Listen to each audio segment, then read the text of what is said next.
and nothing can stop me. No. 'Cause I'm addicted to what you and I realize. Lead the way, I follow. No need to say where we are heading now, babe. I follow to the edge of it all. So tell your good night, 'cause I'll find no matter what, yeah. So set the ball back before the moment flies, before it flies. So tell your good night, 'cause I'll find no matter what. So set the ball back before the moment flies.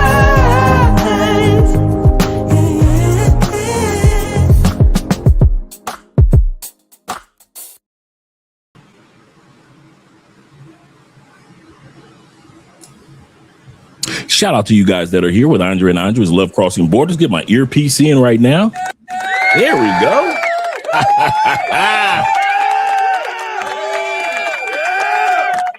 I am excited.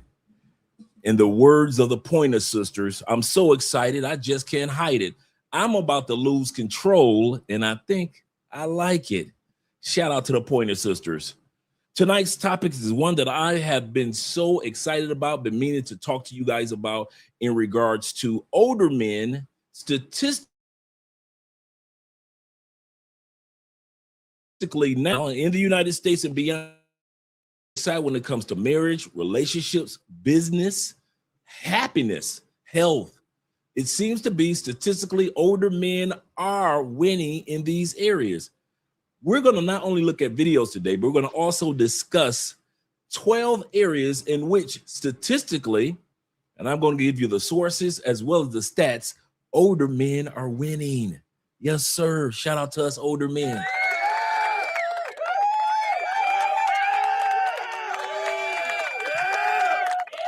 So if you fall in the family of the 40-year-olds, the 50-year-olds, 60-year-olds and beyond, do not fret. No matter what's going on in your life, it looks like even if you have to start a new career, a new marriage, or even move to a new country, older men are winning in record numbers to where older women, younger men, and younger women, well, statistics aren't looking so good for them. But yet we know things are going to turn around for them, just like things have turned and moved forward for us older gentlemen. Now, let's give a disclaimer. I'm not talking about you older pookies. Life is just as bad for you as it ever was. I'm not talking about you older Ray Rays or Nook Nooks. Yes, you'll still be going to jail in your 40s and 50s, as some of you guys are still in jail in your 60s. I'm not talking about some of you pawpaws to where you go to other countries and younger women can hustle you out of all your life savings. We're not talking about you pawpaw. We're talking about men of maturity, men of focus, men of opportunity. And since we take advantage of these things, it looks like statistically we are doing a lot better than most people assumed. So shout out to all you older men out there that are over the age of 40 and you're still trying to, sometimes you're going to redefine your life or redirect your life after retirement, pre-retirement, post-retirement. Either way, you guys are winning, and you're winning in major areas in big numbers. Shout out to you guys once again. Let's get some intro music going. Let's get some intro music going.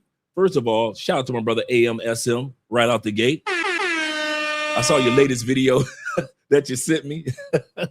Hey, I'm just saying, for all you FBA dudes, all you foundational Black Americans or descendants of slaves, if y'all want Black love to come back, you need to get to the wedding altar, and we need to start volunteering in our communities in major ways. Yes, sir. You say, Andre out here looking for the Temu Alpha Phi Alpha Fraternity Inc. members. Shout out to you guys. He say, wait a minute. Are you in a fraternity? No, I'm not. All my fraternity years were in the feds. Well,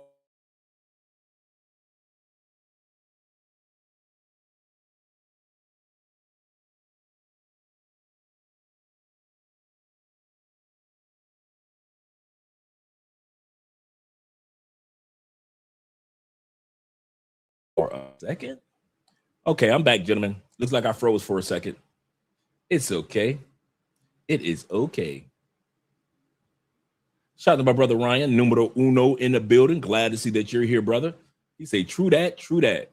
You guys gonna love these stats tonight, man. It is amazing the things that older men, no matter what race, color, or creed, are doing to succeed in areas that others are faltering. And that's what my point is tonight. Older men are succeeding in areas where others are starting to falter. It's crazy. You sit back, you think like, man, I'm over 40 and I need to work on this, or I need to work on that, or, you know, I just got a divorce and I don't know what to do and I'm 51. And bruh, I'm telling you, you are on track. You are statistically, compared to others and how they handle divorce and how they handle when the kids get older and move out, and how they handle health, how they handle business endeavors. You guys, I kid you not, you guys are going to be amazed at some of the stats. I'll give you one of the stats that amazed me that I found out, that the average millionaire in the United States is like between 51 to 57 years old, even all the way up to mid 60s. The average millionaire in the United States. It takes the average millionaire in the United States, this is the one that got me, 17 times. I'll say that again. 17 times in business ventures to get the one or two that causes them to become the multi-millionaire or the millionaire that you're going to be in the future. So if you started a business and it didn't work, and you started another one at 32 and it didn't work, and you started another one at 35 and it didn't work, and you went off into real estate, and then you went off into this, and you went off into, and somehow, some way, you kept your 9 to 5, but your side hustles just didn't take off like you thought they would take off. Fear not, my friend. Fear not. You are on track to becoming that millionaire, or at least that person of high 6 figures that you are trying to be. Do not give up on yourself, older man. You are right on cue, whether you realize it or not. 17 times. Some people won't even take the time out to start one business venture.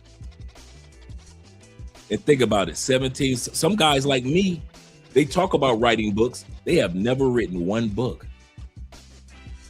Just think about it. Us older men are winning, gentlemen. We are winning. Shout out to you guys. Shout out to Player in the building. He said, Dre, what's up, OGs?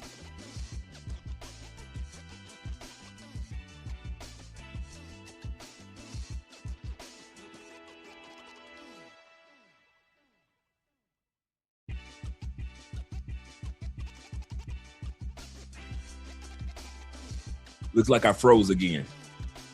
If it freezes one more time, I'm going to just reboot. That'll take me like 2 minutes to do. I'll reboot. Don't go anywhere, gentlemen.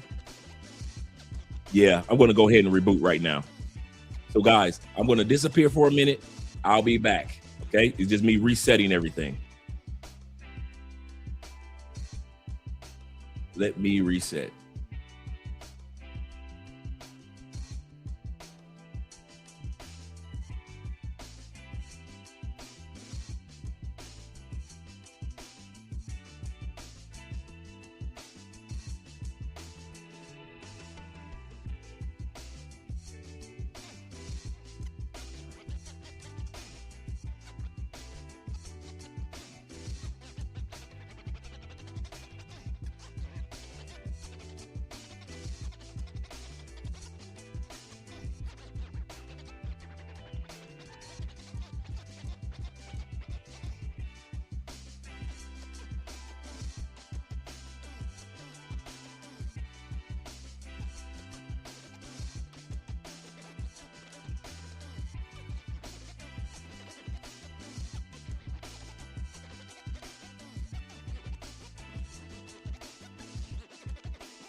All right, all right, all right.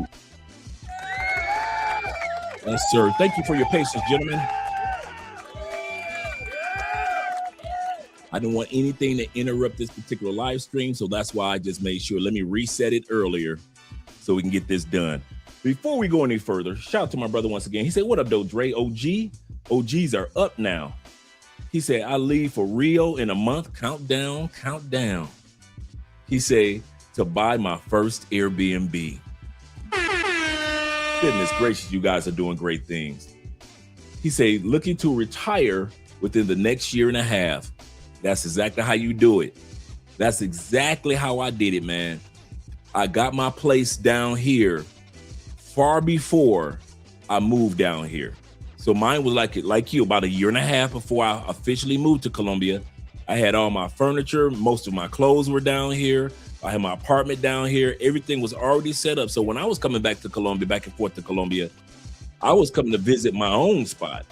So just like you, so you don't have to wait until, for you guys that are thinking about it, you don't have to wait until you officially move to start considering maybe either renting like I did or even purchasing a spot like my brother in another country. And you may be 2 years or 3 years out, but the costs are so inexpensive per month to have a place in waiting in another country. Why not? My first apartment was a 2-bedroom, 2-bathroom, as many of you know, here in Cali, Colombia, in the suburbs, really nice area, including utilities, Wi-Fi and everything, 12-foot vaulted ceilings, $325 a month. I was paying $325 a month for my place in Colombia, got it all furnished, had 90% of my clothing was down here already because I was bringing clothing down here a little bit at a time. And it was like a year and a half before I moved down. Absolutely correct. Yep. So shout out to you, brother. Shout out to you. I'm glad to hear that. I am glad to hear that. I'm proud of you guys, man. Shout out to my brother. Let me see if I get this correct today. Oh man, you guys gave it to me yesterday too. Ahmad Miller. Did I get it correct yesterday? I think I didn't get it correct yesterday. Ahmad Milner or Ahmad Milner. Let me see if I get it correct. Ahmad Milner. Either way, I'm glad to see you back, brother. I am. I ain't gonna lie about it. Shout out to man JC in the building. He said the most powerful love is self-love. Absolutely correct.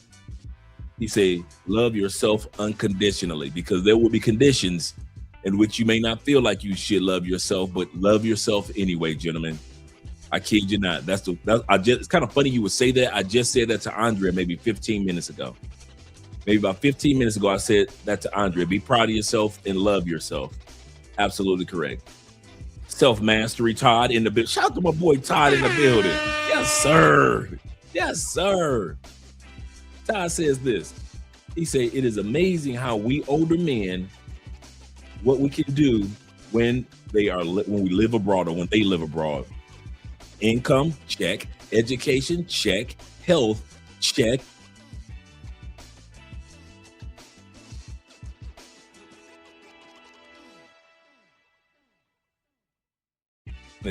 Come on, Wi-Fi. And what do I mean by that? I mean that it's never too late for any of us, man. And older men are discovering that. I'm going to say this again. It's never too late for any of us, and older men are discovering this. Shout out to Tori being in the building. He says this. He said, hello, coach, chat family. According to ChatGPT, a person is generally considered a millionaire when their net worth is $1 million or more. Absolutely correct. We're going to go through some stats today that's going to amaze you guys before we go into the video section. So absolutely. We got 32 in the building. Shout out to all 32 of you gentlemen being here. Let me scroll down. We got David Dice of the Dice family. Good evening to you. Good evening to you, Dave. Glad to see that you're here. Flicky Sticky's in the building as well as Dave. Good evening, gentlemen. Good evening, gentlemen, because we have gentlemen on this panel. Yes, sir. We got gentlemen in the chat. Salute to my brother Double D with my brother Rico in the building. Glad to see that you're here, Reek. Glad to see that you're here. And he says, salute. Yes, sir. Yes, sir. He said, I've changed my name to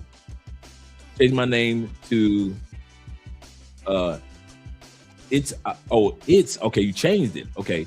To it's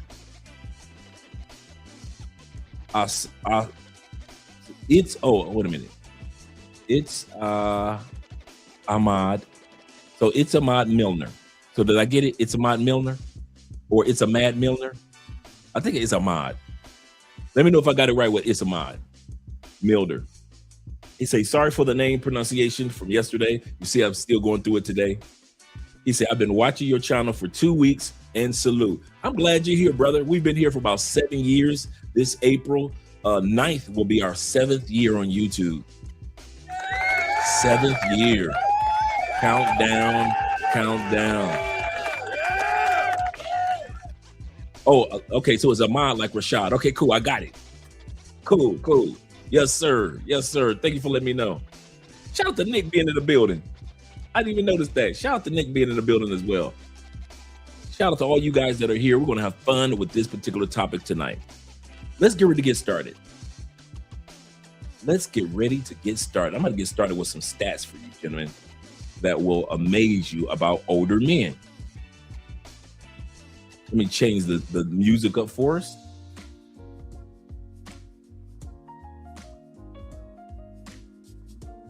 And hopefully we don't freeze.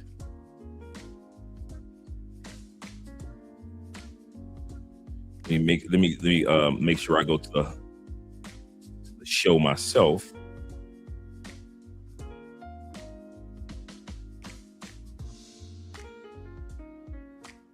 Okay.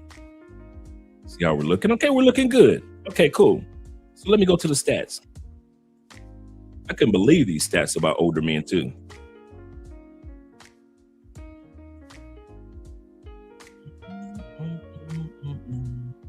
Okay, let's go. Okay, stat number 1 about older men. Men over 40 are winning because households over 65 years old make up nearly 70. I didn't know this. Households of older couples or older individuals, including us older men, make up 70% of the U.S. wealth. Not young folks. We think that younger people control the world.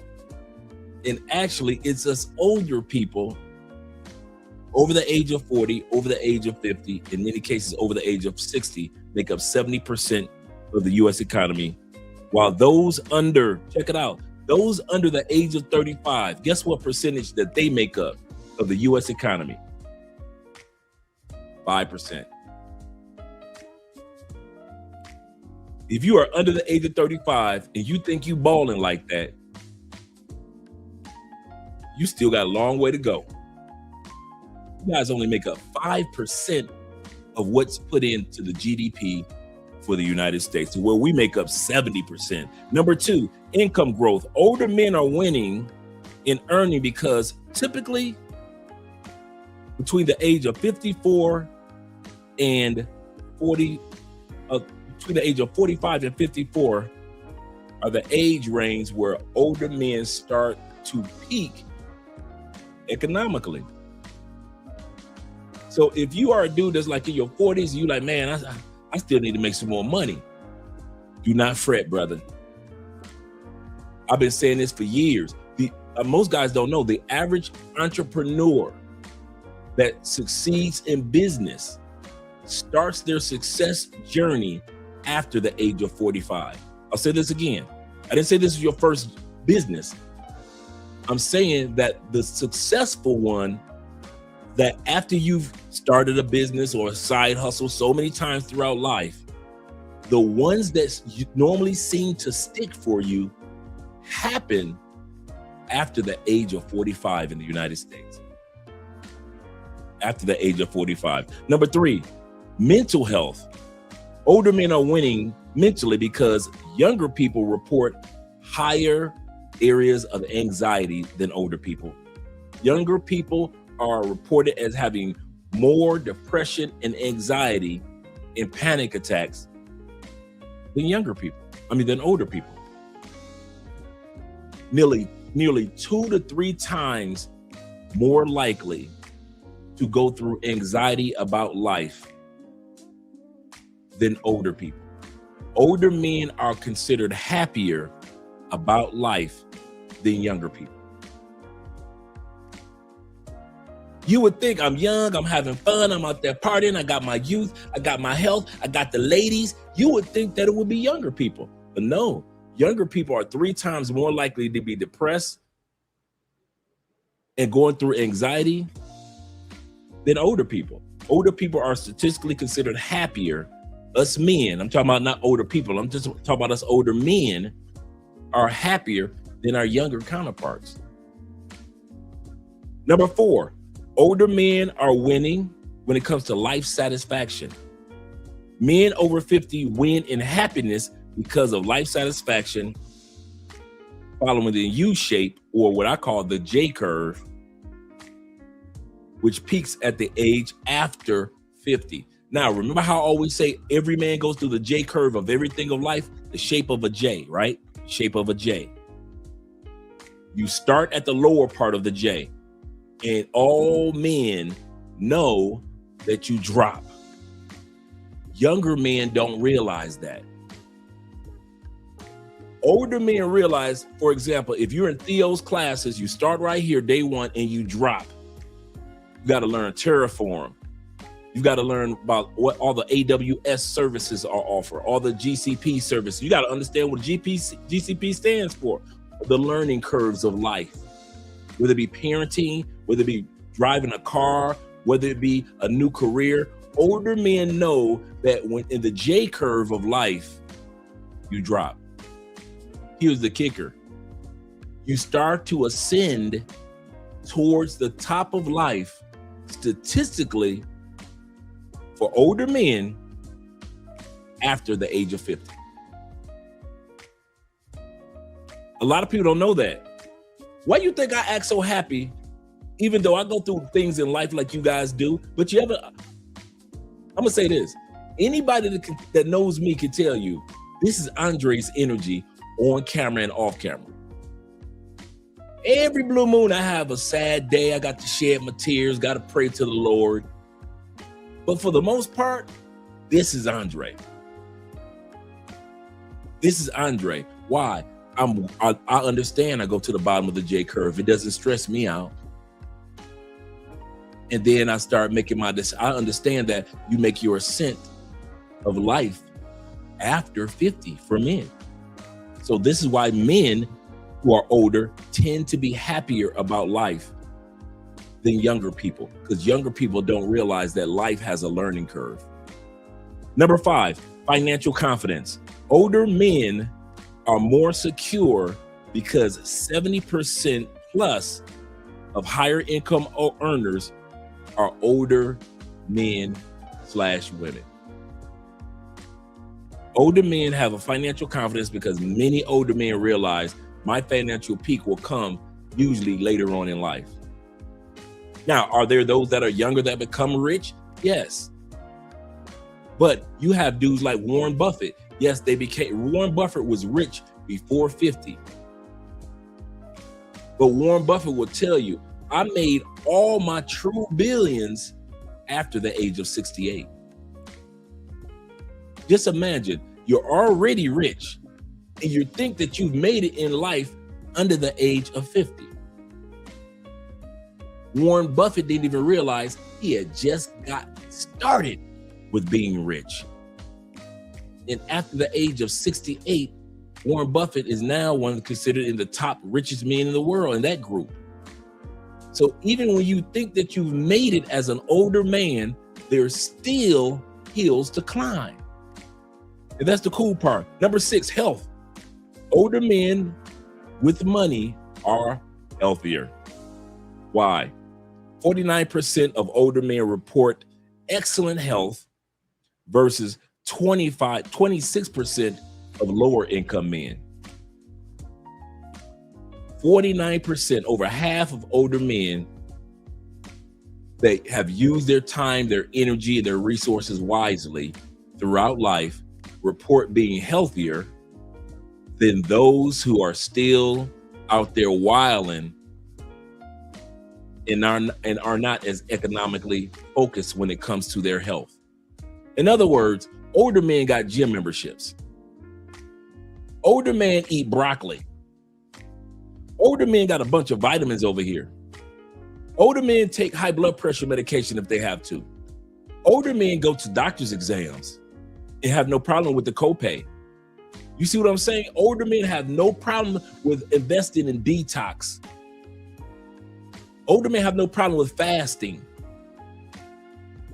Older men are 50% who are economically able to pay for all these things that I just mentioned, are 50% healthier than our counterparts who don't have a gym membership, who don't eat broccoli, who don't drink water, who don't get proper sleep, who don't even have younger people around them. Younger people being around you in your network also helps you remain somewhat subconsciously younger. So we're winning in the area of health. Number 7, older men mindset and decisions. Older men are winning in mindset because studies show that younger people have higher stress and uncertainty. Let me paraphrase it. Older men been here before. Older men act like we've been here before. Younger people get stressed out on stuff that older folks say, yeah, I recognize that. Been there, done that. I already know what the outcome's going to be. Don't worry about it, young man. It may take 3 years, it may take 5 years, it may take 10 years. You're going to be all right. Older men know it's going to be all right. If I get one more day, I got one more chance. Older men realize that when it comes to mindset, how you look at life, your attitude dictates your altitude. Older men don't use as many conjunctions. But I know this went on, but I lost this business opportunity. But older men don't use the conjunctions. Older men are like, you know what? I lost out on that business. I lost almost 50,000 on that business. I lost out on that job. That relationship came to an end. My wife divorced me. The kids have grown and they moved on. Older men realize, deep breath, it's going to be all right. I focus on the solutions, not the problems. I'm going to say this again. Older men over the age of 40 have that subconscious habit of focusing on the solution rather than the problem. To where under 40, many times we are still in the mindset of trying to focus on the solution and the problem together, or just focusing on life has so many problems. In other words, older men know how to act like been there, done that. We know how this story ends. Number 8, when it comes to dating and attraction, older men are winning in dating because 63% of couples with older men and men over 40 get up to 3 times more interest from younger women. I'm going to say this again. I said over 40, but over 50. Men that are 50 plus get 3 times the amount of attraction than men under 50. You would think statistically, you're young, you got the body, you out there with the ladies, you socializing, you getting all the sex. You would think statistically, younger women and older women would be attracted to you, younger fly dudes, right? Statistics show otherwise. Statistics show that men over 50 years old get 3 times more of attraction from women than younger dudes. So all you older dudes, as long as you take care of your health, you take care of your body, you still have a sense of humor, you have a positive mindset, you keep yourself in a positive economic position, you are able to travel and so forth, and all the other things that we've talked about already, women will come your way. Women are trying to sell this narrative of the lonely man epidemic. Older men know they ain't talking about us. Older men know that, come on, guys over 50, you know that you can get up tomorrow morning, by the end of the month, you could be married. In just about any country. Can we be real with it? Older men, let's be real. You know that you have put yourself in a position that if you want to marry younger in any parts of the world, you could. If you want to marry a little younger, your own age, you can. If you want to marry older, you can. There's an air of maturity, or in other words, safety, that women see in older men to say yes to you faster than they would say to somebody that's even their own age. I want to end it with this. You can smash the mama, the grandmama, and the daughter as an older man. Us younger men can do it too. Yeah, but not in the numbers that we can. Yeah, you can smash some mamas and grandma. Yeah, but y'all can't do it in the numbers that we can. Number 9, happiness. We're going to get to the video section, but I just want to let you guys know how older men are winning. It's one thing for me to just say it. It's another thing for it to be true.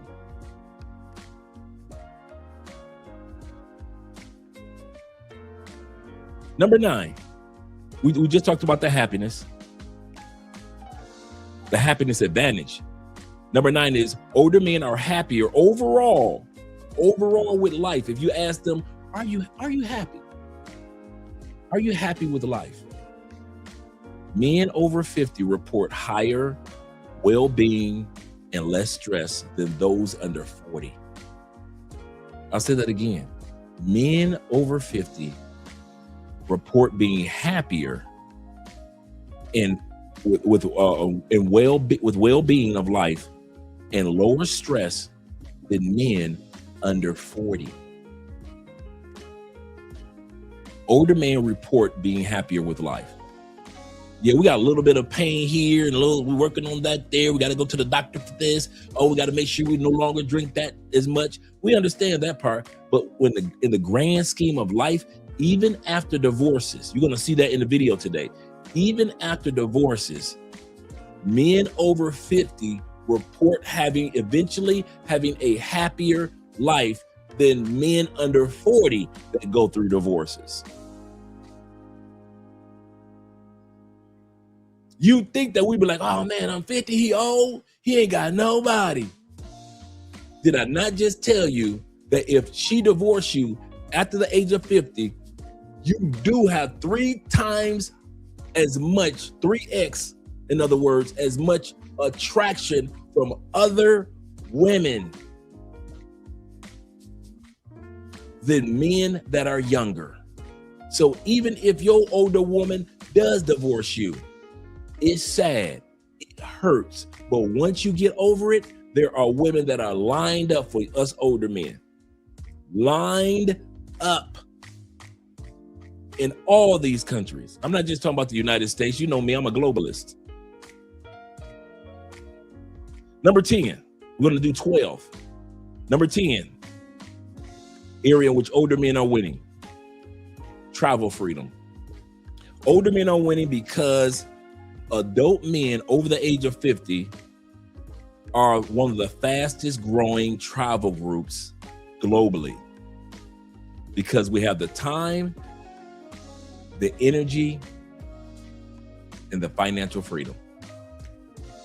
Not saying that you younger men under 40 and 50 don't have that, but not as much.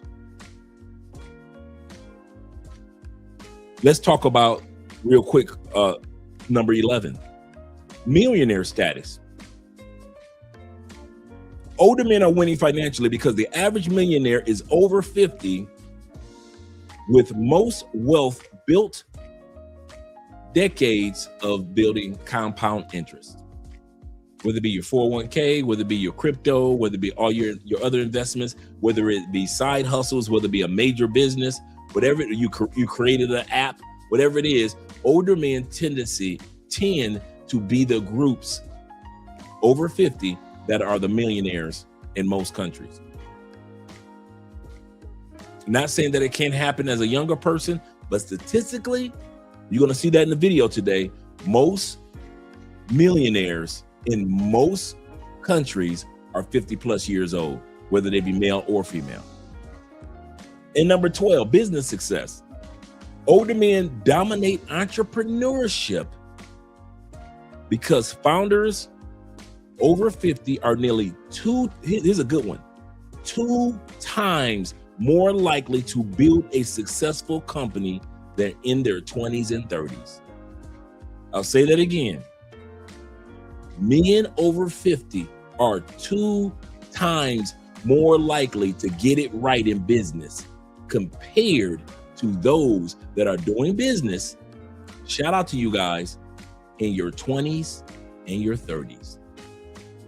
So when people try to sell us the narrative that this is a young man's world and you need youth and it's all about being young, the statistics that I just ran down for you beg to differ.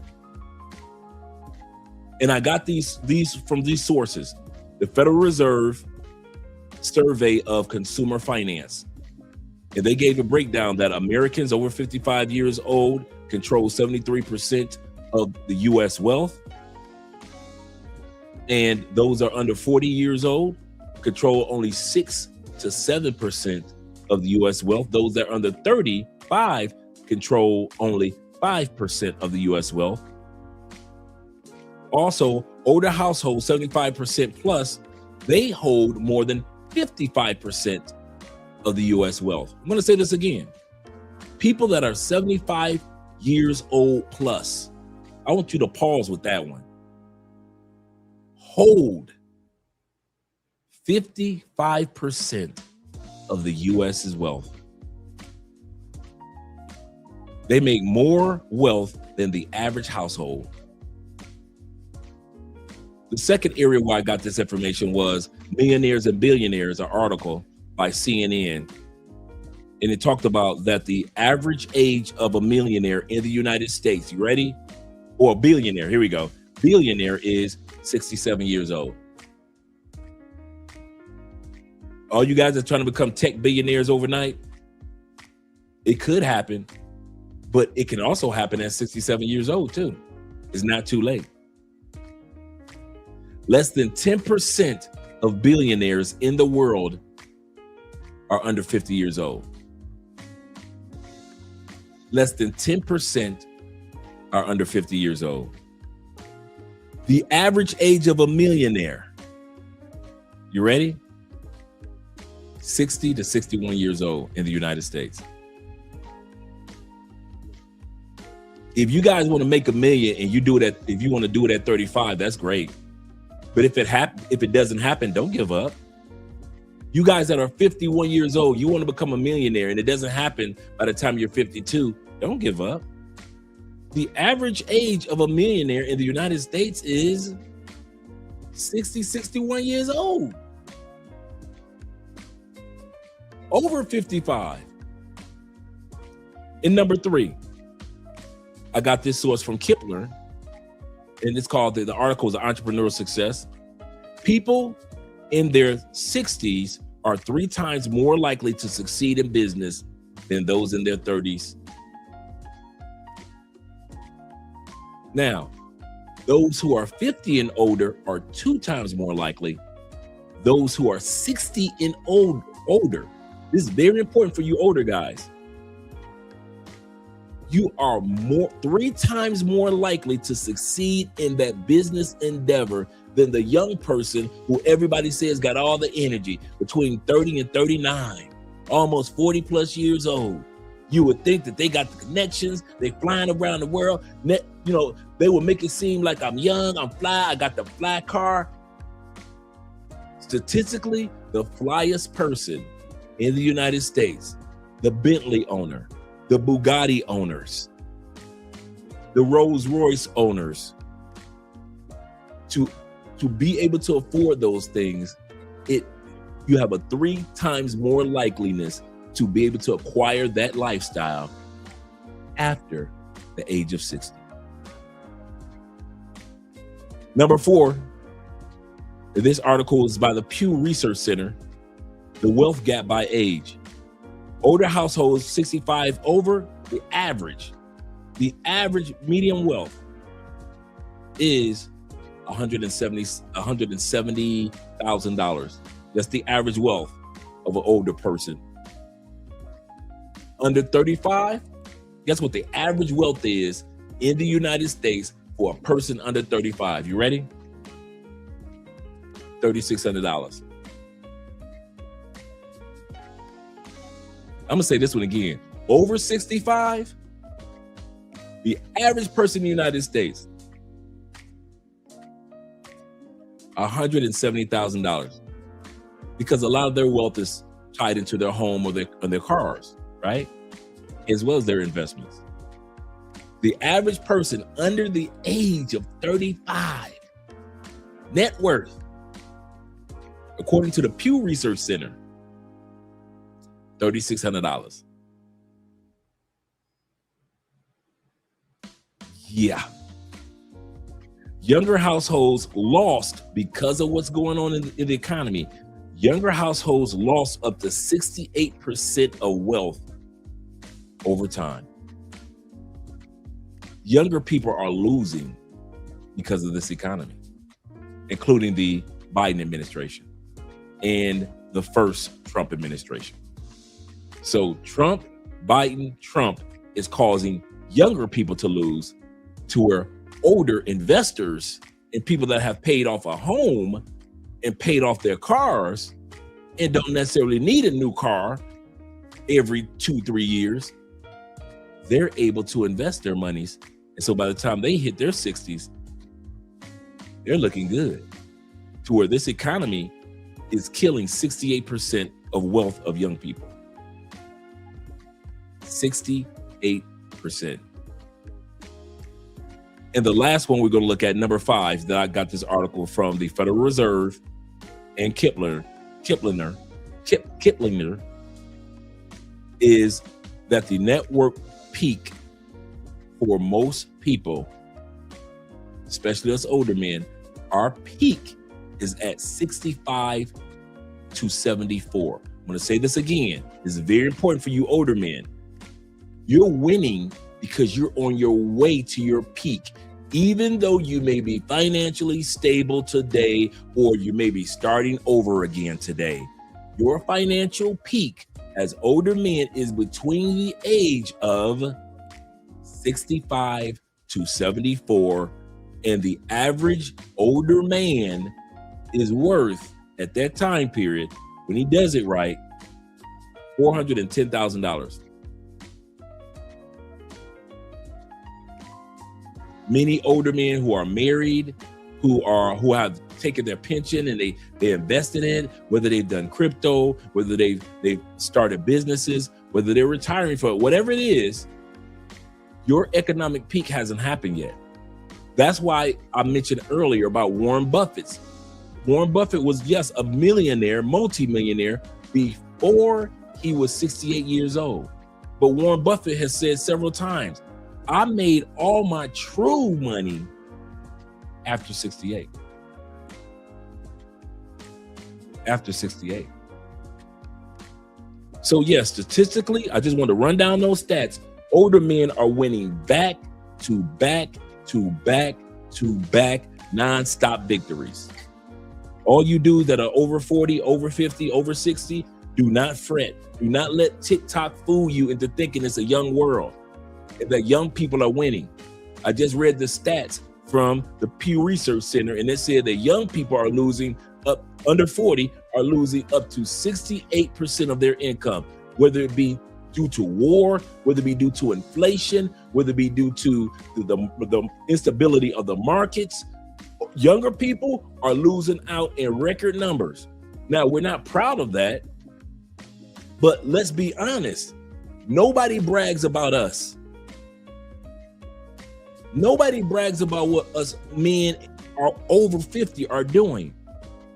And so I want to encourage you men who are either on your way to 50 plus or already in the 50 or 40 plus family. Some of you guys are 39. You'll be in a 40 plus family next year. Some of you guys are 35. You'll be in the 40 plus family in 5 years. And I want you to feel like or realize as you get older, you are on track. But Andre, I need to do this. Yes, you do need to do this and do that. You're on track. You are in the middle of your J curve. You started right here and you dropped down. And a lot of us are still at the bottom of our J curve. Even at 58. There's nothing wrong to be in the bottom of your J. And some of you guys feel ashamed of being in the bottom of your J at 51, and you feel it. I was married and now we're divorced and back at the bottom of dating game, and I'm learning how this dating game works. Some of you are moving to new countries. You're at the bottom of your J.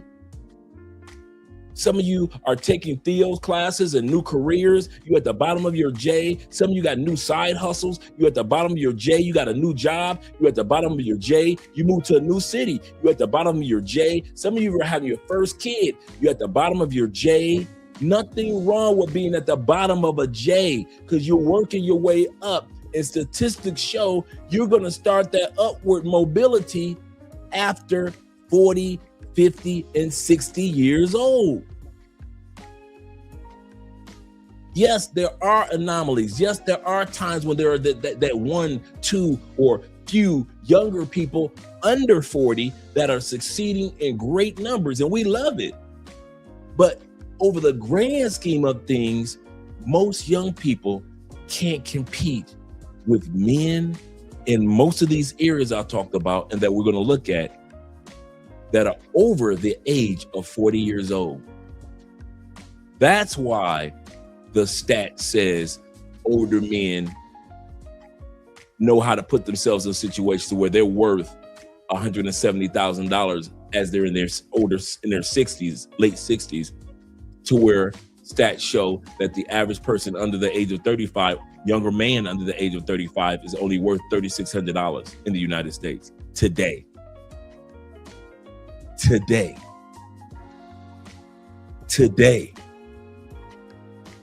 So be encouraged, older men. We're going to have some fun with this video today. We're going to have some fun for you older men. Yes, sir. We got 63 in the building. Appreciate you guys being here on a wonderful Monday. Shout out to my brother, Black Nubian, in the building. Glad to see you here, brother. Them Canadian boys. I told this guy where I was from. He said, "Oh, Canada." Yes, sir. Yes, sir. Yes, sir. He said, "But Dre, we're old and the Theo. We're old and dusty. I can only date my dog. I'm so lonely. I'm so lonely." He said, so basically, half of the game is just staying alive, longevity. He said, I'm not even 35 yet. I hope I live to see it though. Being older, yes, sir. In the words of Kanye West on his first album, I wasn't supposed to make it past 25. Joke's on you, I'm still alive. Absolutely. Shout out to T-Mac being in the building. And my brother Crypto Dragon. He said, evening, Dre, and my brothers. Yes, sir. Glad to see you guys here. Hello, gents. And I'm sorry I'm late to the party. Shout out to Bobby Coltrane of the Coltrane family in the year of our Lord 2026, as well as my brother Montrez. He said, I will hit 50 years old in 3 years. I'm telling you guys, I love 50s. Love them. Love them. I had good 30s. Good 30s. My 20s, I was in the Fed, so I didn't get a chance to enjoy. I only got a chance to enjoy 3 years of my 20s, which was cool. My teens, I was just an average teenager like everybody else, just trying to figure out who I wanted to be in life. 40s, I was married, family man, blah, blah, blah. It was good. 40s was good. I admit my 40s and late 30s were good. But these dang 50s.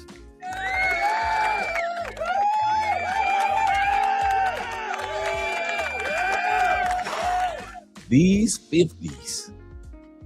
Man, listen. I moved to a new country after 50. I'm slaying chicks like a dragon in other countries after 50. Build a brand new YouTube brand after 50.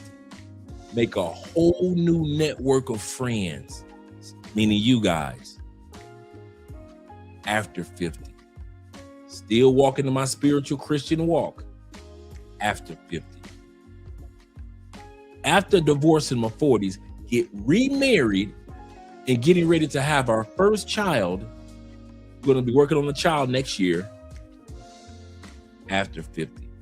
Travel to several countries around the world after 50. Standing on stages, public speaking after 50.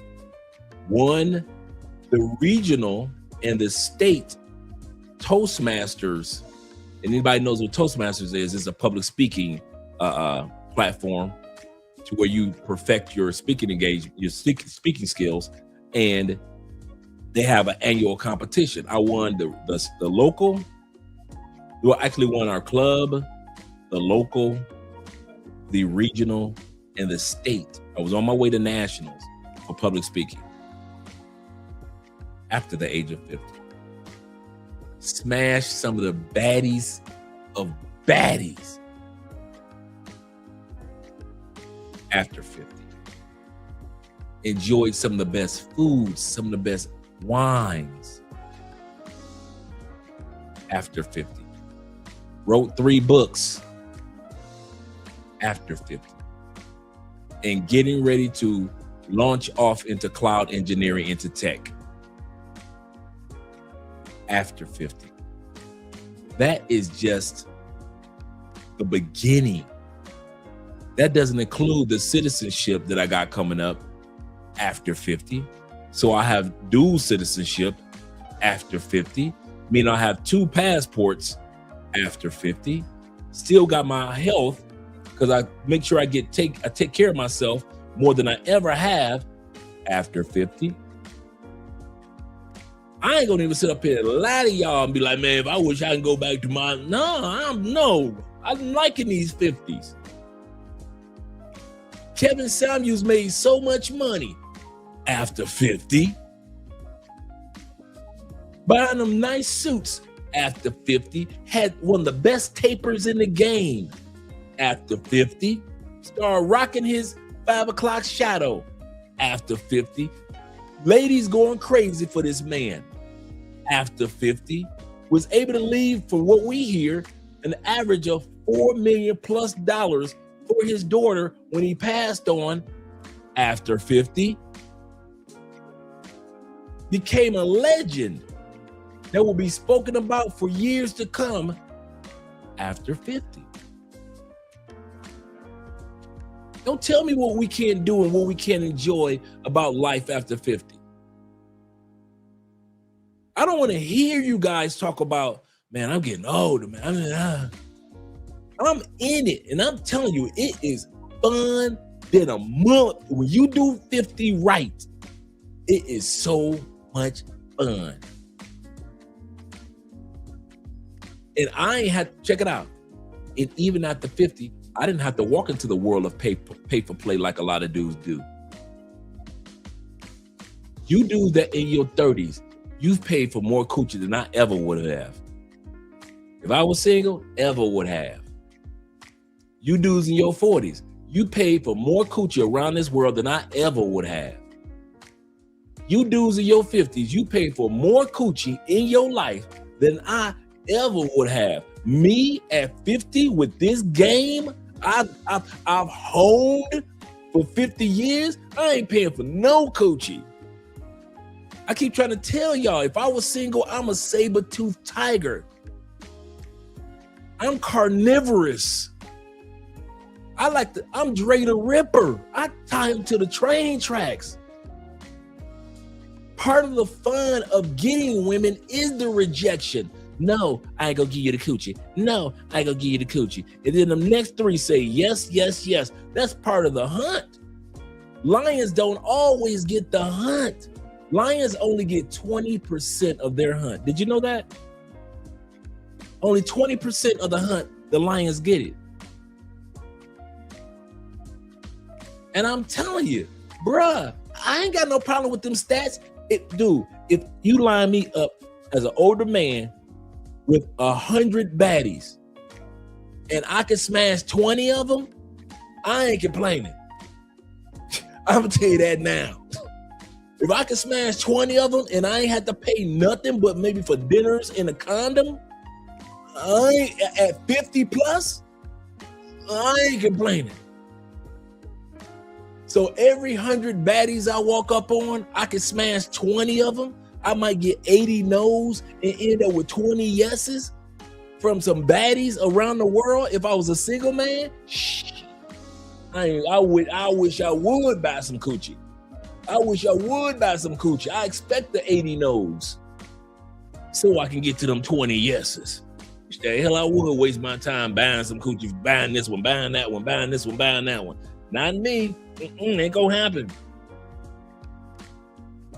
I'm patient enough to expect the 80 gonna happen. I ain't gonna be able to get in the hunt and chase down all 80 gazelles. But that 20 that I do chase down, Dre the Ripper is back. I'm telling you, man. Love them 50s, man. I love them. I'm not even faking. These cameras don't go off and I'll be all sad and like, man, I wish I was 30 like some of them brothers, man. The only thing that I wish that I'd done, a true story, I wish that I had left the United States earlier.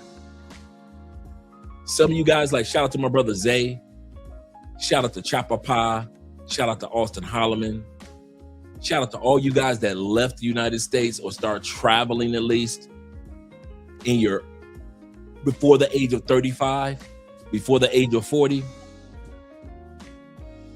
That's the only, if you ever wonder if there's one area that I'm like, I got that slight little envy, that's it.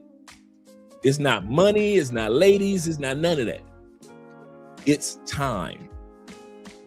The one thing that I am envious of you guys, that you guys are using your time wiser when it comes to travel than I did. I wish that if I knew today, remember I told you guys I got out the feds, I had a check for $20,000 waiting for me because my grandfather passed while I was in the feds, and his life insurance policy, I was a part of his will, and he left me $20,000. So I got a $20,000 check waiting for me in 1989, crisp and clean, no caffeine, right?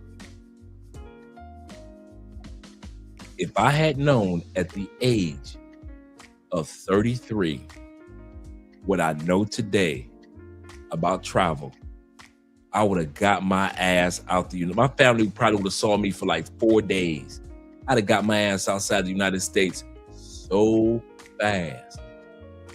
No, actually I couldn't have, because I was still on probation. Let's say after the probation.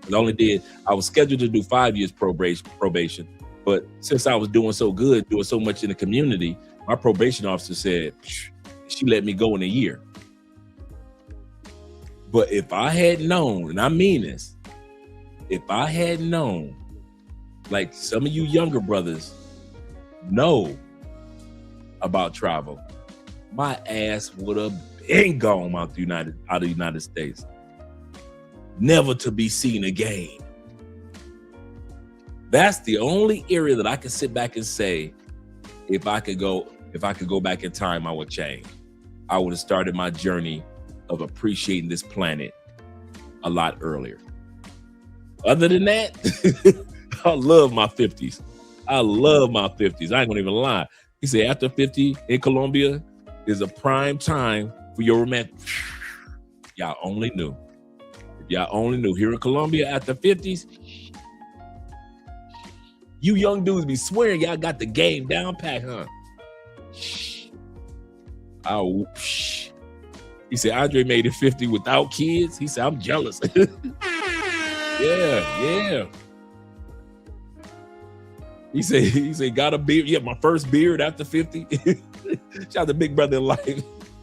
Yeah, 50, wrote 3 books. After 50, he said, Dre doing it. Congrats. Yeah, man. Got a couple more books coming out. I Am F. Shout out to my brother. He said this. He said 40 years. He said 40 years or more to go. He said, and 40 years more to go. Healthy, wealthy, and let me see if I can get this on bars in the one's 80s. And let me see if I can pronounce this one. Oh, calisthenics.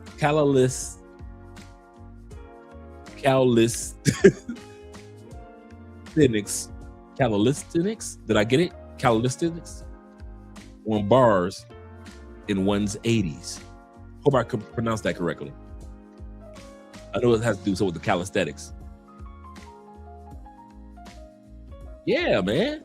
Still on learning mode. New words, new terms, or terms that when you older, you don't have to pretend like you know everything. You can come on camera and be like, I can't pronounce that. And somebody will show you. You always on learning mode. You're always networking. Over 50, met Theos, met the T-Max, met the Wheels, met the Ace Lives, met many of you guys. Over 50. I'm sitting up here celebrating you guys getting married now. You guys getting married in other countries. The Richie Max. Look what travel has done. I did not have to fly to California to meet the Richie Max. I didn't have to fly to Texas to meet the Theos. We all are meeting each other by way of social media almost every night and networking with each other. And so those of us who have got a chance to meet face to face, cool. None of this would have happened if it wasn't for our passports and traveling with each other. To sit back and just hang out and laugh with T-Mac and laugh with Will. My brother 0 milligram down here from DC, just living his life. All this is over 40, over 50, over 60. Yeah, man. I'm telling you, do not sit back and think that your 40s, that your 40s, 30s is the peak of life. Okay, wait till you hit to your 50s. You're gonna be like, damn, this is good. I'm glad I did take care of my health in my 30s. He said, Andre made it to 50 without, yes, sir. Yes, sir. Baddie alerts, yeah. Some of y'all think because y'all fit, bruh, before I got married, they didn't even care. They didn't even ask, bruh. Was my hygiene up to par? Check. Did I smell good? Check. Did I have a sense of humor? Because women love funny men. Check. Not silly men. I didn't say silly, but a man that has a sense of humor. Check. Was I stable in life? Check. Man, I was slaying them like a dragon when I first came down here. Yeah. Yeah. Good times, good times. AMSM said, he said, just find it funny when Andre talks about big chicks, big girls, big girls, big girls, big girls. Won't you back it up? He said, I made it to 50 without kids. Oh, I read that 3 times. Let me scroll down. Yes, sir. He said, I recommend it. He said, I'm 50-50 on it. Yes, sir. He said, I turned 50 in January. He said, and I'll be hitting 315 pounds on the bed. See what I'm saying? Oh, we're going to look at all that tonight, guys. Oh, we're going to have fun tonight with tonight's episode on men. Let me get started with the video section. We're going to have a good time with men, bro. You older men are going to be encouraged after this episode. And once again, if anybody wants a copy of this video montage, just shoot me an email and I'll send it to you guys. Like I always do, anybody that requests any of our videos. Let's get ready to get started. Belongs to the young. Wrong. The numbers actually prove the opposite. A 50-year-old is twice as likely to succeed as somebody who's 30. Twice. So let's kill this myth right now. Age is not your barrier. Mindset is. Think about this. Michael Bloomberg got fired at 39. Most people would have called it quits. Instead, he launched Bloomberg at 40. Fast forward, he's 82 today and worth over $160 billion. He wasn't some young genius in a hoodie. He was 45 years old when he launched the Model T. That car changed the world. Warren Buffett, 93 years old, worth over $140 billion. And here's the kicker. 99% of his wealth came after his 50th birthday. Let it sink in. And my personal favorite, Colonel Sanders, at 65 years old, broke and failing, living off Social Security checks. He took a recipe and started franchising Kentucky Fried Chicken. Today, it's one of the biggest brands on the planet. So here's the lesson. It is never too late. You're not too old. You don't need to catch up. You just need to start, because the clock, it's not your enemy. Quitting it. I know a brother, true story, was here in Cali before me. Shout out to all my hoes are monetized. Shout out to the old man and the old men out here. Yes, sir. They say, Dre, can you do a video on us in the 30s? No. Yeah, y'all ain't got nothing going on yet. I'm gonna tell you something. I wish I could. Y'all ain't got nothing going on yet. 30s is your building time period, just like your 20s. Your 20s and 30s are your building time period. You are in the bottom of your J.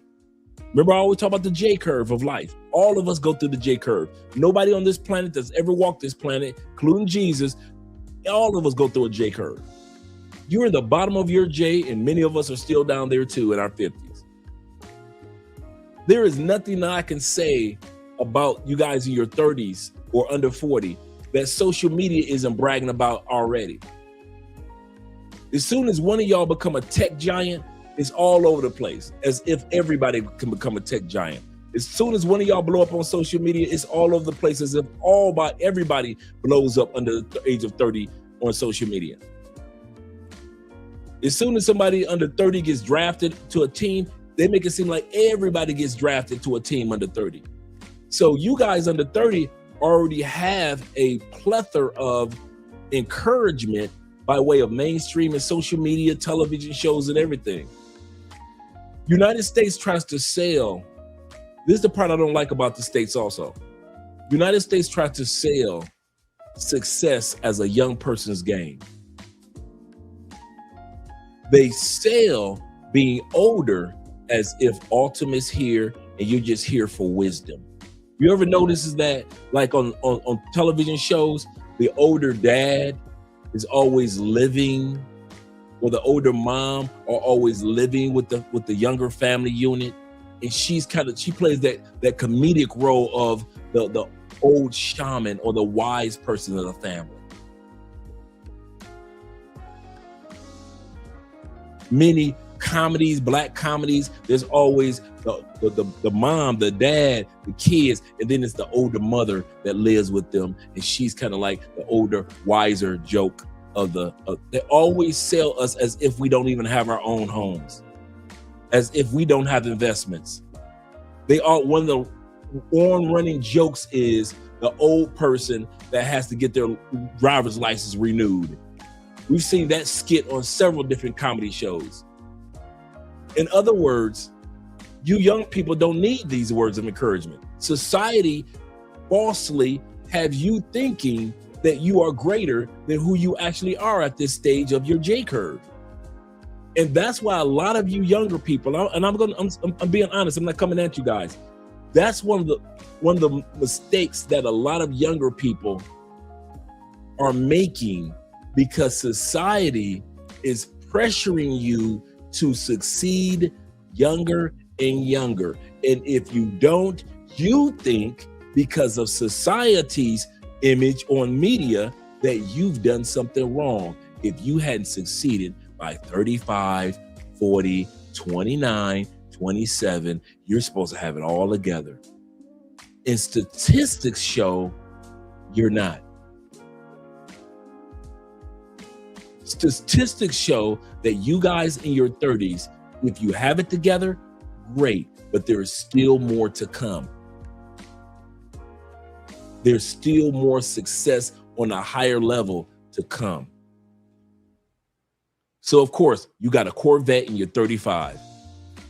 Guess what? Statistics show that by the time you hit 60, you'll be able to afford that Bentley. But you're so busy bragging about the Corvette of life, you think you've made it. And statistics say you haven't. I want to say this again. You bought your first house at 29. You think you've made it. You haven't paid that house off yet. Many older men have paid off that house and have actually bought a fourplex with it. And they've learned how to refinance it. Younger people are just busy living in the house. So you guys don't need us. You don't need me to do a episode on people under 30 because society bombards you with the fact that you need to be successful under 30. You need to be successful under 40. You need to be successful under 35. They bombard you guys. And one of the reasons why people under 40 are the most depressed, the most alcoholics, the most on drugs is not us older people. You notice that? You notice most alcoholics are not older dudes that are alcoholics. Some are. We got that old uncle that's still drinking in his family. But most older people are not sitting back. Life has let me down. I'm 50. I might as well get on drugs. You notice that don't happen to older people often? How many older people you know I'm fitting on? How many older people do you see out there in the streets that are homeless for the first time becoming an alcoholic? I'm not talking about they've been alky since they was like 22. I'm talking about the dudes that just brand new. I'm 53 years old. I'm a brand new alcoholic. Don't happen, does it? You know why? Because us older dudes know that there's an up and down valley of life. In other words, we understand that there's a good learning curve in the J of life. And if you want to get to the top of the J, you can't cheat. You can't go from this middle part and then just jump to the top. You got to go in a J and drop down and learn about life and become better. Work your way up, work your way up, and work your way up. And older men realize that. But society bombards you younger people to be successful like that. And you're under so much pressure to be successful that you guys on suicide watch. If you aren't worth 100,000, think about it. They don't talk like that to us older men. I wish a woman would tell an older man, you can't take me to the Cheesecake Factory. Older men is like, listen, I ain't take you to no factory. You can get out of my car. Older men know how to tell pretty pussy bye. You ever notice that? Younger dudes think, oh man, she tripping about this Cheesecake Factory. Well, where you want to go, LaWanda? Because in our minds, come on, younger men, let's be real. In our minds as younger men, I'm going to get this coochie. So if I got to take her to Ruth's Chris to get this coochie, I'm gone. That's how we think as younger men, right? Younger men be like, shoot. You know where you want to go, LaWanda? I want to go to Ruth's Chris. Girl, you tripping. And she be looking at you like, you want this coochie, don't you? And you younger dudes be like, fuck. Come on, girl. You take our ass to Ruth's Chris. And she end up fucking another dude that night after you drop her off. An older dude will stop at Applebee's, get out the car, open up the door. If she say, I ain't going in there, an older dude will close the door on her ass and walk right into that Applebee's and sit his ass down. And guess who gonna come sitting down behind him? The same chick that said, I ain't going to no Applebee's, older man will let that bitch sit right there in that goddamn car in the cold. Let her ass say, I ain't going to Applebee's in his winter. I ain't going no damn, I wish you would take me to a cheesecake. I ain't going to cheesecake. Older man be like, all right, close that damn door on her ass, walk right into that goddamn Cheesecake Factory, sit down, have a seat, and guess who the fuck is walking behind him 2 minutes later? No arguments, no fussing, no cussing, no talk about no fucking Ruth Chris and all that shit. She is sitting up there, sit her ass down in that Cheesecake Factory, enjoying the motherfucking macaroni balls and margaritas with the older dude. It's you young dudes that don't know no better. It's you young dudes. Why you think most of the dudes that you see that get drugged and wake up the next day in Colombia ain't no older dude? Every blue moon you find out it's an older dude over 40 that got drugged. Most of these motherfuckers that you be, am I lying? Most of these dudes that you be, I got scoped in Colombia yesterday. I got scoped in Medellin yesterday. I got drugged and robbed when I was in Parque Lleras yesterday. It be black, white, Asian, Middle Eastern, young motherfuckers under 40.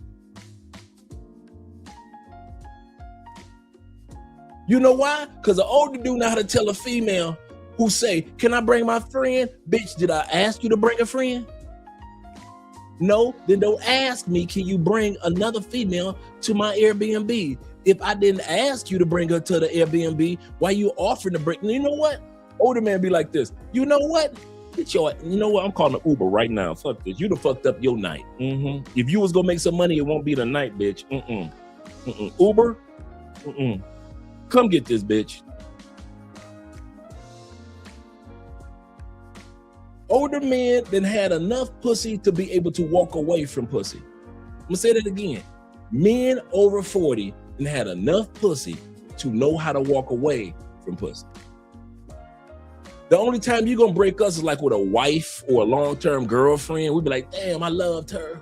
Damn, it didn't work out. Wow, it's fucked up. That's how older men get broken. Like long-term relationships will feel the pain. But a bitch that we just met in Parque Lleras, talking about, can I bring a friend? Bitch, did I ask you to bring a friend? No, here's what we're gonna do, bitch. You talking about bringing bitches to my spot? You must think I'm young. Bitch, I will tell your ass no. It is only 3:15 in the morning. I'm gonna let you go and I'm gonna go to a brothel, bitch. We're gonna have 2 Ubers coming this way. One for you to take your ass home and another for me to go to a motherfucking brothel, get some pussy. I'll be back in my Airbnb by 5 o'clock in the morning and I ain't gotta worry about your ass bringing a goddamn friend to my house. I wish I would bring a bitch to my Airbnb. That's why, bullshit you not. It's rare that you see an article. It was an older dude over 40 that got robbed. It'd be like the one white dude. Remember the big white dude that was on Obi Land? His ass looked like he was 41, 42. And he finally found the girl that robbed him. Every blue moon to be a stupid ass older dude that's trying to flex with his money that get caught up. But most of the time, especially over 50, man, I wish the fuck out we would sit back and let a bitch try to convince me to bring her friend over to my shit. Did I want your friend over here? No, Poppy. Did I ask you to bring a friend over here? No, Papacito. If you don't get your ass in that goddamn bedroom and take them clothes off. Another reason why they can't drug us older men. You know why? Bitch, I done already drank all night. I don't need another drink. If I've been drinking, I'm older. I'm 50. Bitch, if I drink 3 drinks, I'm already fucked up. You think I would drink in the club and dance with your ass salsa all night? It is 1:30 in the morning. The only reason you in my Airbnb to fuck. Bitch, you ain't got no business making a glass of water in this motherfucker. If you don't walk straight past the living room, past the kitchen, and into that goddamn bedroom and turn that goddamn pussy over, you done lost your goddamn mind talking about, can we make a drink? No, bitch, I don't need no music. Don't put on no goddamn Nicki Jam. I don't need to hear no goddamn J Balvin, no goddamn Karol G. Bitch, I'm gonna put on some goddamn Luther Vandross, and you gonna take your ass, or some Silk, or some 112, and you gonna take your Colombian ass in there and spread your goddamn legs talking about making a drink. That's why we don't get drugged, bitch. It is 3:15 in the morning. I don't need no goddamn bartender. We just left the bar. You talking about mixing me some drinks? Let's make some drinks and turn some music on, and we can dance and da da da da. Let's listen to Cardi B, bitch. You better Cardi your ass in that bedroom. Toot that pretty ass Colombian ass up in the air so I can slap it up, flip it, rub it down. Oh no. You better get in that shower, wash your ass. You've been dancing at the goddamn reggaeton club for the last 3 hours. Go wash that. Ain't no closing no bathroom doors, bitch. The only door you can close is that shower door so the water don't get on the floor. Ain't no closing doors. I don't let my kids back at the house close no motherfucking doors. You ain't gonna close no doors in my Airbnb, bitch. Go on in there, shower, wash your ass. Face towel right there, wash your ass. All right, dry yourself off, okay? Put on some of your perfume. Bitch, you might as well jump from the bathroom into this bed. You might as well jump. That's how close. You might as well jump from the bathroom into this bed. You ain't no going to. I'm thirsty. Bitch, you better swallow. I got something you can swallow, bitch. You thirsty? I got something. Don't worry. In about good 10 minutes, you ain't gonna be thirsty no more. You ain't gonna be thirsty no more, bitch. You ain't gonna be thirsty no more. In about oh shit. You still thirsty? You still thirsty? I got more. I got more. Shit. I got more. This next one, girl, you hitting it so good. Oh my God. Oh my God. This is gonna be 2 minutes instead of 10 minutes. It's gonna be 2 minutes instead of 10 minutes. Oh. Ooh. You still thirsty? Oh, you ain't thirsty no more? Oh, I'm Papacito now. I'm Papacito. Oh, now I'm Papacito. Here, take these Colombian pesos. Let me call Airbnb. Let me go ahead and text Airbnb. Uber. Uber, come get this bitch. It's called the Come Get This Bitch app. Come get this bitch, Uber. Okay. You can take another shower. Bitch, ask me again about making a drink. You better swallow them 2 nuts I just bust in your throat. You better swallow that. Shit. Bitch, you better swallow them 2 nuts I just bust in your throat. Talking about you thirsty. You parched. Bitch, how you gonna get 2 nuts in your throat and you parched? You should be the most non-thirsty motherfucker on the planet right now. Shit. Hell yeah. She over at the house drinking protein shakes. And this is the funny part. Meanwhile, like a Marvel comic book, right? Like a Marvel comic book. Meanwhile, on the other side of Medellin, you got the young motherfucker passed out, drugged like a motherfucker. Him and his 3 boys knocked the fuck out. Them 2 Colombianas was in his Airbnb, or in their Airbnb, 15 minutes. Them bitches turned on Nicky Jam, listening to reggaeton, and motherfucking them bitches in there swirling up elixirs and shit, and they drink motherfucking witches brew and shit. Motherfucker ain't realize this shit. The bitches come out, goddamn drinks are bubbling like acid. The drinks are bubbling like Alka-Seltzer. And the bitch hand you the drink, you young motherfuckers. She done hand your young asses the drink, and you sit up there like, I'm gonna get this pussy. We gonna be fucking tonight, dog. Hey, we gonna be fucking these bitches tonight. We Colombia. We're Colombia, motherfuckers. We're Colombia. We're Colombia.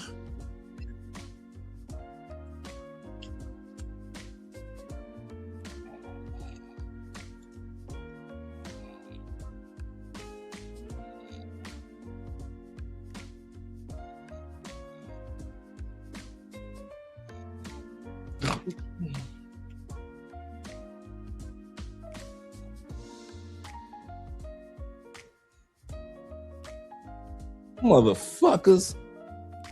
Meanwhile, on the other side of Medellin, 3 young motherfuckers were found today, drugged up for 15 hours. You ever wonder why our asses ain't never getting drugged up with y'all young asses? Because we ain't stupid. We know how to tell a bitch get the fuck on. Y'all don't know how to tell pussy no. I don't care if it's 3 of the baddest motherfuckers in Colombia. Us old heads will be like, see, y'all fucking up. Why? I ain't asked for all 3 of you bitches. You, come on. You bitches, I'll see y'all tomorrow night. If I can't see you, I don't want to be with you. You young dudes be like, it's just me and 3 bitches. It's just me and 3 bitches. You older dudes are like, wait a minute, it's just me. See, you notice how you can say the same term differently when you're over 40 than when you are under 40? When you under 40, it's just me and 3 bitches. Oh shit, it's just me and 3 bitches. Over 40, it's just me and these 3 bitches.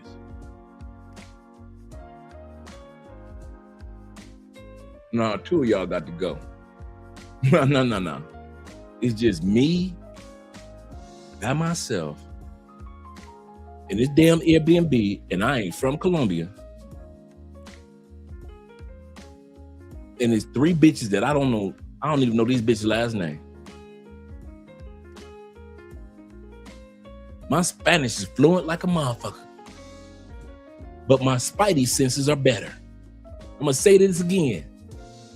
You can have fluent Spanish, but if your spidey senses are off, young boy, you young bulls, no matter how good your Spanish is, if your spidey senses are off, I know motherfuckers like me with horrible Spanish, with hella spidey senses though. Hella spidey senses. You got dudes like you dudes out there know far more Espanol than I do, right? But my spidey senses are better than yours. Your ass done got drugged and you know you talk to the police fluently. You done my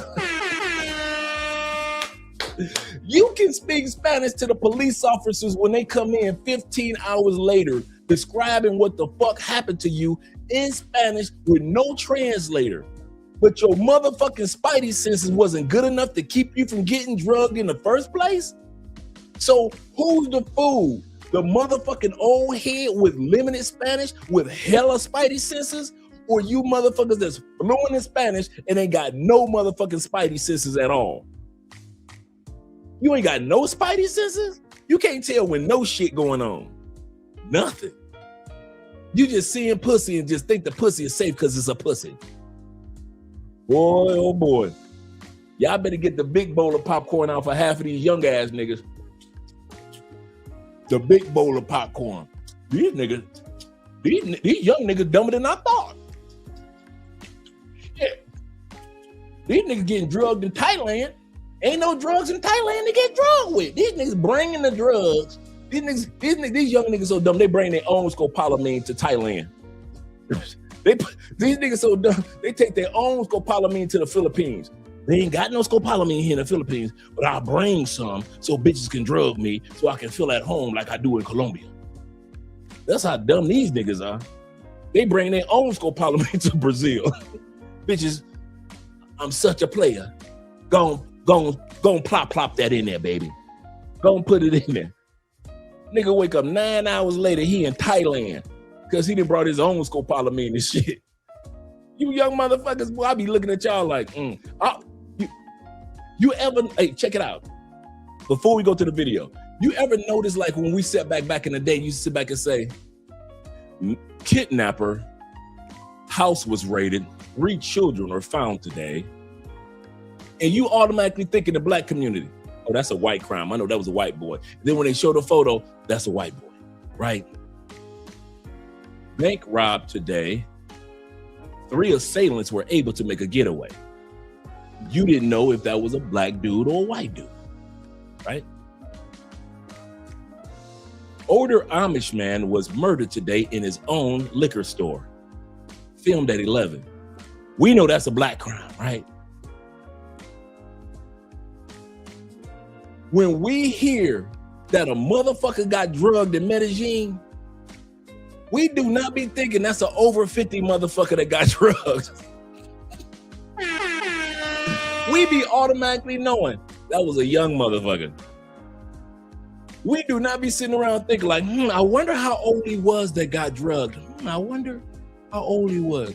It's like a guarantee. If you under 40, 9 times out of 9 times, it's a motherfucker under 40. Like every once in a while, be a motherfucker that's under 40. Every once in a while, it's a person over 40 that get drugged. They'll be like, damn, dude, you too old for that shit. But you younger dudes, man, y'all stay getting drugged. Y'all stay getting drugged. Now, in the States, I can say it's the older dudes. I'll say this. I'll put it like this. In the United States, most of the stories that I've come across where dudes got drugged was the older dudes. That I can't say. It's very rare I hear about a younger dude met a chick in Miami and got drugged. It's usually you old motherfuckers that got money. So let's be fair. And it's usually some old ass white dude that got money. So you old white dudes that got money and you Miami, yeah, you a lick.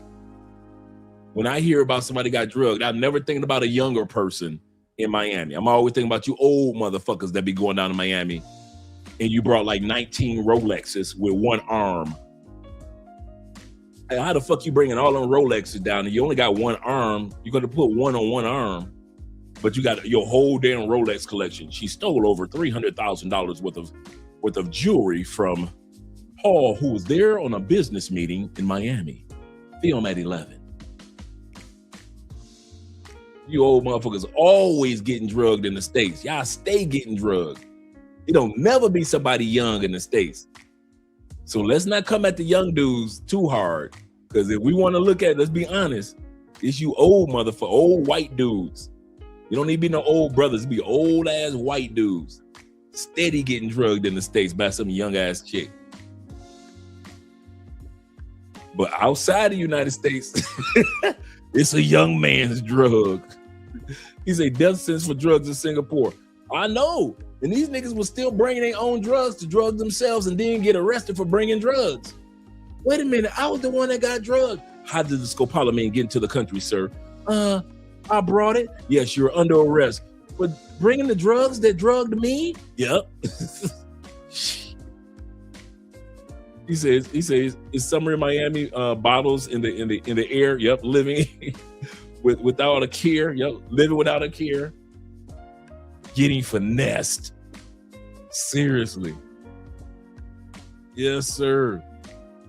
Let's go ahead and get back to the video. We're at the beginning of it anyway. Let me shut up. I want to shut up for quite a bit. We're going to enjoy the video. They say success belongs to the young. Wrong. The numbers actually prove the opposite. A 50-year-old is twice as likely to succeed as somebody I'm going to hit the super chats in the Cash App in a second, gentlemen. who's 30. Twice. So let's kill this myth right now. Age is not your barrier. Mindset is. Think about this. Michael Bloomberg got fired at 39. Most people would have called it quits. Instead, he launched Bloomberg at 40. Fast forward, he's 82 today and worth over $160 billion.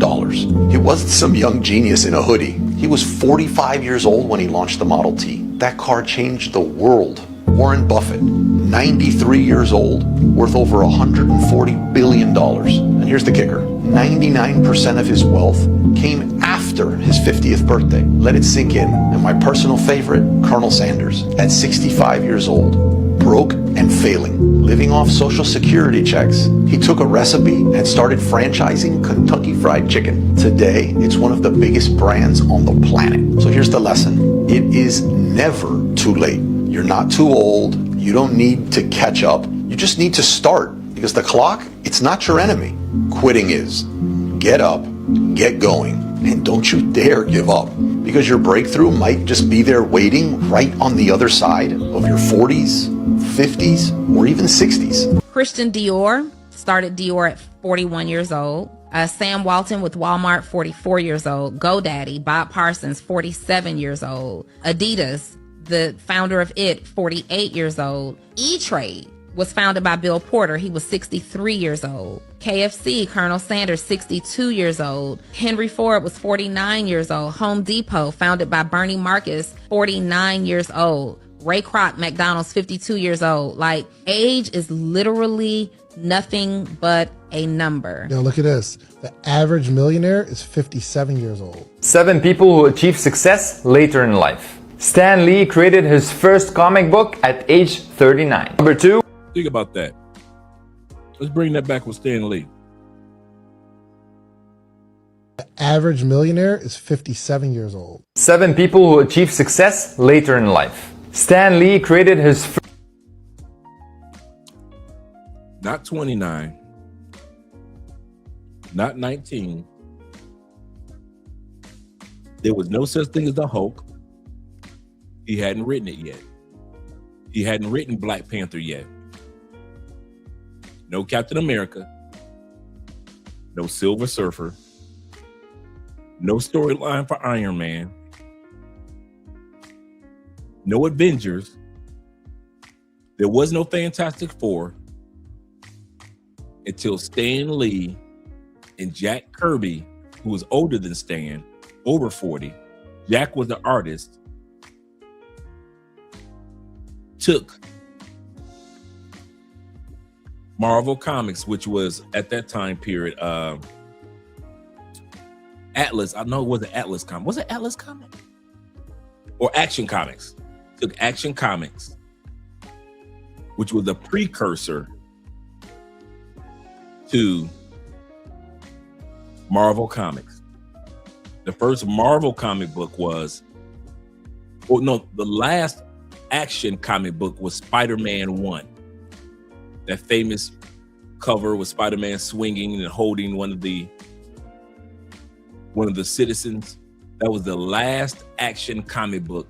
The next comic book that came out was a Marvel comic book. 39 years old. 39 years old. Wrote his first comic book, 39 years old.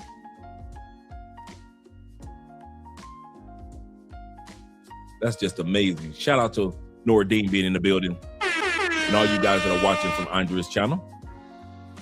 He said we love crossing borders. He said, I'm linking up with my friends with Grand Theft Auto 5 and Grand Theft Auto 6 online. So he says, so I guess that online linking, absolutely correct. You say, but it's done, but it does work. Absolutely correct. You meet some of the best people online. Shout out to my brother Will being in the building, my fellow neighbor over there in Medellin. Say salutations, Andre in chat. Please support the channel by way of Cash App. Appreciate you guys by way of supporting with Cash App. That's scrolling at the bottom of the screen. PayPal is scrolling at the bottom of the screen. And of course, the Super Chats. Thank you guys for the support. This is why I tell young men, invest now. And by the time you're 50, which is a great age, you really start living your best life. Absolutely correct. Absolutely correct. Great point. Great.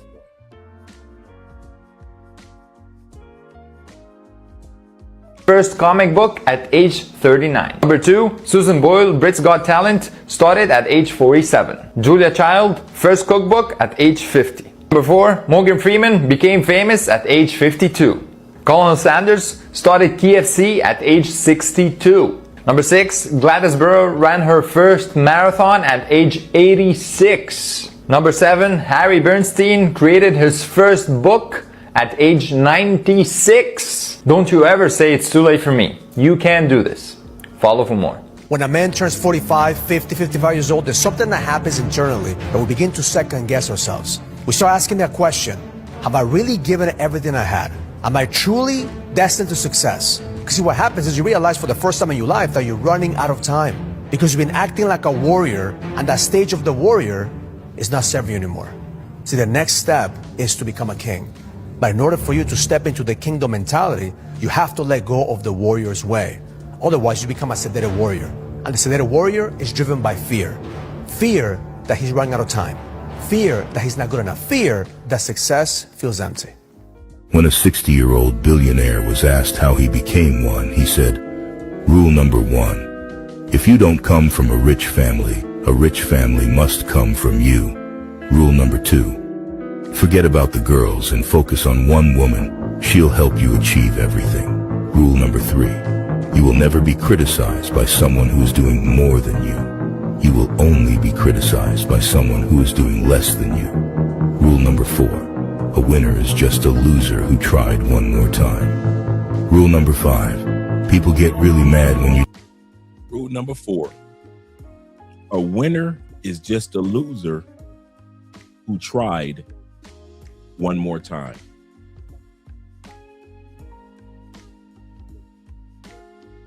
At the Black Manosphere Conclave last year or the year before, El Guapo, shout out to El Guapo, he spoke about being the world's greatest failure. He talked about his issues with going to federal prison, being kicked out the military. He talked about issues when it came to divorces, job issues here, job issues there. Now you see El Guapo, he's traveled some of everywhere. He's happily married. I'm talking about his wife is a sweetheart. Got a chance to meet her at the conclave. Met his son El Guapo, or his son, I forget his nickname that he gives his son. Got a chance to meet his son. Had Andre on the video chat, so we all got a chance to just chop it up. Beautiful home in Bmore. Living his best life in his career. His wife has her through Theo, has her cloud certification cert, what many of us are working on, and her first language as a Colombiana is, of course, Spanish. We're talking about a man that says, I am the biggest failure. And even as the biggest failure, over 40, look at what he's been able to accomplish. Older men know that a successful man is just a failure who got up one more time and kept trying and never gave up and kept trying and kept trying. Some of us have been in Theo's program long enough.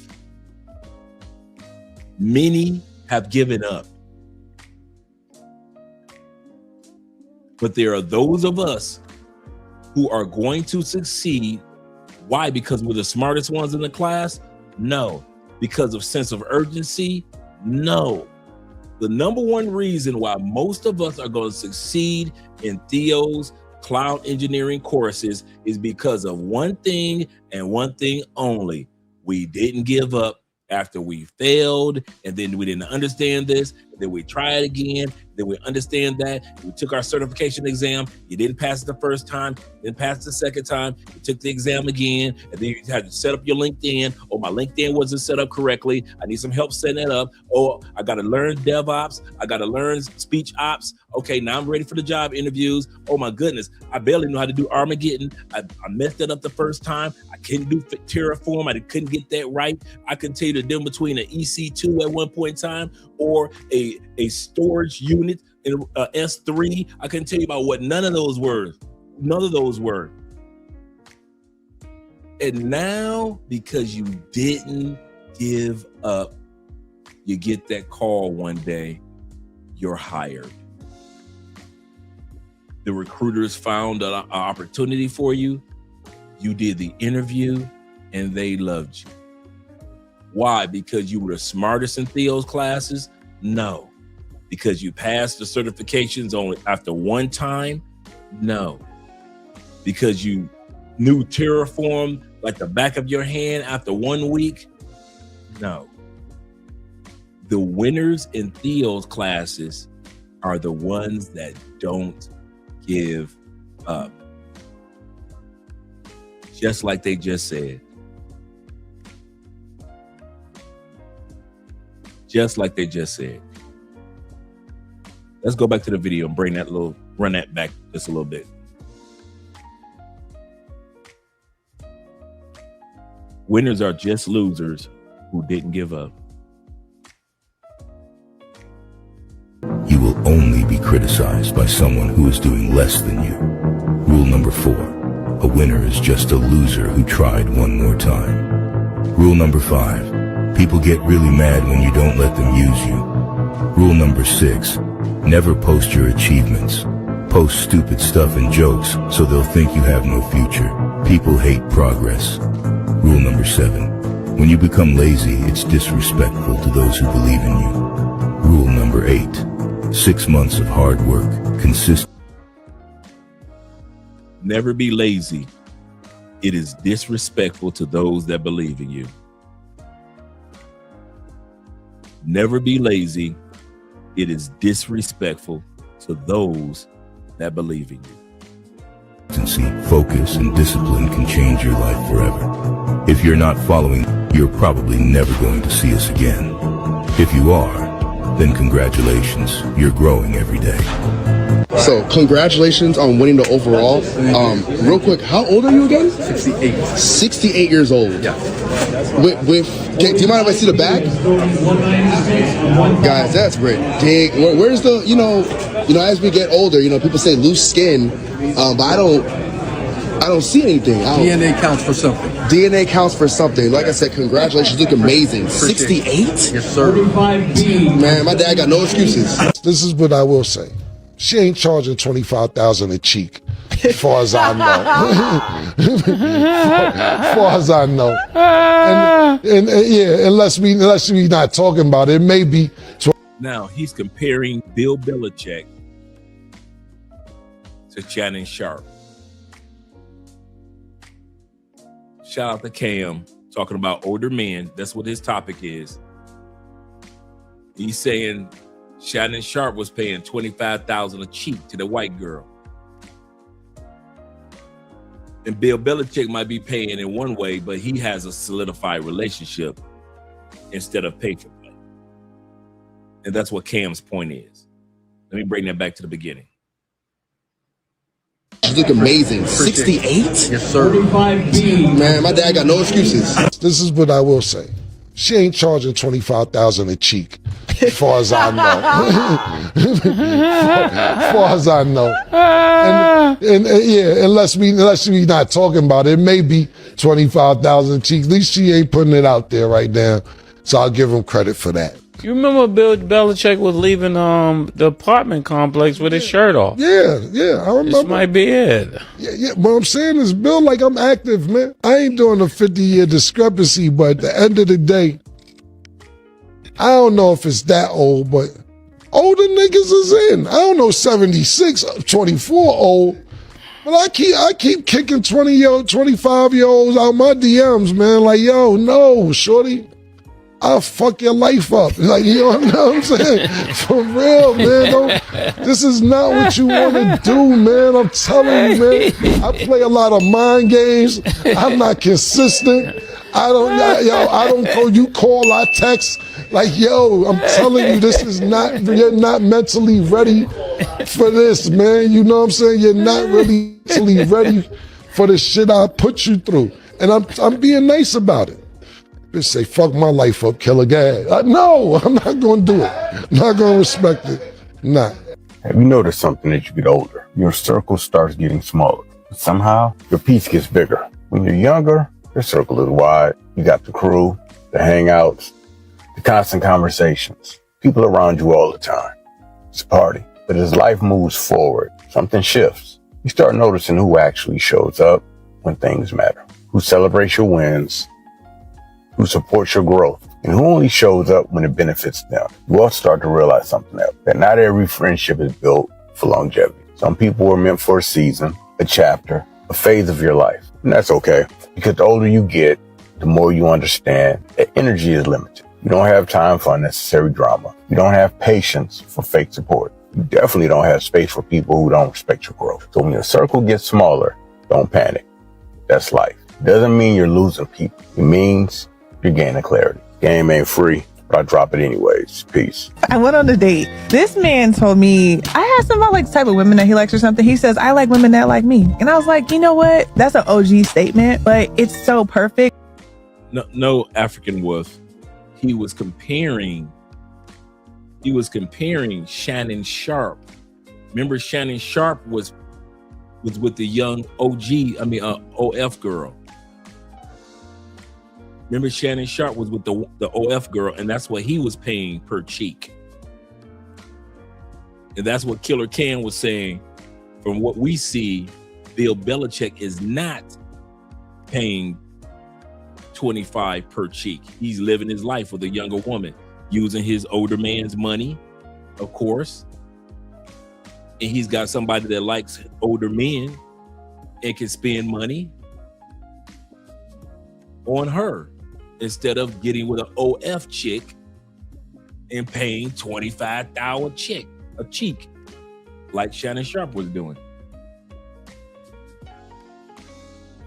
Let's go back to her statement.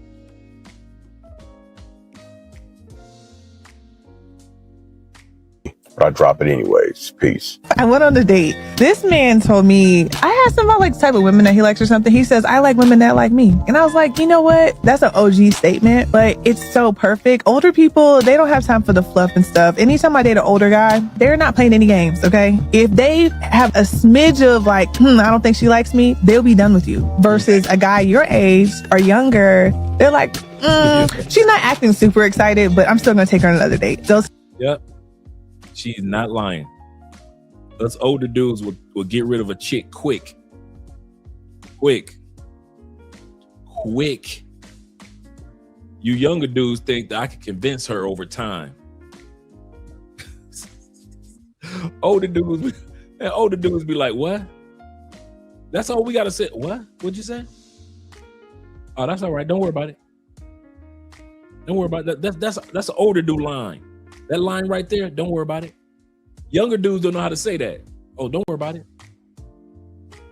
Older dudes, oh, don't worry about it. I'm gonna drop you off at the house. We ain't going out to dinner? No, we don't need to go to dinner. You ain't hungry no more. Yes, I am. No, you ain't. Don't worry about it. I don't need to get that. I could get a different purse. Oh, don't worry about it. She could ask a younger dude for the Birkin bag. Older dude, oh, don't worry about it. I tried to get you the nice purse over here that's worth $1,000. You wanted a $40,000 purse. Well, don't worry about it. You don't get no purse now. Don't worry about it. You'll never hear younger dudes say that. Younger dudes, I'm gonna convince her to get this one. What she like to do? She like to go skating. I'm gonna learn how to skate. She like to shoot darts. I'm gonna learn how to shoot an arrow. I'm gonna do whatever I need to do to get this Gucci. She go to church. I'm going to that church. She Islamic. I'm going to the mosque. Older dude, don't worry about it. No, I'm about to shoot on down to Atlanta for the weekend. You wanna go with me? Well, I got to. Oh, don't worry about it. Before she come up with an excuse on why she can't go to the Atlanta with you, older dude like, I'm about to go to the Essence Festival. You want to roll with me? Well, I got to. Don't worry about it. Don't worry about it.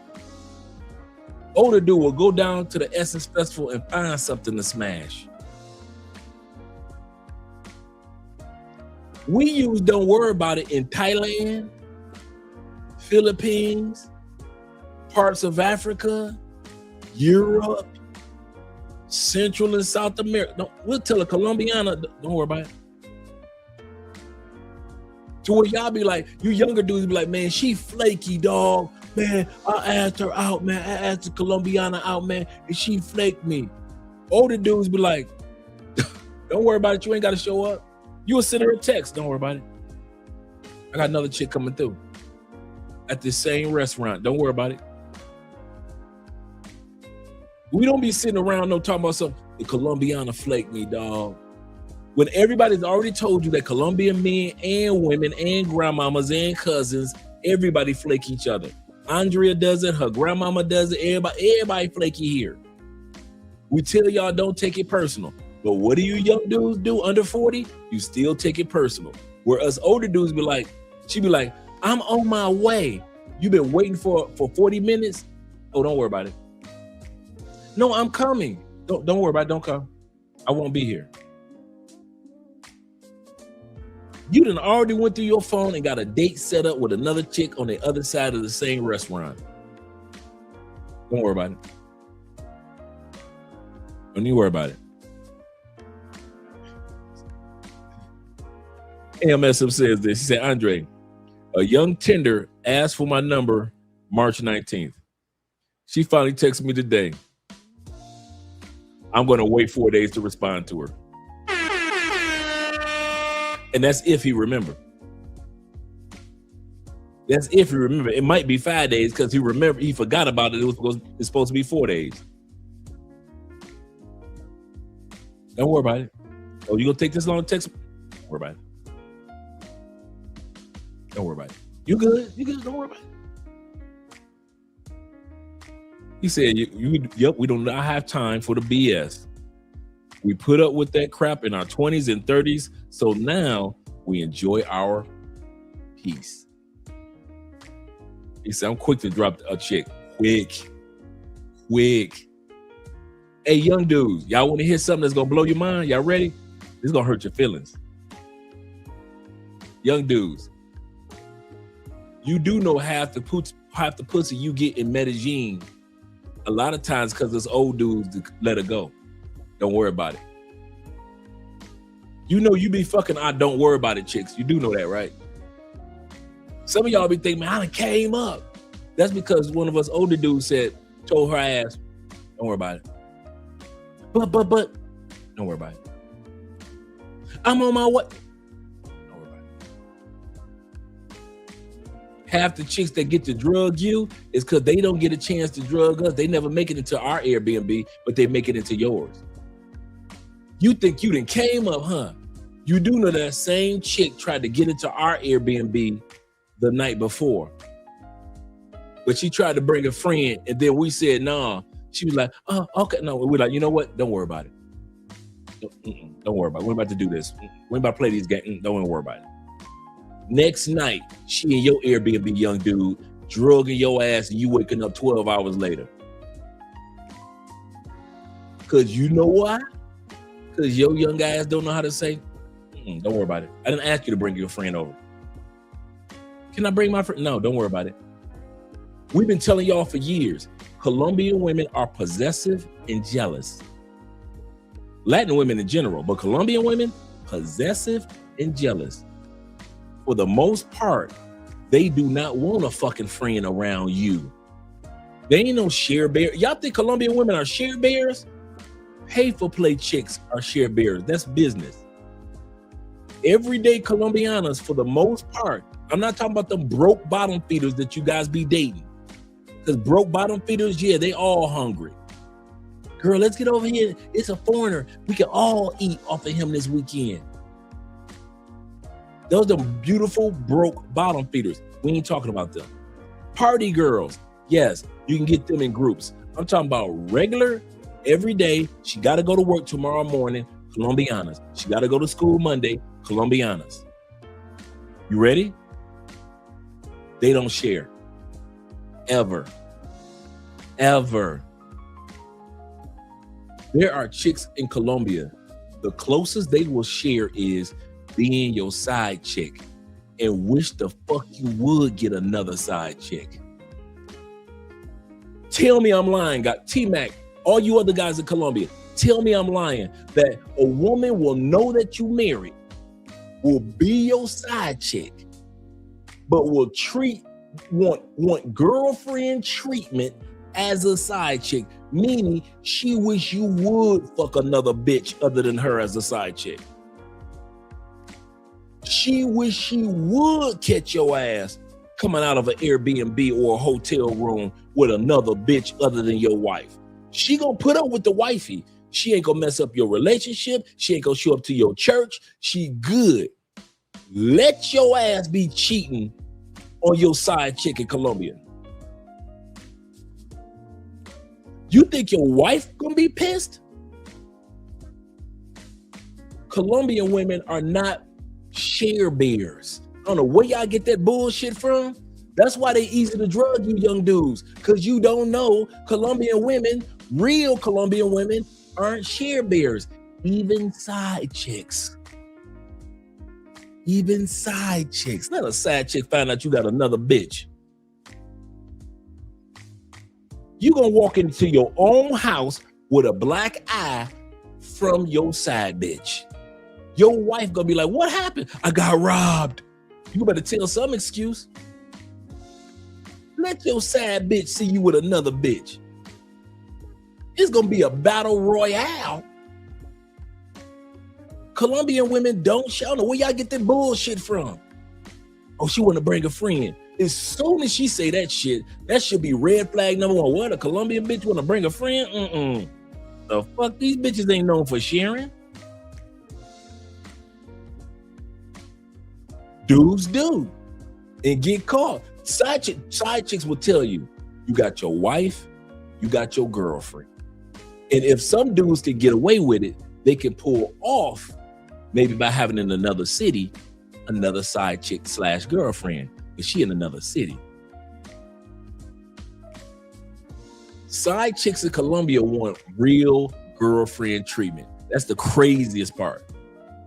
They want flowers, they want cards and candy, just like the wifey. They'll tell you, I can play my position, sir. I will not blow up the spot, sir.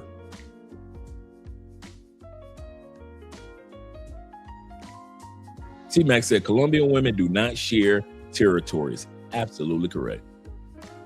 You dudes be coming down here. I got 3 of them in my Airbnb right now. Yeah, he'll be on the news tomorrow. He said, Colombian women do not, Colombian women do not share. Zeta said, he said, Colombian women are known for being territorial about a man. Absolutely. Absolutely. Get another side chick and you will find out quickly. For all you young dudes, so I'll say this again. Colombian women have no problem, and I'm talking about quality women sometimes, have no problem with being a side chick. The problem they have is with you cheating on her as your side chick. How the fuck I will be faithful to you and not come after your wife and be respectful to your kids? All I ask you to do is just take me out to dinner, fuck me in one of the motels and shit, and I'll see you next weekend. You can't even do that. You too busy fucking other bitches behind my back, behind your wife's back. That's why they get pissed. That's why they get pissed. They don't play that shit here in Colombia, bruh. Once you get one side chick, you better sit your ass down until it's over. You better sit your ass down until it's over. Trying to have a bunch of side chicks down in Colombia, and you got a girlfriend or you got a wife. She okay. Being said this, he said, yes, I had a Colombian side chick many years ago as a side chick, and she was wicked jealous, but she played her position, and she was from Medellin. It's the craziest thing, hey, fellas, if you never experienced it, and I haven't, but it's the craziest thing. I already know enough dudes that I talk to them, and they be like, Dre, I don't get it. These women want to be my side chick. I can say I've never had a side chick, but I can say I've turned down many an offer. And I'm talking about from some of the most gorgeous women. And they be so sweet and so sincere. So sincere. I would not fuck up your spot. I'm happy for you. And I'll be like, nah, that's all right. This was just a dance. No, my sister, you got to get your own.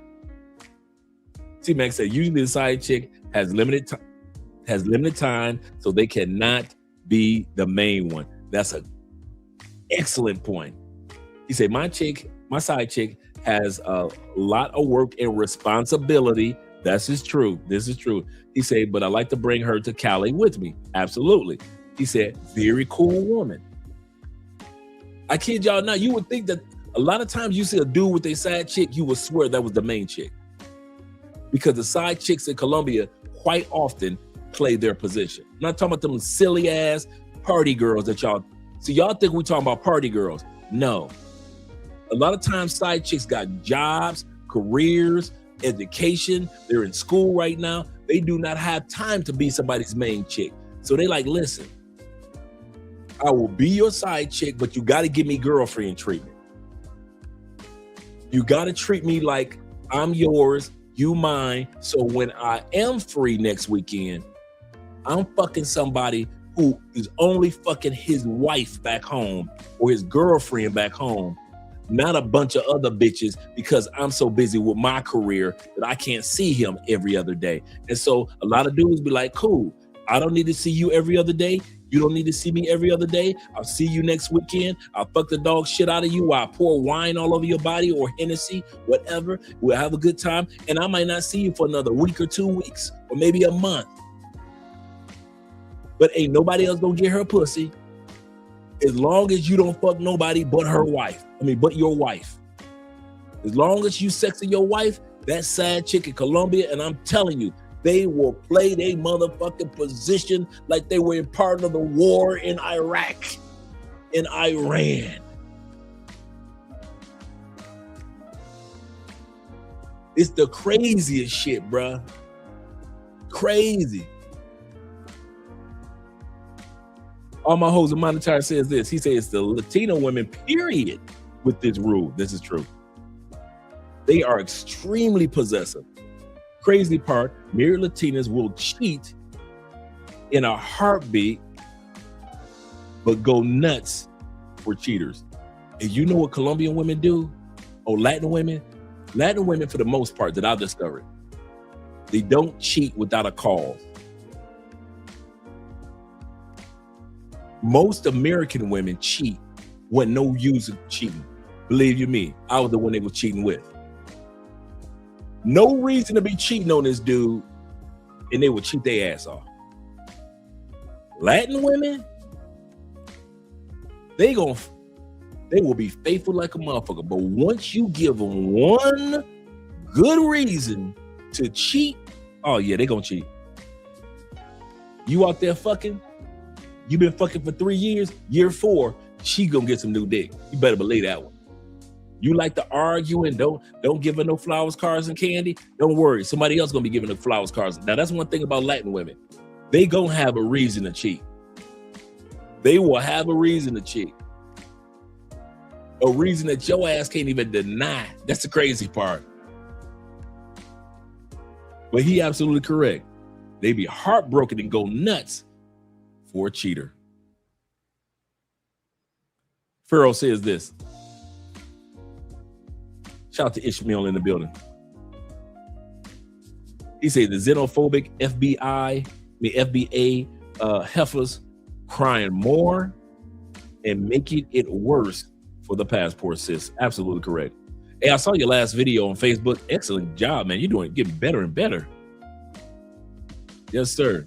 He said, see, Dre, he said all these side chicks watch an idiot mess up the main chick or the wife. Wonder why their women bust their heads with a coconut. So true. So true. Shout out to Ben Dixon in the building once again. He say, yes, that's it. They wanted girlfriend treatment. That's all they want. That's all the side chicks. That's all they want. They want girlfriend treatment.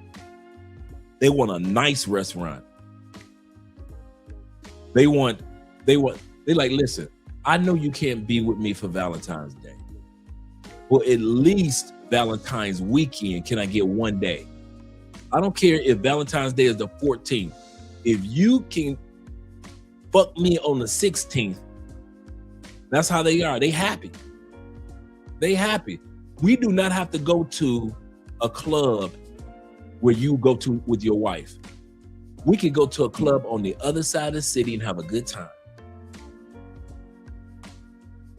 I know you need to be back home at least by 2 o'clock. We can leave this club by 11:30 and head to a hotel. I'll let you fuck the dog shit out of me in jacuzzi, drop me off, and you can be back at your house by 1 o'clock. That's how Latin side chicks are. strategic. But let them find out that your ass got another, like he said about a cheater. Let them find out you got another chick other than her. Yep. He said Pops used to say, do your dirt decent and in order. Absolutely correct. Absolutely correct. T-Mac says this before we get back to the video. The craziest thing is that my main chick and side chick both have birthdays. Oh, hell no, T-Mac. I know you was like, when's your birthday? What day? Oh, shit. I can't make it for both. Baby, I might take you to a brunch. I'm gonna take you to try. Older guys are like, I don't think you like me, so yeah, we don't have to date anymore. Like, they're just more like, they're not wasting their time. It shouldn't be a red flag to like older men. Men get finer as they age. It's honestly not fair. You know, like when you get those little speckled silver hairs coming in, you look like a Greek god. And you just get so masculine and emotionally mature the older you get. Okay.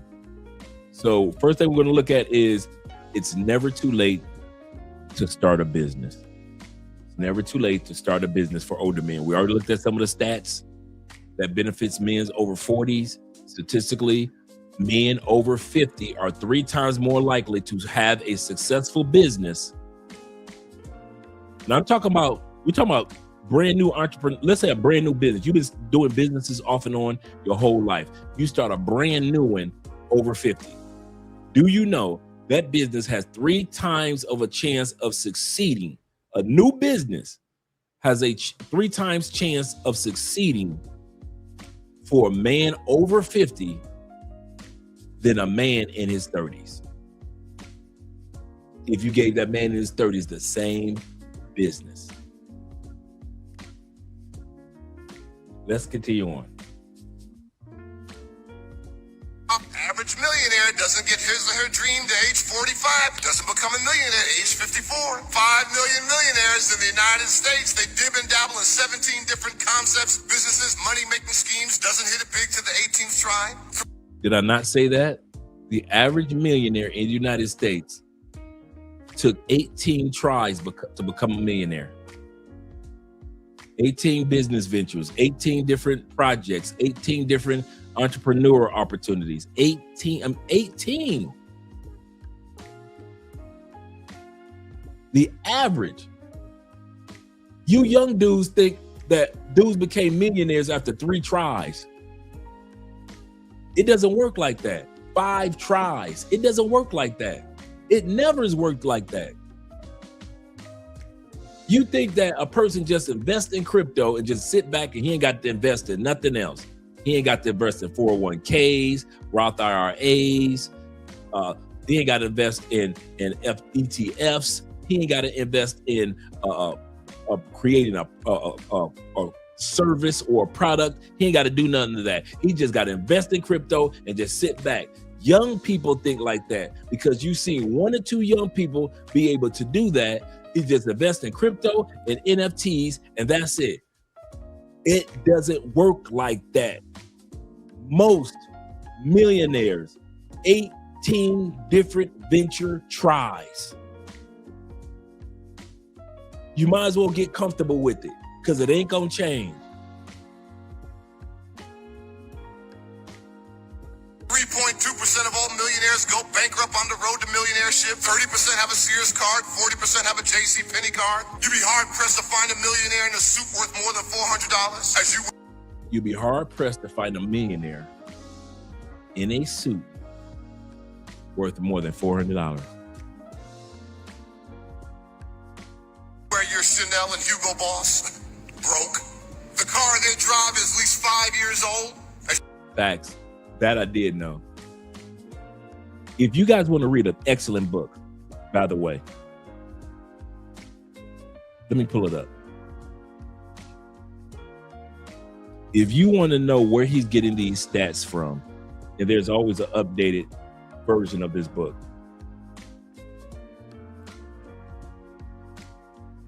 And I'm going to drop the link for this one.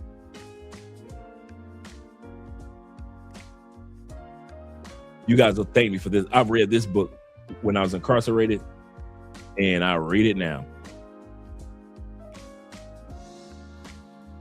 And let me pull it up on screen. This is a must. This book is a must for your collection on your economic journey. I don't care who you are. I don't care if you're over 40. I don't care how much money you made. This book is a must-have just to have it in your library, without a doubt.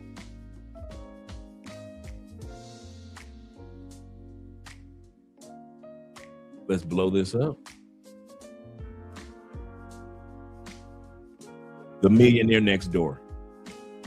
All these stats that he's giving, they always update this book. I'm going to drop the link to it for you guys to order. It's only $10. Yep. Big brother, you and I are think the same. The Millionaire Next Door is a must have if you want to understand millionaires. There is a perception of what a millionaire is in the United States, and there is a reality of what a millionaire is and how they live and what they have and how they acquired their millions in the United States. I kid you not. There is no way you're going to call yourself a business person and you do not have a copy of The Millionaire Next Door. It is an easy read. It's not a super thick book. It's been around for about a good 30, 40 years, but they continue to update the stats. Excellent book. Excellent book. The Millionaire Next Door is a must-have. Must-have. Yep, it's a classic OG, along with Think and Grow Rich. Absolutely correct. You got Think and Grow Rich, the original, and then you got Think and Grow Rich by the brother, which is the black perspective. So you got two versions of Think and Grow Rich. The one by Napoleon Hill, the original from 1940s and 50s and 60s, and then a brother came out in the 90s, in the 80s and 90s. He came out with Think and Grow Rich, the black perspective. Both books are excellent, but this book, Think and Grow Rich, along with Millionaire Next Door, must have. Let's go back to the video. I just wanted to let you guys know that Drive your Lexus and Infiniti, and now we're into Bentleys.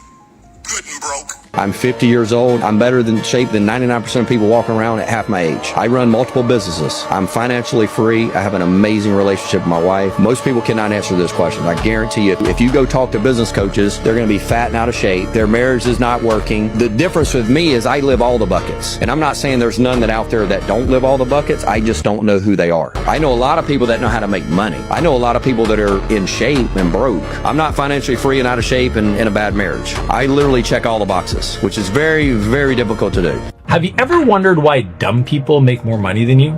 Like, how are people with no degrees building multi-million-dollar empires while straight A students are working 9-to-5s? Because it turns out the richest people aren't actually that smart. In fact, the average millionaire only has a 2.9 GPA.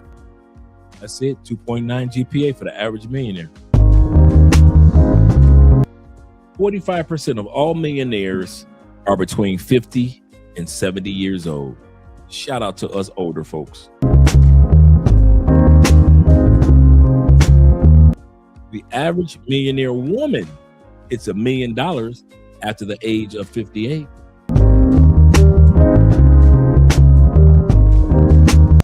Women now make up 33% of millionaires. That means that men are making up 77% of millionaires.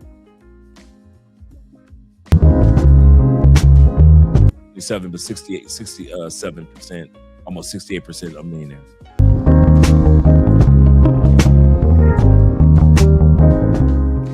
You want to find who the wealthiest people are in your community? Subscribe to the Sunday newspaper. Pull out the arts and culture section. Yeah, and that absolutely correct. Absolutely correct. some of the best people that Andrea and I have met in other countries when we go to cultural locations, when we go to museums, when we go to certain sporting events, we go to certain restaurants.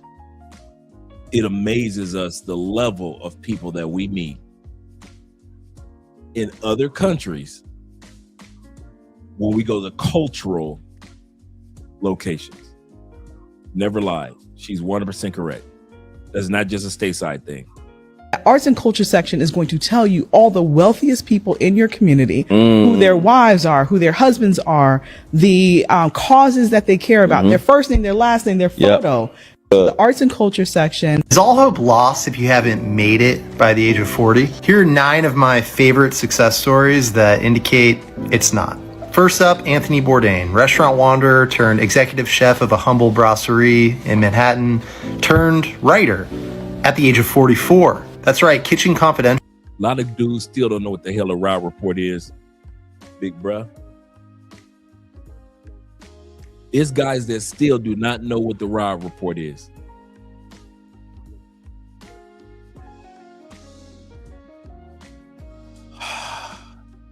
Raw Report is a magazine, gentlemen, for the uber rich.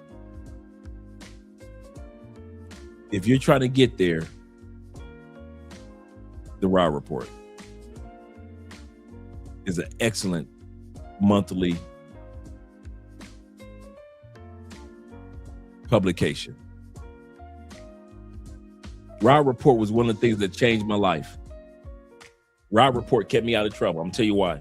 I'm in the feds, so we're getting issues of the Raw Report. They're old issues, but we're getting issues. I'm reading one in some of the last pages of the Raw Report. In every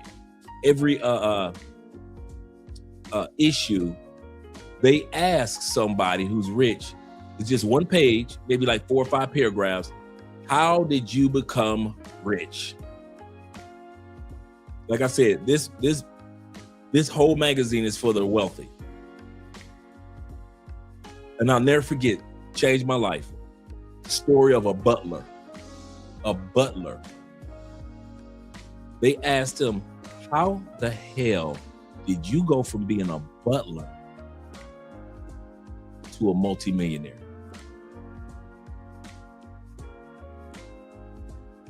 This is what changed.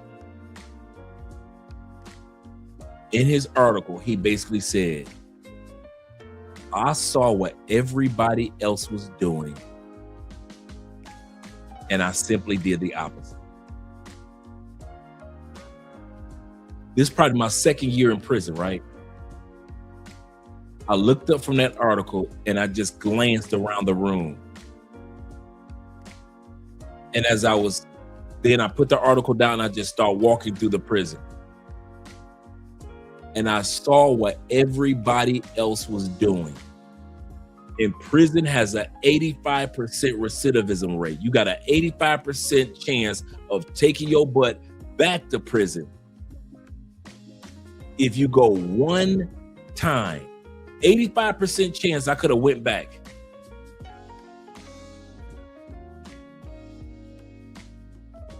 I looked at what everybody else was doing. And to this day, I do the opposite. I look what everybody else is doing in their 50s. And I do the opposite. I look at what everybody else is doing with their health. And I do the opposite. I look at what everybody else is complaining about. And I do the opposite. And I know I am on my journey to becoming that millionaire, multimillionaire that butler did, simply by looking what everybody else in society was doing, the average person. And he said, I could have stayed a butler, but I was looking what all the rest of us who are working for these millionaires were doing. And he decided to do the opposite. And that's how he became a multimillionaire. And I've lived on that principle to this day. That's why when guys be like, "Oh man, Dre, you lucky, you got this." No.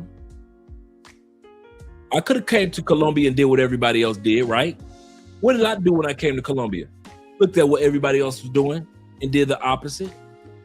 When I went to these other countries before I came to Colombia, what did I do? Look at what everybody else was doing and I did the opposite. How come I ain't never been robbed? I look at what all the rest of y'all do and I do the opposite. How come I ain't never been scammed? I look at what the rest of y'all do and I do the opposite. How come he met Andrea?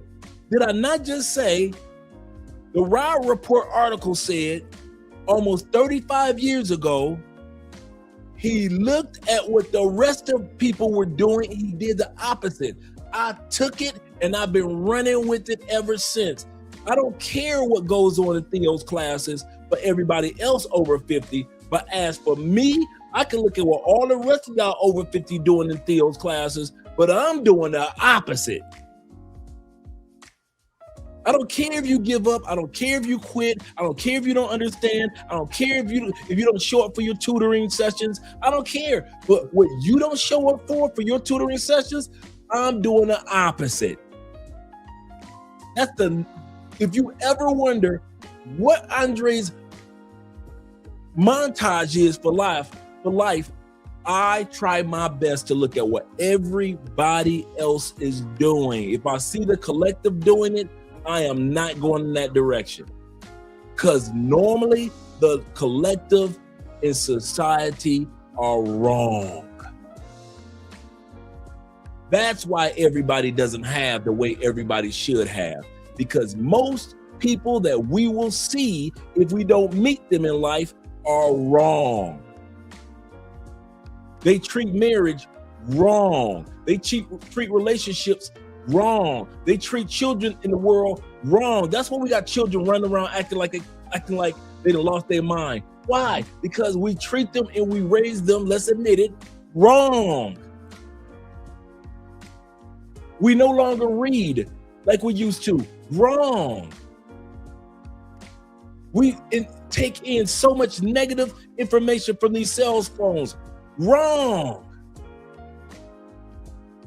We don't focus on our health and eating healthy foods like we used to in the 60s, 70s, 80s, and beyond. Wrong. I look at what everybody else is doing. Wrong. Y'all wonder how the hell this dude is going on 60 years old in 2 years. I looked at how the rest of y'all was taking care of y'all body, and I did the opposite. I wish I could tell it another way. How the fuck this dude is energetic? He's jumping around. I'm about to climb up, go hiking again in 2 weeks with Andrea brother. He's 27. I'm 30 years older than him, 31 years older than him. How the fuck I'm hiking up mountains and shit? Because I saw how the rest of y'all asses treated your bodies in your 30s and your 40s, and I did the opposite. My number one tool, bullshit you not, I watch what most dudes that got a passport do, and I do the opposite. I bullshit you not. I know y'all think it's something else, something special. He must be doing this, he must be doing that. And then no, the number one, if y'all ever wonder what the number one thing I do, I read that article and I never forgot it. He saw what everybody else was doing and he did the exact opposite. And so I said, well, if it worked for him, I'm going to see if it works for me. And till this day, my life would be fucked if I thought about travel the way that most people think about travel. If I thought about relationships the way that most people thought about relationships. If I thought about marriage, and even though I was married and went through a divorce, but I never blamed it on marriage. Because I knew if I got married in another country, the results could be completely different than being married under the laws in my home country. I did the exact opposite of what most people do. I don't focus on my problems as much. I focus on the solutions. We all have problems. We all have ups and downs, ins and outs, lessons to be learned, challenges in life. Storms come, storms go. Good days, bad days. How are you going to look at it? Are you going to focus on the problem or are you going to focus on the solution? The human brain is not wired to focus on both of them at the same time. If I say red right now, a red apple, you will picture a red apple. But if I say a green broccoli, or if I sit back and I say yellow banana, your brain will see a yellow banana and green broccoli. What happened to the red apple? You see how fast your mind let go of the red apple and start focusing on the green broccoli and the yellow banana. Your brain is wired. It's going to focus on this or it's going to focus on that, but it's not wired to focus on both at the same time. You can't be whining about the problems of life and then talk about, I wish I had a solution, but you never focus on solutions. So when I discovered that one, I say, okay, I got a choice. I could be like everybody else, focusing on the problems that were whining and crying about life itself, racism, inflation, politics. I can acknowledge problems are here. I acknowledge racism is here. I acknowledge that this is there. I acknowledge laws for divorce is there. I acknowledge politics are acting a dang fool right now. I acknowledge the problems of life. But I've decided to focus on, is there a solution to focus on? So I'm solution oriented. I don't care how many times I got to study for Theo's test. I don't give a damn about how many times I got to take the exam. My job is not to focus on how many times I have to pass the exam. My job is to focus on what's the solution. If I didn't pass it that time, what's the solution to where I could pass it the next time? What's the solution? That's how you do the exact opposite of most people walking the planet.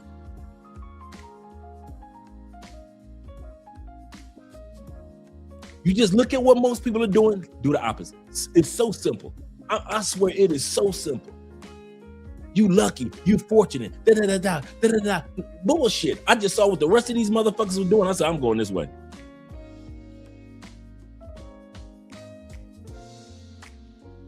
If I had went to DR, I would still have quality women. You know why? Because I saw the rest of y'all go to DR and go pay for play. So I said, shit, must be a bunch of quality women that ain't getting no dick from Americans. So let me walk this way. And guess what? If I was in DR with you dudes single, I would get quality bitch after quality bitch after quality bitch after quality bitch. How you do that, Dre? Watching you and doing the opposite? I land in Medellin just like you landed in Medellin. How the fuck are my fucking doctors, lawyers, attorneys, and Colombian politicians? I only been to Colombia like 3 or 4 times in the first 6 months of that particular year. How the fuck are my fucking quality women, but y'all coming down here fucking thousands of broke ass pay for play bitches? How the fuck is that? I watch what you did in Colombia and I walked the opposite way, and guess who was waiting for me? All these single, professional, good women was waiting on your boy. When none of y'all talking to them, y'all wasn't saying shit to these women that work in all these office buildings in Medellin. Y'all wasn't saying shit to the security chicks. Y'all wasn't saying shit to the chicks that work in the mall, the managers in the mall, the restaurant managers. You were not saying anything to the bitches that had their own car or their own motorcycle, or y'all wasn't saying shit to them. Y'all was running the bad bitches. And so I looked at y'all running the bad, true story. I looked at y'all running about bitches, and I did like the Rye report said. When you see the masses doing it, do the opposite and watch you win. And it has never failed. That's the last part I'm gonna end with. It has never failed me once. All I gotta do is watch what the fuck y'all do the opposite, and I win again and again and again and again and again and again and again. It is so simple. So simple. Even if you just look at your family, what your family doing? Watch them do the opposite. You get the opposite results. Ain't nobody in my family lived in Florida. 2 generations, both sides, mom's side and dad's side. Atlanta.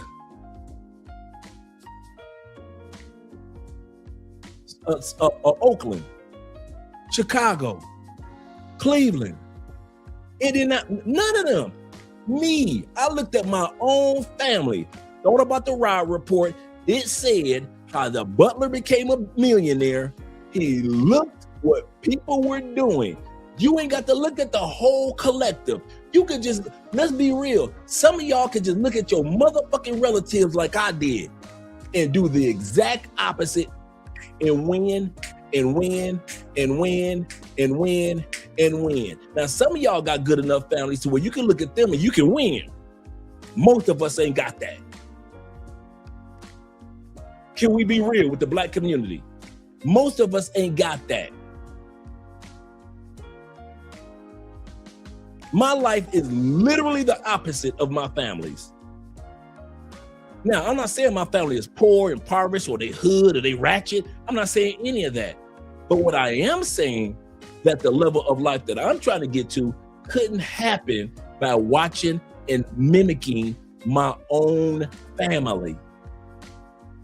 Guess what results I would have? I would still be living my ass in Detroit. My uncle Ghostface Jeffrey was, because we both moved to Florida. So if I'm in Detroit, guess who else is still stuck in raggedy ass Detroit? Jeffrey. So guess what Jeffrey did? Looked at the family. He didn't have to go looking all over the black community. All we had to do was look at our own damn family and said, let's do the opposite. Rob Report say the butler became a millionaire. He looked, he did the opposite, and he succeeded. Jeffrey did it.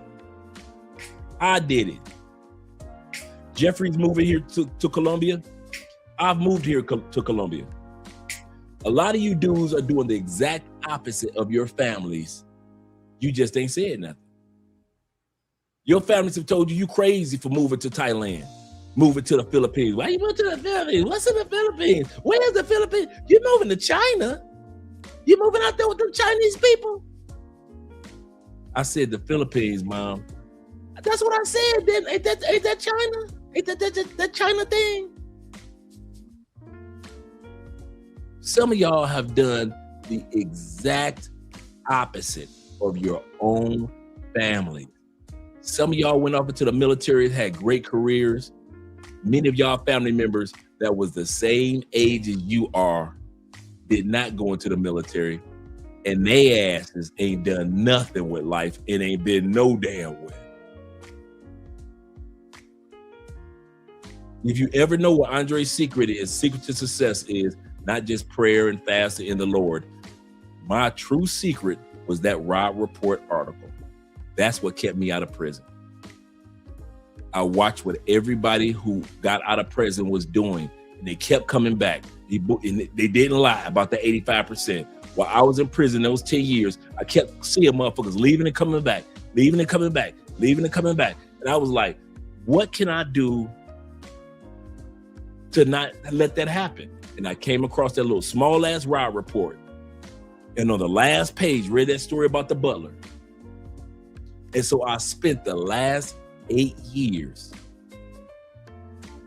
of my incarceration preparing as if I was getting out tomorrow, even though I had 8 years left. Okay, let me get my degree in this. They're still doing education, so let me get my degree. Okay. What else I need to do? Okay, let me learn how to write resumes. Let me learn how to write resumes. Okay, let me know how to. Okay, they got programs out there for post incarceration. They got programs and grants out there and money out there and housing for people to remember. At this time period, I don't know I got $20,000 waiting on me. Why? It's only year 2. So I don't know that granddad's gonna pass on and leave me $20,000 check. I didn't know about that. So every day when I was incarcerated, bullshit you not, I treated it like, if they let you out tomorrow, Dre, what are you gonna do? Well, the first thing I knew to do, based off that Rob Report article, is the opposite of what these other niggas in here doing when they get out. I don't need no bitches in my face, because that's what they had in their face when they got out. I don't need no family members talking about welcome home, let's throw a party, because that's what they got when they got out. I don't need none of my homeboys in my face talking about, Dre, here's some drinks, well, we about to live it up, because that's what they friends did when they got out. So I watched what all these other niggas did when they got out of jail, and all these other white boys did when they got their ass out of jail, and I did the motherfucking opposite. And I did it for 8 years. I had 8 years left. And every single brother, when I walked, I bullshit you not. I walked out of the feds with a big ass goddamn binder of how to survive once you leave prison. I had how to write a resume. When I got out, every job I applied for, I got. Every job I got a promotion. While the rest of these motherfuckers was in that jail, bullshit you not, was in the half, once you get out the feds, you go to the halfway house. Halfway house, you stay there for 3 to 6 months or a month. It's almost like it's almost just like a house full of ex-cons, and you're living there, and you work, you got a job, you work in the community, and then you go, it gives you enough time to get on your feet. At this time period, I still don't know about the $20,000 check waiting for me. While everybody else in there is dressed in hoodies, hoodies and t-shirts, and I dressed every fucking day like I had a job interview. Even though I already had a job. When I finally got a job, when I got off work, I was working in a nursing home. When I got off work, working in that kitchen, I was the young kid that delivered the food from floor to floor. When I got off work, when I got back, cleaned myself up, and I put on button-down shirts. I'm gonna look like the opposite of these motherfuckers. Bullshit you not. Remember I told y'all the story? The one time I was so clean that some attorneys was coming into the halfway house. They walked up on me and just start, well, we're here for this, that, and this. We hope that we're on time. If you need any help with this, that, and this, so forth and so forth. And I'm looking at them like, how can I help you?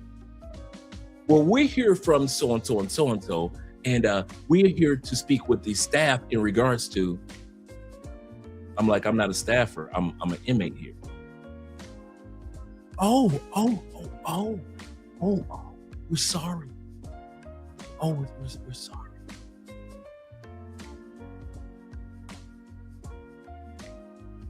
Dressing like I respected myself gave me the energy of respecting myself.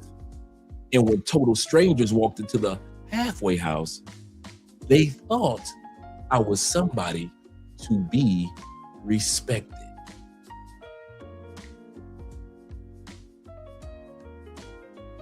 I didn't just start Suits with Kevin Samuels.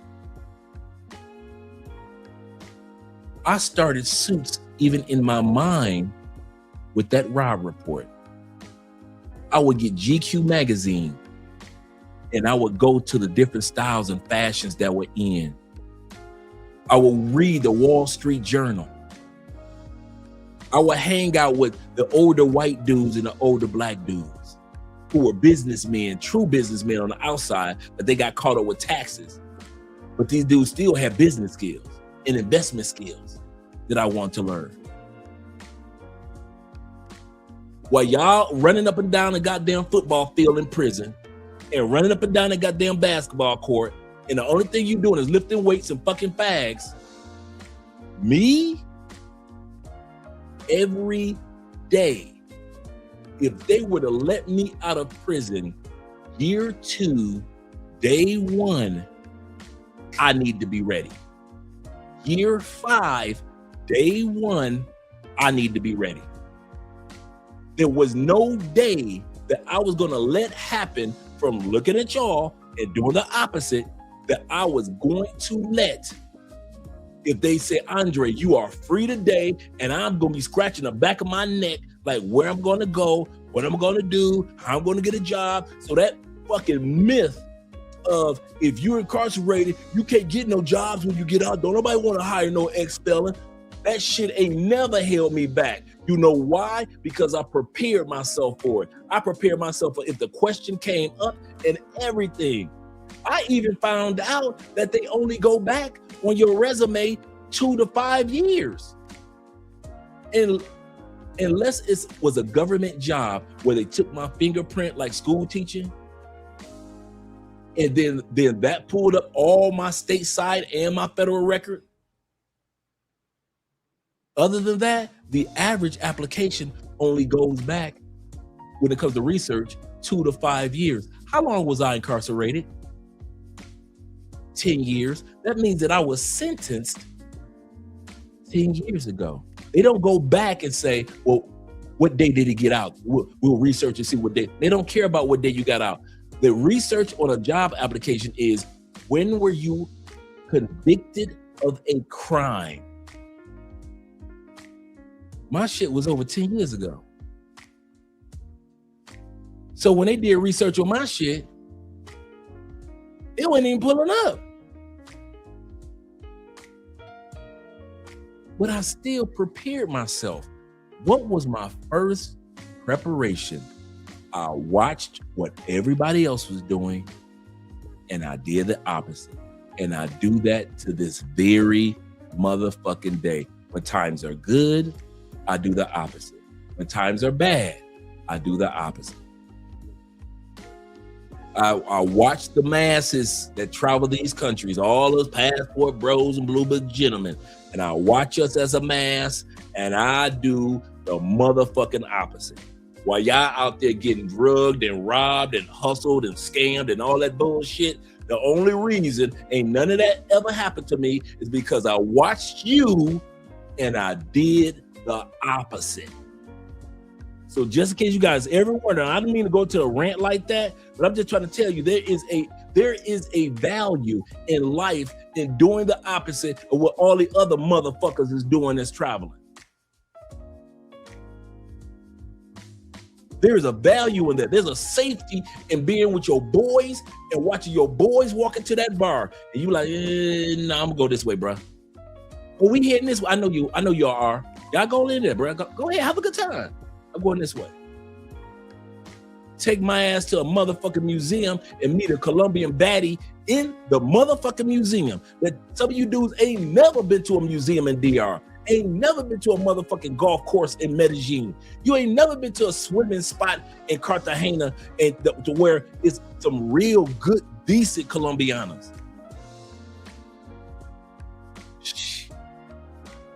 Man, please. That's all I had to do. That Rob, I bullshit you not. That one Rob Report article, check the last page. This is the crazy part. They only asked that in the Rob Report, like in the last page. It wasn't like it was a major article, a 4 or 5 page article. It's like 2 to 4 paragraphs. How did you get rich? It's the how did you get rich paragraph before the end of the how did you get rich?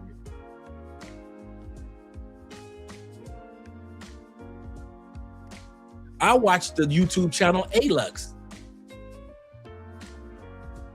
That is a how to get rich channel on YouTube. ALUX. Been around for the longest. They started with the magazine. Started with a blog page. Alux, y'all ain't, what, on YouTube? The motherfuckers will walk you through how to get rich. And if you fall, let's say you lose everything. Like at one point in time, we lost everything. We went from $15,000 a month and it plummeted. Guess who's on their way back to $15,000 a month?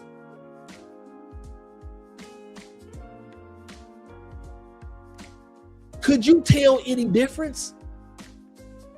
In my behavior, was I bougie when we were making $15,000 a month, or was I the same Dre? Now that we make less than $15,000 a month, am I the same Dre? Guess what I'm going to be on our way back up there, because we're on our way back now. The same Dre. Why? Because I'm a dude that learned, watch what other people do who have money and do the opposite. Watch how bougie and funny style other people are when they got money and do the opposite.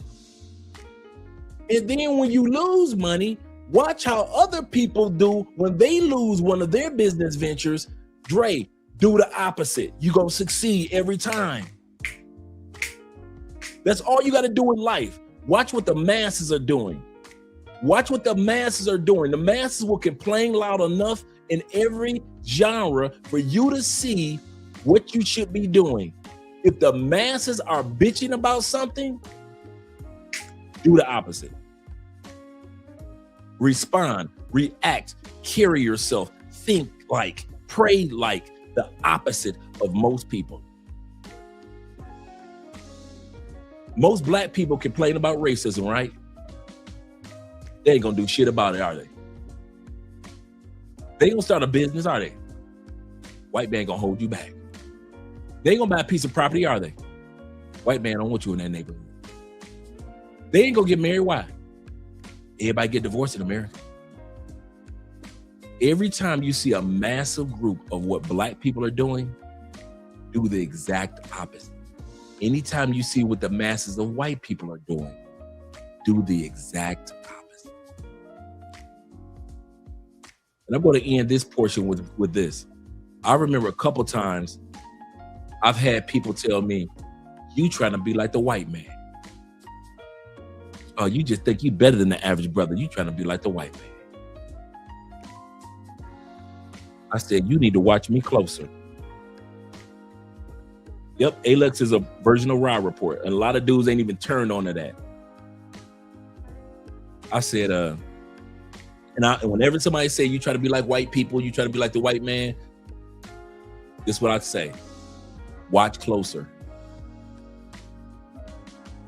Every time I've had so many dudes tell me, you try to be like the white man, you just try to be white man, you Oreo, you try to be like the white man. Watch closer. My goal is to get my life to the point where the white man, the white woman, and the white children, and the Latin man, and the Asian man want to be like me. I'm busting my ass to become an influence on men of all cultures, not just be influenced by men of one culture. My goal is not to be influenced by men that are only black. I'm sorry. My job is not to be influenced. As much as I love all that what we do as black men and black women throughout history, my calling on this planet is not to be influenced only by black people. But my calling also isn't only to be influenced by whites. One of the reasons I use this passport is because I'm influenced by cultures on continents. Each one of these continents have something to make my life better and easier. And I'm going to find out what it is, and I'm going to take advantage of it. So while y'all still crying about, I'm trying to be like the white man, I am trying to be influenced by as many men as possible, of many cultures on as many continents as possible, till I get my life to the point where others on other continents are influenced by Andre. That's my goal. Y'all got Andre fucked all the way up. Talking about I want to be like one culture. I'm trying to be like a bunch of fucking cultures. I'm trying to get family values from this culture. I'm trying to get networking from this culture. I'm trying to get ingenuity and creativity from that culture. You think I give a fuck about wasting my time being like everybody else that's black and being influenced by one culture, ours? Hell no. I'm not about to sit up here and pretend like I ain't gonna be influenced by all these other cultures. How the fuck? Now I want to find out how 98% of Chinese people own their own homes. I want to know. I want to know how it is in these other cultures that they're so family focused, that grandma is still in your life, aunties, cousins, everybody. I want to know how everybody's helping each other out, because I can't see that in my community no more. So I got to go to somebody's community.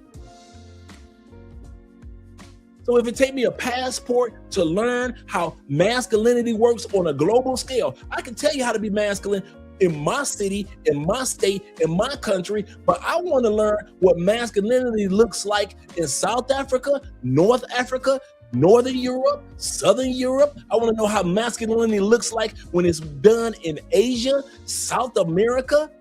You know how much I've learned about how masculinity works on a global scale once I got my passport, just manhood itself. So for all you plantation bros, you FBAs and ADOSs, I got you, bro. Keep your ass right there on that plantation. But while you're on that plantation, the version of manhood that you deserve to learn on a global basis will never happen, and you will only know manhood based on your neighborhood. That's it. Your manhood is limited. Some of our manhood is limited to our emotions because we emotional motherfuckers. We will kill them all because our neighborhood told us that. Some of our manhood is based on blaming other cultures. It's the white man's fault. It's the white, you know why? Because our neighborhood taught us that. Some of us in our neighborhood, man, women this, women that, can't stand women. You know why? Because our neighborhood taught us that. I want to know how these other men in other countries keep traditional women, and keep these women, these traditional women, happy. What are these motherfuckers doing in their country that we ain't doing? Let me use my passport and go see. And go learn. I don't want to just see, I want to go learn.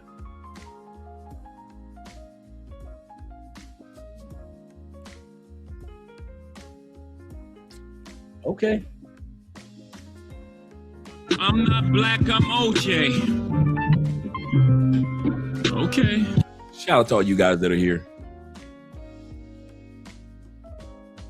Let me scroll down to AMSM. Oh, I got this one. He said, Andre, a young tender. I think I got that one. And all my hoes are monetized or demonetized. Shout out to you, demonetized. He said, Pops used to say, do your dirt, decent and in order, for real. I remember one chick told me, she said, clean your plate. She said, before you mess with me, clean your plate. I said, what you mean by that? She said, if it's Thanksgiving, she said, you eat all your food and you want to get some dessert, either exchange your plate or clean your plate. At that time period, I had a stalker. True story. My ex-girlfriend was a stalker. And I was out on a date with this really nice young lady from New York, right? And the stalker chick showed up to the restaurant, had followed us to the restaurant. And I never forget, it was crazy. So, and I don't do drama. So the New York chick stood up and she said, Andre, I really like you. You're a nice guy. She said, but you need to clean your plate. And I said, what do you mean by that? And that's what she explained to me. She's with the Thanksgiving analogy.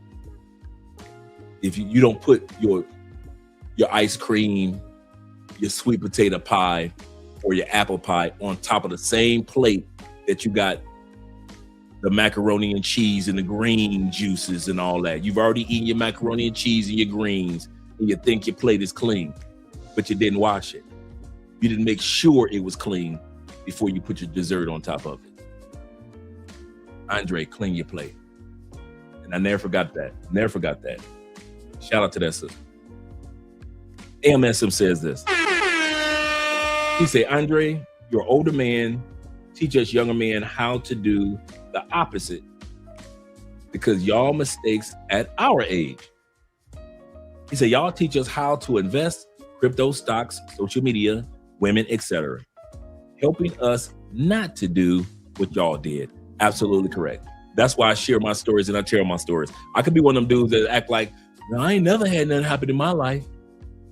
I'm not Anton Daniels. I'm going to tell it all.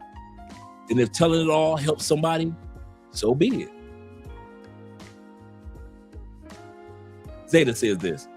He says, a smart man learns from his mistakes and a wise man learns from the mistakes of others. A rich man learns from his mistakes to avoid the mistakes made by others. Absolutely correct. Absolutely correct. That is a great point. Shout out to you guys for the support. I'll hit the Cash App and the PayPal in a second, guys. let's get back to the video. Enough of me running off at the mouth. Andre, be quiet. Let's go back. Yeah. And that arts and culture section is going to tell you all the wealthiest people in your community, who their wives are, who their husbands are, the causes that they care about, their first name, their last name, their photo. The arts and culture section. Is all hope lost if you haven't made it by the age of 40? Here are 9 of my favorite success stories that indicate it's not.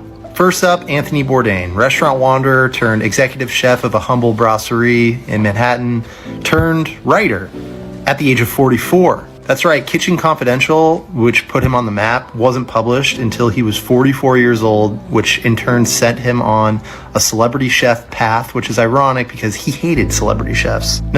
Before we go to the next one, I just want to give you guys, I know I said I was going to shut up, but for you guys that are aspiring writers, I'm going to give you a little stat real quick.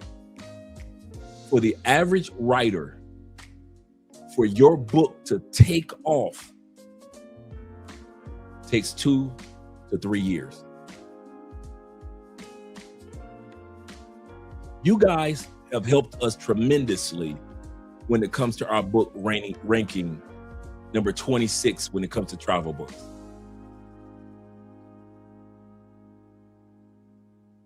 We wrote that book last year. Still have another year to a year and a half to go. Statistically, if you write a book and you publish it today, for it to truly take off with the masses, takes 2 to 3 years. So write the book. Write the book like Anthony Bourdain. I just want to encourage you guys who are thinking about being authors or have been an author and you don't think your book is taking off. It takes 2 to 3 years. In some cases, it takes 5 years.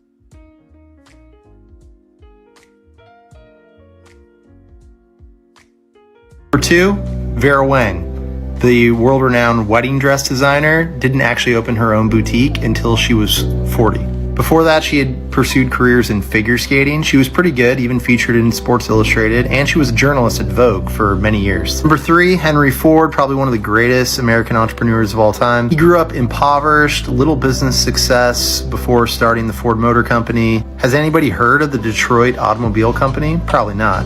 It wasn't until he was 45 that the Model T was introduced that sent him on a path to entrepreneurial greatness. Number 4, Toni Morrison, one of the greatest American novelists probably ever. She published her first novel, The Bluest Eye, just before turning 40, and it wasn't until about 7 years later when she actually finally received some critical acclaim for her writing for the Song of Solomon. And it wasn't until about 12 years after that, when she was about 60, that her work Beloved got a Pulitzer Prize. And a few years later, she won the Nobel Prize in Literature. She would often wake up at 4 a.m., single mom, 2 kids, and write.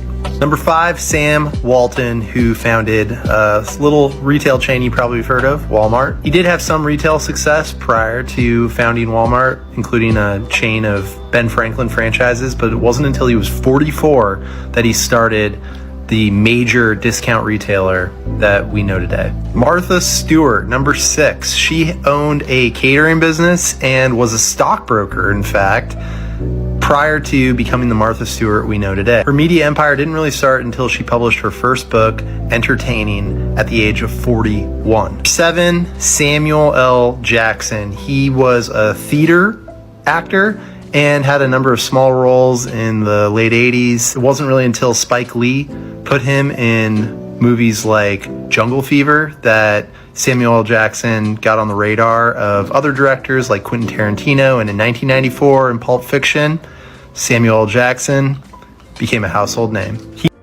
Did you know that I know some of you guys knew this already, that Samuel L. Jackson is in the Guinness Book of World Records. Samuel L. Jackson is in the Guinness Book of World Records for being the number 1 box office draw of all time. He's number 1 in world history for being in more hit multi billion movies than any actor in the history of this planet. From the Star Wars franchise to the Marvel franchise to the movies that he was doing with Spike Lee and all of the other movies that he's done, the B-level movies he's done, equate to more tickets sold that a person has been involved with than any other actor in human history. Nobody has done it like Samuel L. Jackson. The fact that he doesn't have a Lifetime Achievement Oscar by now is crazy. It's crazy. He was 46. Number 8, Regis Philbin. He was Joey Bishop's sidekick for many, many years, and it wasn't until 1988 when he was age 57 that he started the Regis and Kathy Lee show. I didn't know he was 57. I did know that Regis Philbin is in the Guinness Book of World Records. Regis Philbin is in the Guinness, most people know this. Regis Philbin is in the Guinness Book of World Records for being the person that's been on television, on a screen, more than anybody in the history of the invention of television. Nobody has spent more screen hours in front of television, in front of our eyes, than Regis Philbin. Nobody. You would think it was probably maybe Lucille Ball because her show stayed on for years and years. Nobody. Like consistently, day to day, new episodes every day.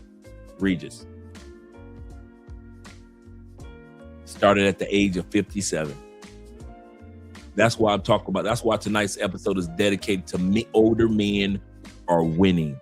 That became one of the biggest morning shows ever. That led to many other shows like Who Wants to Be a Millionaire, and he actually held the Guinness Book of World Records for the longest time for the most hours spent on television.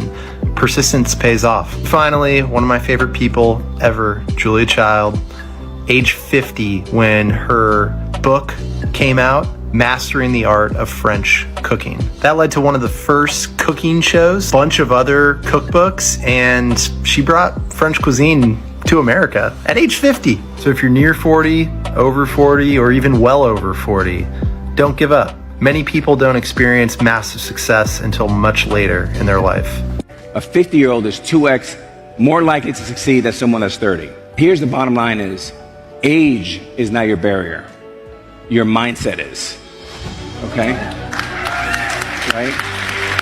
And it's never too late. And it's never too late. I'll give you a few examples. Okay? Michael Bloomberg got fired at 39.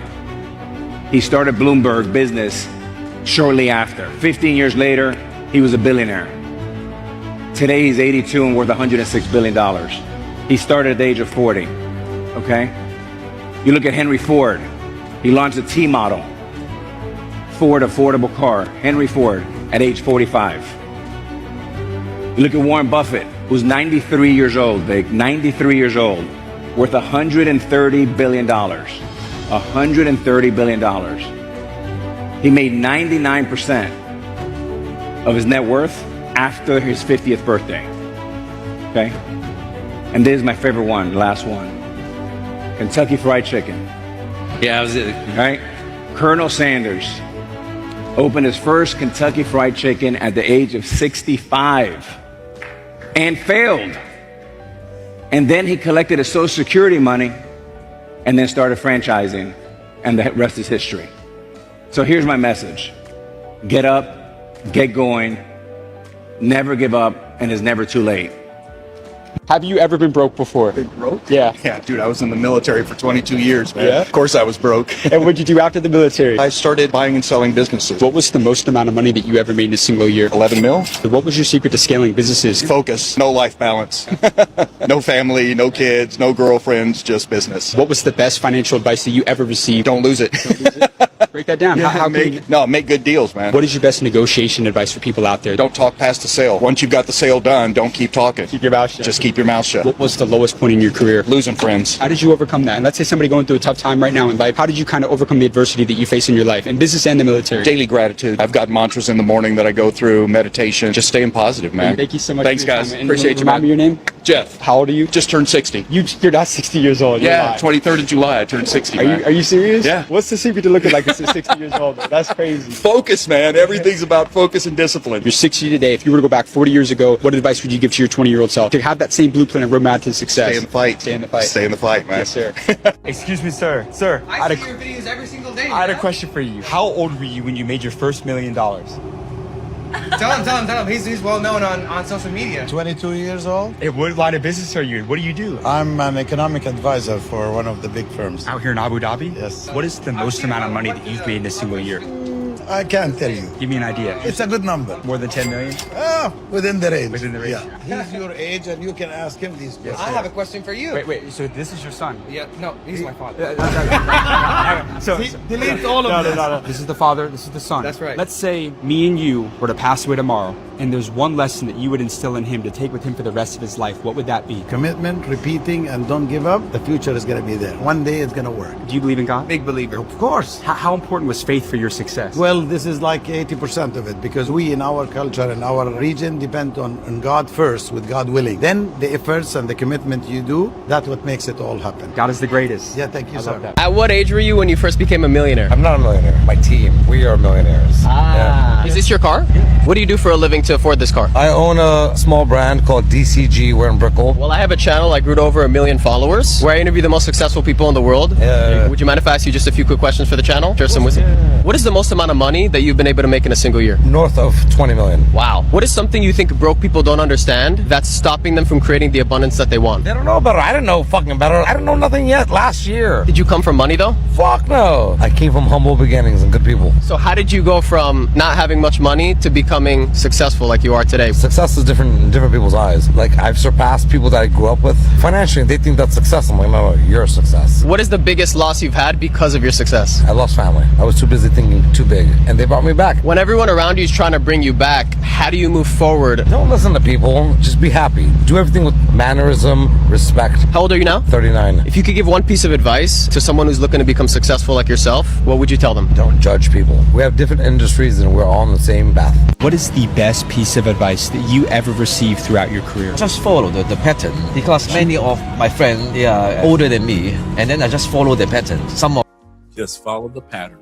the guys, they are older than me, and then they do very well in their business industry. So I just follow what they have do. So find successful people and go study and do exactly what Yes, they do. exactly. Yes. Did you have to sacrifice a lot to build an 80 Yeah, million? of course. One day you have 24 hours and then you think every day and night you need to think how to get business, how to get more job, how to do it better. Every moment you need to think of your business. What did you have to sacrifice? Time. Every day I will go to my office. No matter it's holiday, I need to go back to office and read some of the documents. How old are you when you became a millionaire? 30. What is one of the hardest parts about success that most people don't talk about? Putting in the work. No one wants to put in the work. It's easy to just pipe dreams, wish, hope, but putting in the work. Doesn't matter if you're washing windows, doesn't matter if you sell insurance, doesn't matter if you're a lawyer, putting in the work. If you lost everything and had to start from zero, what would be your first 3 moves? I would take a loan, borrow whatever I could to start another business, and then go from there. I would bet on myself if I lost it all. What is something you thought was really important before you became successful, but now you realize it isn't as important? I thought allowing people to know your success was important, but it's not. The most precious thing that you could ever have is time. Time is the only thing you cannot buy. What is a big mistake or failure that you learned a valuable lesson from? I've made partners in the past that I probably wouldn't have. I'd say picking and choosing the people you want to do business with is a key. How do you know which partners to pick? I don't think you knew, dude. How do you know which wife to marry? How do you know which girl to date? I think it's just you got to go through trials and tribulations with them and see how they handle adversity. So if you could go back in time and give one piece of advice to your younger self, what would you tell him? Don't be scared to make mistakes. As long as your failures aren't monumental, you can pretty much come back from anything. All right, our next benefit, you're never too old for younger women. We talked about that stat the other a few hours ago for those guys that weren't here. Statistics show that older men are 3 times more likely to be attracted by women of different ages than younger men under 40. I'll say that again. Older men over 50 are 3 times more likely to be considered attractive to women than men under the age of 40.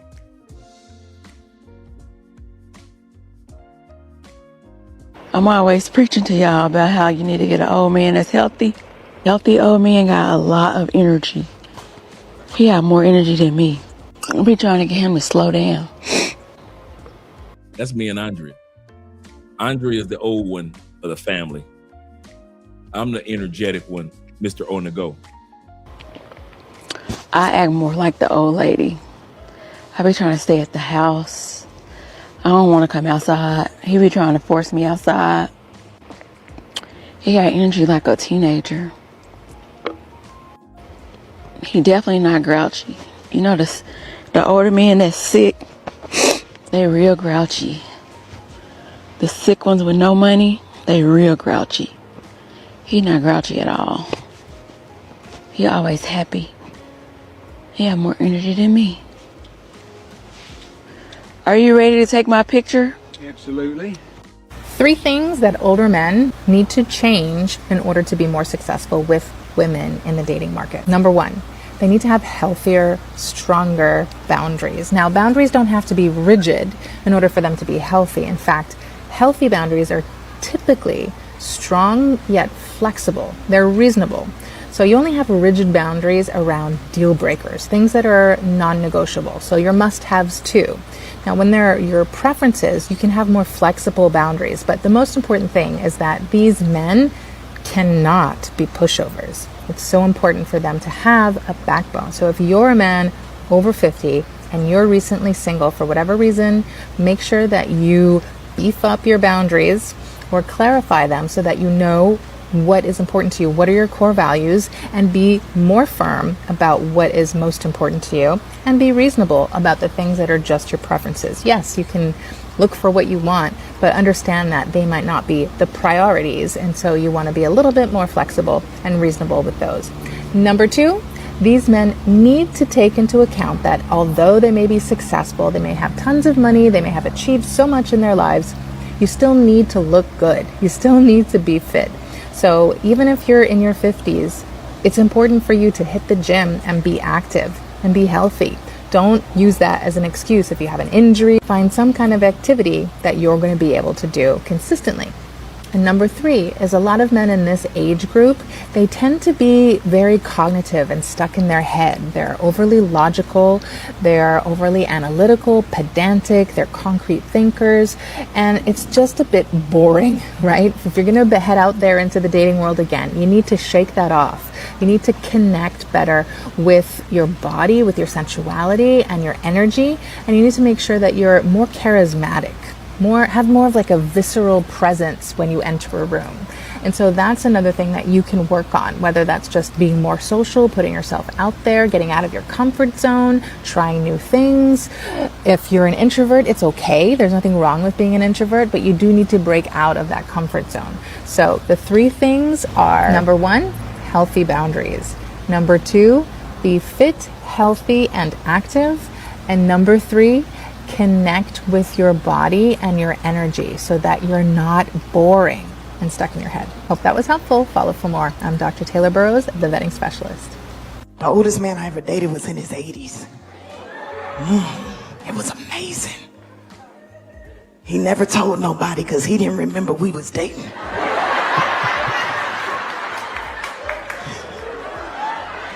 It was like I was always new to him. Here are some of the perks for me dating an older man. So I'm 29, about to be 30 this year, and he is 44, about to be 45 this year. So we have a 15-year age gap. He's the first older man I dated, and it just cracked the codes to my life because he is literally everything that I've really ever asked for in a man. He's so secure. He's so supportive. He's so into what I have going on. He's fit. I just love that man. And I appreciate just, being able to live a soft girl life. I was not able to do that when I was dating younger, because I feel like younger, you're more so focused on what you have going on. You're more established when you're older. So him being more established gives me more room to continue to figure my stuff out. And I don't pay any bills. I'm able to live a soft girl life and be an awesome mom. And I love that. It's just amazing. It's been really well known and documented in the Eastern world. American people don't understand this. Western people don't get this, and I don't know why. But you need to wake up, okay? Men are spiritually, emotionally, and physically 7 to 8 years younger than you if you are the same age. So I'm 40, so a 40-year-old man, me, we're not the same age. Emotionally, physically, and spiritually, we are not the same age. So if I was to marry someone who was 40, the same age as me, he would actually be about 32. So let's go back for a second to what she said. She said it is well documented as part of the culture in the East, not so much in the West, that they know that if a woman marries a man right around the same age, maybe even a couple of years older, she is technically marrying a man that is really years behind, spiritually, mentally, and other aspects. This is why many women in other countries, such as in the East, are so comfortable with marrying men that are a lot of years older than them, because to them, to marry a man that's of the equivalent age, now there are other men that are more mature than women, of course, but they're saying that on average, as she said, to marry a man that's 40 like she is would be equivalent to marrying a man that's 32.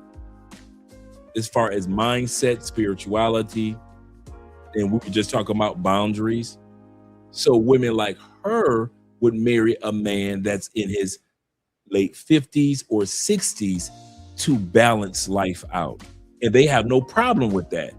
To whereas she was saying in the West, it's a problem for a woman to marry an older man. I've told my female friends this back in the States. I say, you know what your problem is? I told my ex-wife this. My ex-wife is a good person, beautiful woman, very soft-spoken, really nice. And when she got back in the dating world, I said, you know what mistake you're making? I say, you being a good woman will only be appreciated by an older man. You need to be with an older man. And at this time period, she was like 47, like 46. I say, you need to start looking at men that are already in their 50s, or I would say even 55 and up. Good, mature brothers or white dudes, didn't matter to me. Mature men that are, and I've said this to many a good woman. I'm like, man, y'all bump your head up against the wall trying to get men your age or close to your age to be as mature as you are. Some of you ladies are mature, far more mature than men that are around your age. So you need somebody that's at least a 10-year window ahead of you. You will not be comfortable with somebody that's 5 or 6 years ahead of you. I kid you not. I tell all the women that I know that I notice that are good women, I tell them all, get an older man. I have never told a woman that was a good woman that I knew to get a man her age. I tell them all, I say, men your age, they aren't wired. I'm wise enough to realize that at certain point in times in my life, I wasn't wired for certain things. And so I even tell my friends that are in their 40s, start looking at 55 and up. I say, because if you try to get somebody a couple of years younger than you, you're going to keep on repeating the same results. He said, I'm 41 and I don't know one woman older than me or around my age. F that. And I can understand that. I mean, you're 41, so you're like right in the middle where you could date where you want, older or younger. So I can understand that. But younger will work for you, and I'll tell you why. Because she benefits from your maturity. So women that are in the 30s, 35s, 27s, 28 range, that's your number. And that's what this lady is saying, even though she's 40. She's saying that the best thing for a younger woman to do is, in this comment in the East, is to go after an older man. What do they say in the West about older men? You're a pedophile, you're a pervert, you're a creep. They don't talk like that in the East about a woman with an older man. It's expected. It's expected if you're 41 to be dating somebody that's 30, 32, 27, 29. It's expected. It's not looked upon, it's not frowned upon. It is what it is. But in the States, he's 41, you 27, girl. You were but a child. That's in the West. So yeah. Let's continue on, gentlemen. Shout out to all 75 of you guys here. Also, shout out to Will for the $10 love on the PayPal. And shout out to my brother. I was just looking at this earlier. Shout out for the $5 love, my brother Ken over on Cash App. Appreciate you, gentlemen. He said MPI want those fresh out of college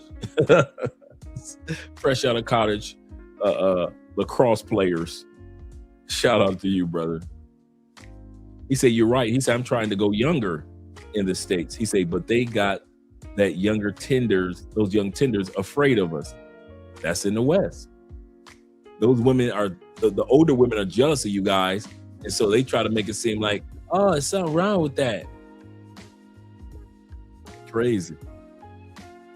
Crazy. Let's bring this young lady back again. Just a little bit. I love that. It's just beautiful. It's been really well known and documented in the Eastern world. American people don't understand this. Western people don't get this, and I don't know why. But you need to wake up, okay? Men are spiritually, emotionally, and physically 7 to 8 years younger than you if you are the same age. So I'm 40, so a 40-year-old man, me, we're not the same age. Emotionally, physically, and spiritually, we are not the same age. So if I was to marry someone who was 40, the same age as me, he would actually be about 32. And can you already see what the problem would be there? I would be trying to go right and he would be trying to go left because we're not on the same page. Now there's some women, very few I've met in my 10 years of doing this with you guys and in my own personal life that can marry someone their same age, a couple years older or younger, and pull this off. There is a huge difference in a successful old man and a loser old man. You cannot make the loser old man happy because they have their life regrets that happened before you, and they talk about it all the time. The successful old man got great stories to tell. He laugh and he talk and he chat about all the great things that happened, all the great things that he's gonna make happen. He has a future, the trips he's gonna take you on. What you say? I ain't very good today. Well, come give me a kiss. Okay. It's our anniversary, so. Happy anniversary. Thank you. I'm glad I got you instead of this goofy ass game to keep me company. Mm-hmm. I ain't mad at you, Pop. I feel bad. Some guys, this is all they got. Hey, I got the most beautiful wife in the world. That's right, you got the most beautiful wife in the world. And some men ain't got nothing. All right. Next one is never be going to succeed in tech. With starting over. That's your advice. To realize that you actually have This young lady asked Gary V, I'm 45 years old. I'm starting over. Do you have any advice? And this is the advice that Gary Vee is giving her. You're never too old to succeed in tech. I'm organizing that. Yeah. I'm completely starting out. 49. What's your advice? To realize that you actually have an unbelievable amount of time to start over. 40 is not even half time for the majority of you. I think 38 to 65 is the obvious, really interesting age group that should really be fucking paying attention to technology and the opportunities for them. All the 20-year-olds are jumping into this game, and meanwhile, all the 40-year-olds and 50-year-olds are more likely to win it because they have context. Cool. Youth and excitement is great. You have experience. Like, that's a real thing. You can be 53 right now and be a fucking loser and dominate from 60 to 80 and enjoy it. You could. Sidney Frank, who created Great News, didn't invent his big thing until the 70s. The reality is that it's weird how young 49 is. We didn't think that when we were 18. Right. But it's true. And so, like, the biggest piece of advice is understanding that you literally have 50 fucking more years. Right. It's payday. Come along with me as I budget a 48-year-old making $540,000 a year in tech. This is a 48-year-old man making $540,000 a year as a vice president of sales in tech. And when I tell you this man is loaded, he is loaded. I've taken all of his numbers and put it into a budget that I've made. If you want to check it out, go ahead and use the link in my bio. After taxes and deductions, he's bringing home $14,800 every paycheck, and he's paid twice a month. His mortgage is $500 a month because he lives in a multi-unit building that he owns and his tenants pay most of his mortgage. His utilities are $400, his company covers his cell phone, his groceries are $700, and he spends even more on dining out, spending $800 on that. The rest of his expenses are pretty standard. He has no car loan and no student loans. At the bottom, all of his expenses are automatically totaled up to $3,360 every single month. As we get over to the right side, this number is most important because it's how much money he has left after all of his expenses have been paid. Once he knows that number, he can choose a monthly allowance. This is fun money, so he can do whatever he wants with this, and he chose $500. The way I have his budget broken down, every time he gets paid, money automatically flows into 3 bank accounts, all from the same bank. So he'll have a spending account, a bill pay account where all of his bills get automatically pulled from, and a high yield savings account. This last number over here is an emergency fund number, and this number is automatically calculated based off of 3 months of spending and bill pay. Now this number auto-populates to 3 months, but you can change this to whatever you want. After all is said and done, he's saving $25,000 a month, 86% of his income, to do whatever he wants with. This is the kind of wealth and financial savvy that I don't always get to see in these budgets. He drives a 2011 hybrid and a 2014 F-150, both paid off because he refuses to get a car loan. All of his retirement sits in real estate that's worth $1.4 million, and that brings him an additional $10,000 to $13,000 a month in income. And he's sitting on $200,000 in his savings. As I mentioned before, if you want this budget, it's in my Stan store. Like, follow, comment, and let me know what you think about having all of your retirement in real estate. 48 years old, he doing it right. Get into tech at any age that you want. Doesn't matter if you're 40 or 50 years old, right? If you're willing to learn a new skill, you can definitely get into tech. So I wouldn't worry about your age at all. I would just focus on learning your new tech skills. So, look at either certifications, look at some YouTube videos online, or you can, if you want, you could go back to school. WGU is always an option. There's many options out there for you to learn how to get into tech. So definitely don't worry about age. Definitely go back and watch my other videos about how to get the most valuable tech skills, and you'll learn a lot very quickly. If I was 30 to 40 years old, even 50 years old, this is what I'd do in tech. I would take boot camps or certificates, CompTIA. You got different Amazon certs, Google certs, whatever. You got certs with the governments as well you can do, depending on the path you want to go to, front end, UI, design, or back end, whatever you want to do. Get a few certificates, right? Then build a few projects, like do 2 projects on the side, then get internships and externships for a 2-3 month period, then start applying the job. After you get like 2 internships, 2 externships, got the certificates, you're golden. I'm telling you, you are golden. With 2 internships, a project, and the certificate, you're golden. So that's why we're developing something so you could take a boot camp from us, and after you take the boot camp and you pass with a B or more, you get the certificate, and we partner you with tech companies so you get an externship or internship, whichever one they apply, and you get your stipend. So you get paid as well, and you get a job maybe if they want you. So provide. You're not behind in life. If you're in your 20s, 30s, 40s, or even 50s, and you feel like you're comparing yourself to what other people have accomplished, you know what they say, comparison is the thief of joy, and you're right where you're supposed to be, and it's not too late. You can definitely segue into the tech sector. The reason I love tech so much is that it's meritocracy based. That means if you can demonstrate you know what you're doing and you can talk to it to a high level, you will be able to get a job. Like I was saying, Don't compare yourself to others. Don't feel bad. You can make a change, but you do have to start today.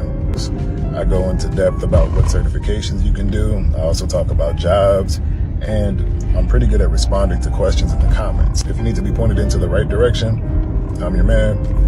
I'm the man with the plan. I'll help you out. But yeah, a lot of people have come from worse conditions, and they're a lot further than some people that were doing great the whole way. So don't worry about it. Just make that change. Don't think that it's not a possibility. You can always make a pivot no matter where you're at in life or how old you are, or what your circumstances are. I know a lot of other people in general that have come from all types of crazy backgrounds and ended up in tech or their spaces. Believe in yourself, believe that it's possible. Seek guidance from other people who have done it before you, people who have more. Invest in a course. Go down the YouTube rabbit hole. I did all those things and more. I really tried to learn as much as I could, and I'm still trying to do that. And there's so much to learn, but it's a fun journey. A lot of people think that they're too old to break into tech, but they're not. Cybersecurity is a skill-based field. Employers are looking for people with the right abilities, not just young ones. Starting later in life can actually be an advantage. Your experience in other fields brings valuable perspectives that set you apart. Focus on practical skills like communication and practical skill sets that this field requires. These show employers you're ready regardless of age. Follow for more insights on starting a career in cybersecurity at any age. For all the old people in our family that refuse to learn technology, we gotta stop helping them. I said we go on strike. We gotta cut this shit. Went over my grandma's house, put the subtitles on her TV, turned the brightness up on her phone and connected it to Wi-Fi, and she just started shaking her head with a cigarette like, I don't know why you just didn't go to college.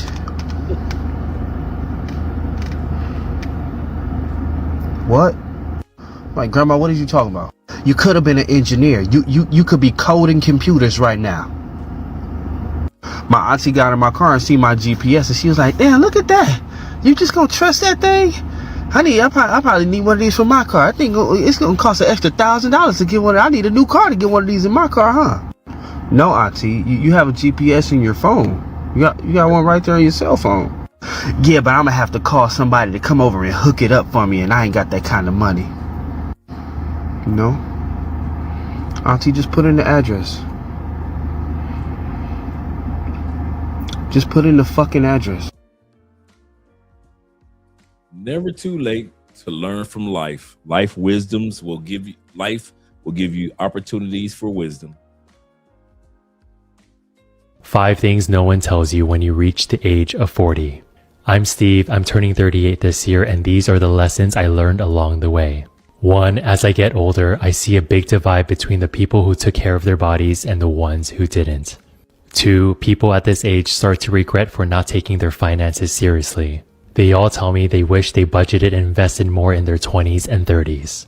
3, if you want to succeed, the first step is to show up. The second is to do the work. Stop dreaming, start doing. 4, learn to say no. You don't need a new iPhone, you don't need new shoes, and you don't need that upgrade to your car. Pursue things that are more meaningful in life. Love, wealth, health, and happiness.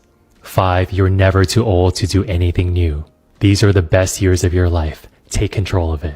Don't just let life happen to you, because remember, you are the one who makes life happen.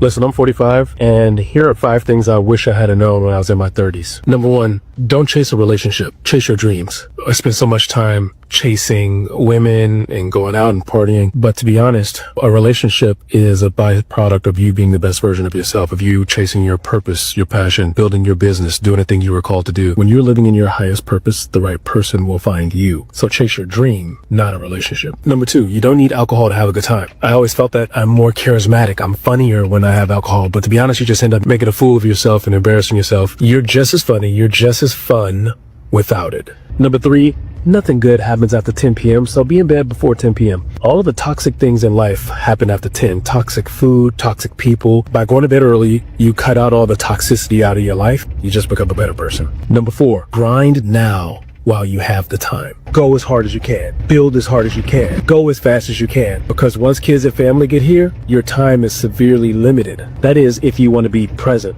with them. And number 5, probably the most important, get your first big win before anybody else wakes up. I went through a long period of my life where I was self-sabotaging, and that's really because the day would drain me, and I would come home and I'd be so exhausted. I feel like the day stole something from me. So if you wake up, a workout, reading, meditating, doing something for your business, then you don't feel like the day robbed you. Win before anybody else wakes up, and that will help you avoid all the self-sabotage that happens at night. Comment the word hero and I'll send you my morning checklist so you can become a morning hero too. Let's go, hero. Another day, another W. I turned 41 today, and, I feel better in mind, body, and spirit, than I probably did at 21. But there's some stuff that I know to be true today that I really wish I would have understood when I was 21. Number 1, where you start in life has nothing to do with where you can go. Don't matter how poor you were, what trauma you went through, what you look like, none of that shit fucking matters. The only way that will hold you back is if you allow it to hold you back. Like, that is it. And number 2, life is 80% mental. Everything is mindset. You can't be thinking negative all the time, expect positive. You can't be constantly thinking and living in fear and then expect good shit to happen. You can't always control everything that happens in life, but you can control how you react to it. And just don't let anything mentally beat you down, because as long as you stay in the game mentally, you can accomplish anything. Your vices will hold you back more than anything in life. I've had lots of vices: drugs, alcohol, gambling, and other shit. I knew I wasn't supposed to be doing it for many years and just didn't stop. If you have vices and you don't get control of them, eventually they are going to get control of you. So make sure you control them before that happens. Number 4, always follow your conscience. That little voice inside of us always knows what to do.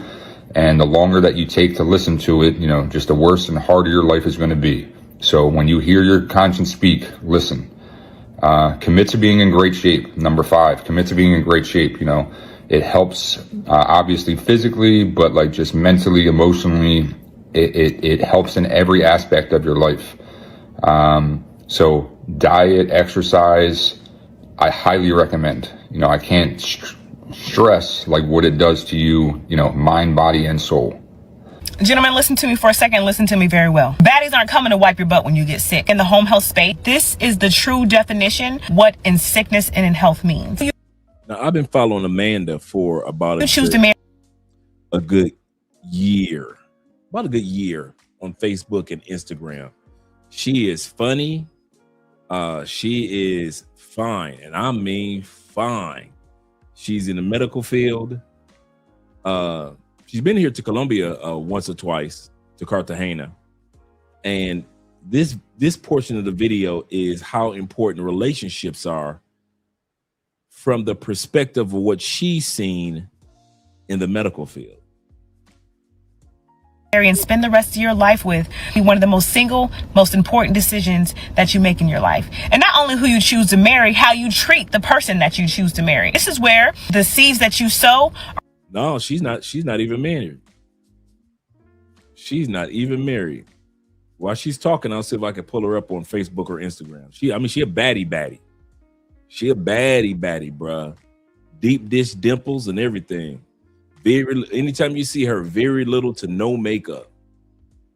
Funny as can be.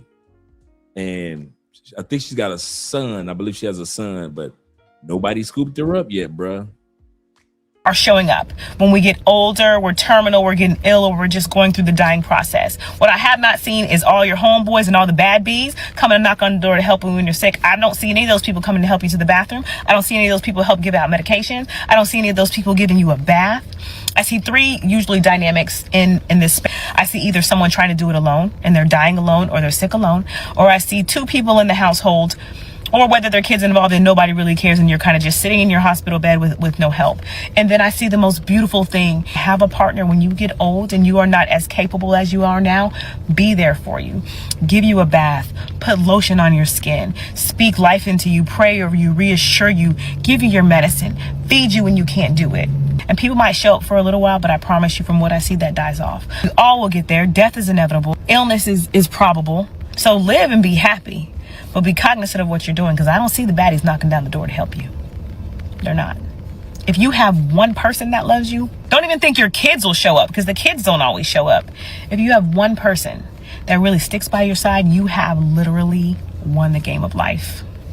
Have asked me about my health and how do I stay so motivated and so happy all the time. Well, the reason is I'm doing stuff that I've always done in my life. I'm very comfortable in my space, and I've always worked out. I've always been healthy, and I've always hung out with neat, bright people. Well, I still have neat, bright, young people in my life today. So hanging out with those kind of people who are looking for goals and achievement, and they want to achieve success themselves, it's a wonderful formula for success. I'm 37 years old, and it damn near took me this long to figure something out that changed my life. And I want to share it with you. I used to put all of my energy into the goal, the income goal, the business goal, the body goal. And I would literally stress myself out on how am I going to pull this off?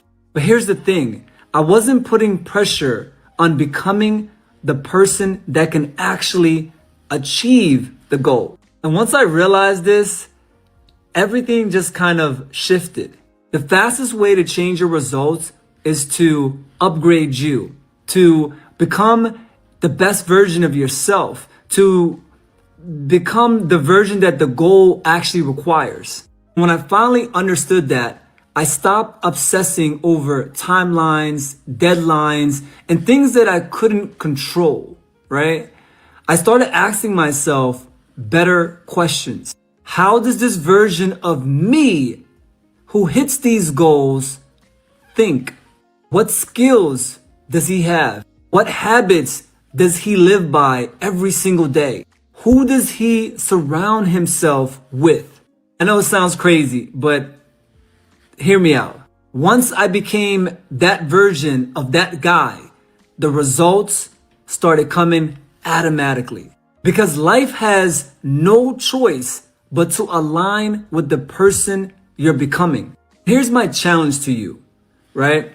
Set the goal. The goal is important. You always got to set a goal. There's nothing wrong with setting goals. But I want you to ask yourself this. Who do I need to become for the goal to be non-negotiable? What skills do I need? What habits do I need?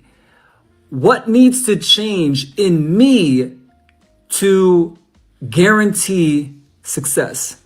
That's what I'm working on right now. And it's changing my business. It's changing my mindset. It's changing my life. And I want the same for you.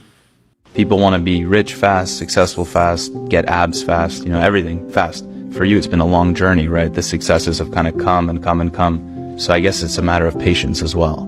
It's not only patience, it's a willingness to invest a significant amount of time, effort, energy, and money. I look back on my life, whatever I accomplished, brick by brick by brick by brick, year by year by year by year. Fast? No way.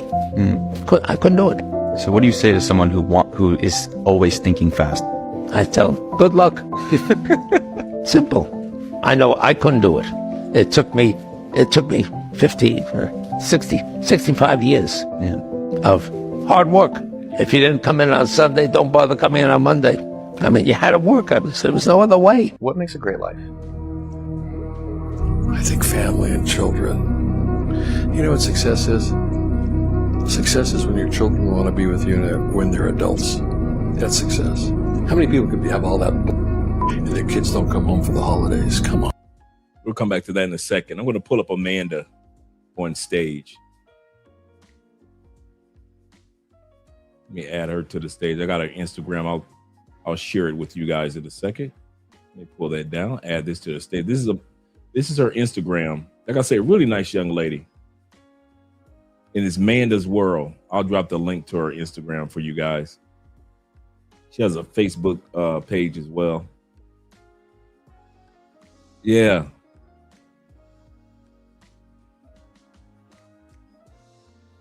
So that's the link to her Instagram that I just dropped. And yeah, she's let me put the follow in there. I follow her on Facebook, so Go ahead and follow her on Instagram real quick. But yeah, she is nice. She's in the medical field. She's been in the medical field for the longest. This is the video that she was just talking about when it comes to family.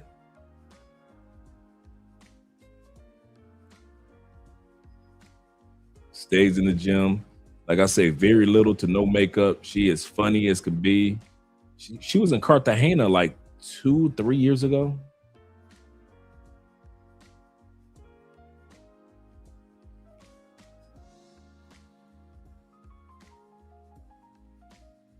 Yeah, and she ain't got no dude.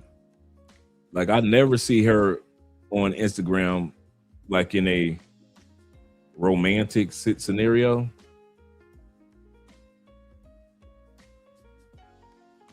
She ain't got no dude. I don't know what's going on.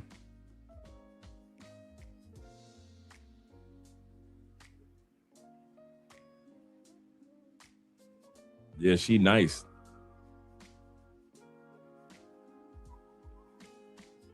No weave, all her own hair.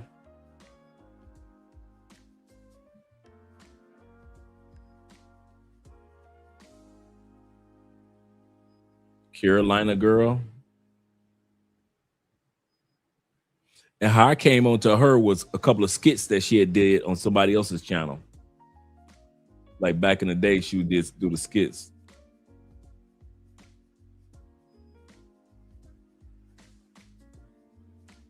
So if you guys want to follow her on Instagram, you can. It's the first time I've seen her in glasses.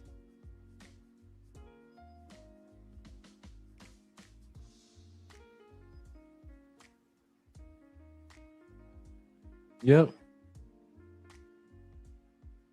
Yeah, she funny as can be.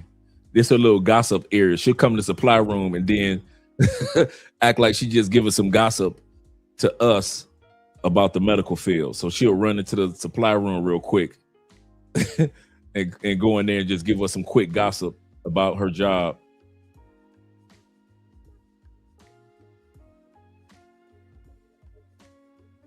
Saying nurses are toxic, they're the biggest cheaters, yada yada. Okay, first of all, let me say this. Not too much about girls, okay? Because let me tell y'all a story, and this is a very, very true story. Okay, so one night I picked up a night shift, right? I don't like it.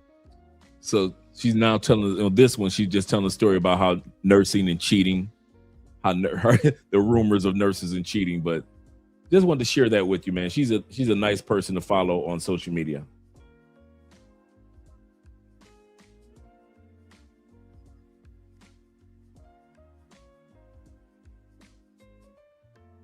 He said, question, if you set out to be the very best golfer, are you trying and you're trying your best to try to be the best? Likewise, remember that you are trying to be the best for yourself. Absolutely correct. Oh, in golf, you're trying to beat the golf course. Absolutely correct. In regards to that golf career. So it's up to you with your goals. Whatever you're trying to do with golf. It's like me playing golf and enjoying golf and being the best golf player I can be. But I know that I'm past the stage and age of being, you know, a golf professional. But that doesn't mean that I'll give up on being a person that plays golf.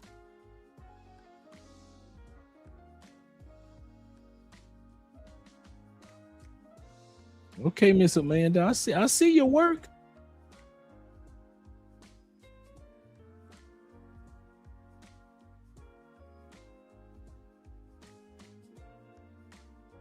Yep. So shout out to her. Let's get back to the video.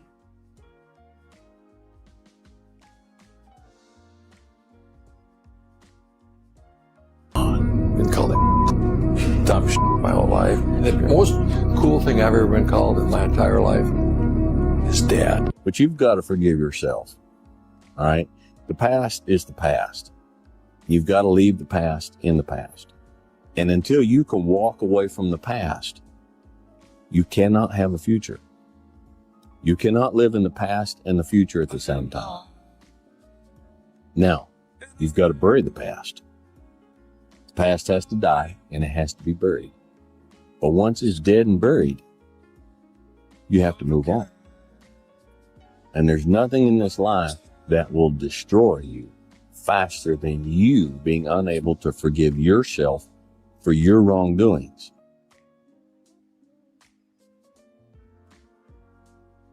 Do you have any advice to men that are getting older and becoming chronically aware of that? Yeah, lift weights, do jiu-jitsu, go for runs, stretch out, eat good, stop drinking. It's pretty straightforward. If you don't use it, you're gonna lose it. Every day that you don't do work, you're going backwards, and it definitely will hurt you, and it'll show up. You can't get away with what you got away with when you were 23. It doesn't work. You have to stay ahead of it.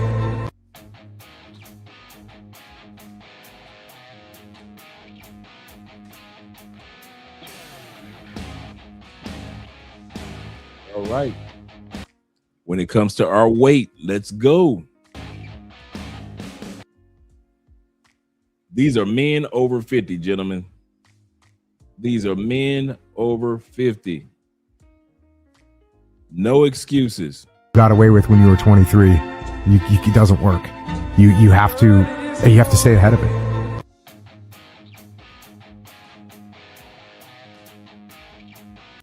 Come on now.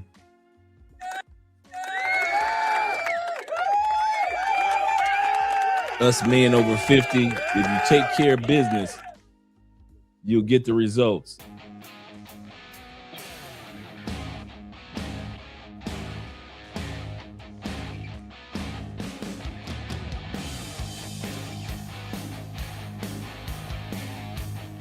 My man came out that motherfucker looking like a young Anderson Cooper.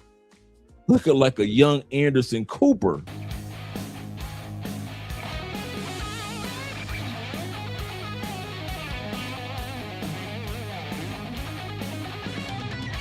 Four months can change your body. A man went from 388.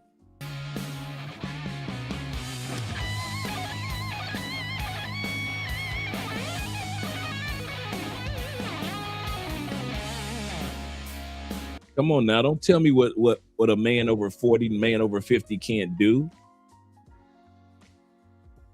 Don't tell me what a man over 40, a man over 50 can't do.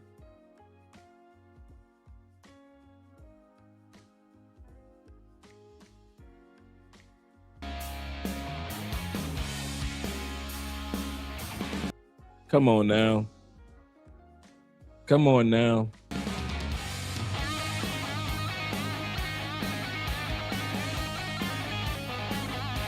You're going to love this one, the montage of the divorce effect after men got divorced.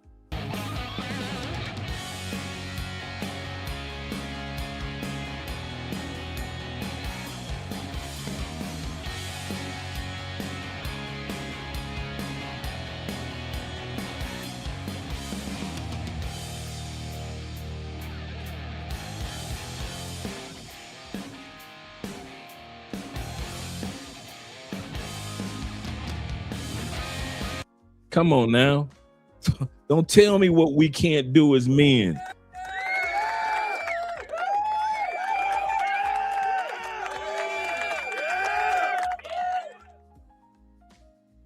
I know what these men aren't doing. They aren't sitting around making excuses. There's always an excuse for something. I knew somebody was going to say something. Oh, they're taking testosterone. Let's say they are. But they ain't sitting around. Let's say they aren't, but they ain't sitting around. That's the point that I'm trying to make. I don't give a damn if they taking Flintstone vitamins. I mean this. I don't give a damn if they taking Flintstone vitamins. Okay. I'm on a fitness journey myself.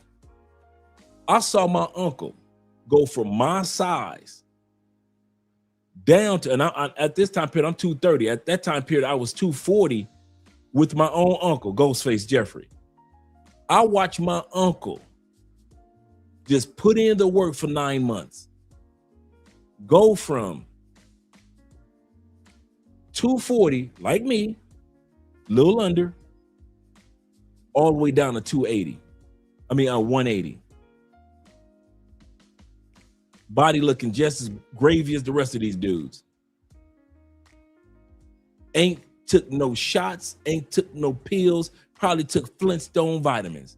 Changed his diet, changed his sleeping habits. We always got a scapegoat for something instead of just getting off our ass and see if we can do it. Like I said, I don't care if these dudes are taking testosterone shots. I don't care if these dudes are taking Flintstone vitamins. The first thing that these dudes did do is get off their tail and do something about it. Most of us, if they put the shots right in front of us, we ain't gonna even take the shot in the ass. If we put the Flintstone vitamins right in front of you, you ain't gonna pop one vitamin.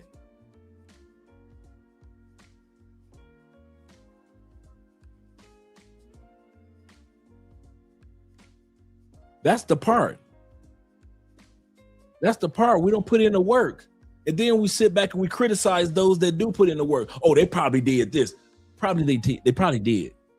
I'm gonna say this again. They probably did. They probably took the shot in the ass, which is not illegal. Testosterone shots are not illegal.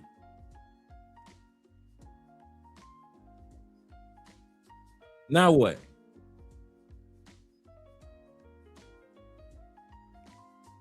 Flintstone vitamins aren't illegal. What should be illegal is all the damn excuses we make as men when it comes to our health.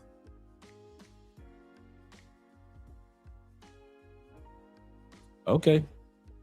I'm not black, I'm OJ. Okay. That's what my point is. The getting off the ass part. That's what the montage is about. The montage is not about the results. The montage is about these men got to a point in life that they were tired.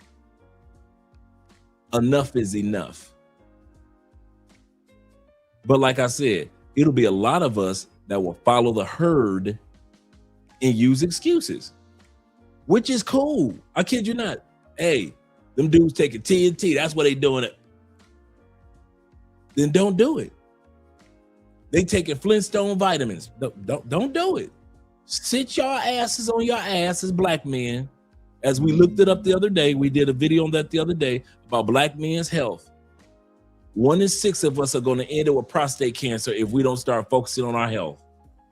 1 in 6. We ain't got to do nothing. The average black man lives what? 69 years old? 69.3, 69.5? Y'all ain't got to do nothing. You ain't got to do shit but die, right?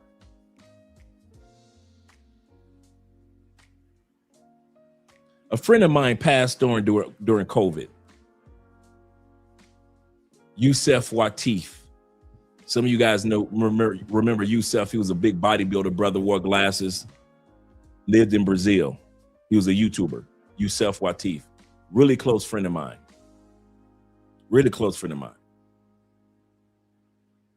And he told me one day, he said, Andre, and he over 50.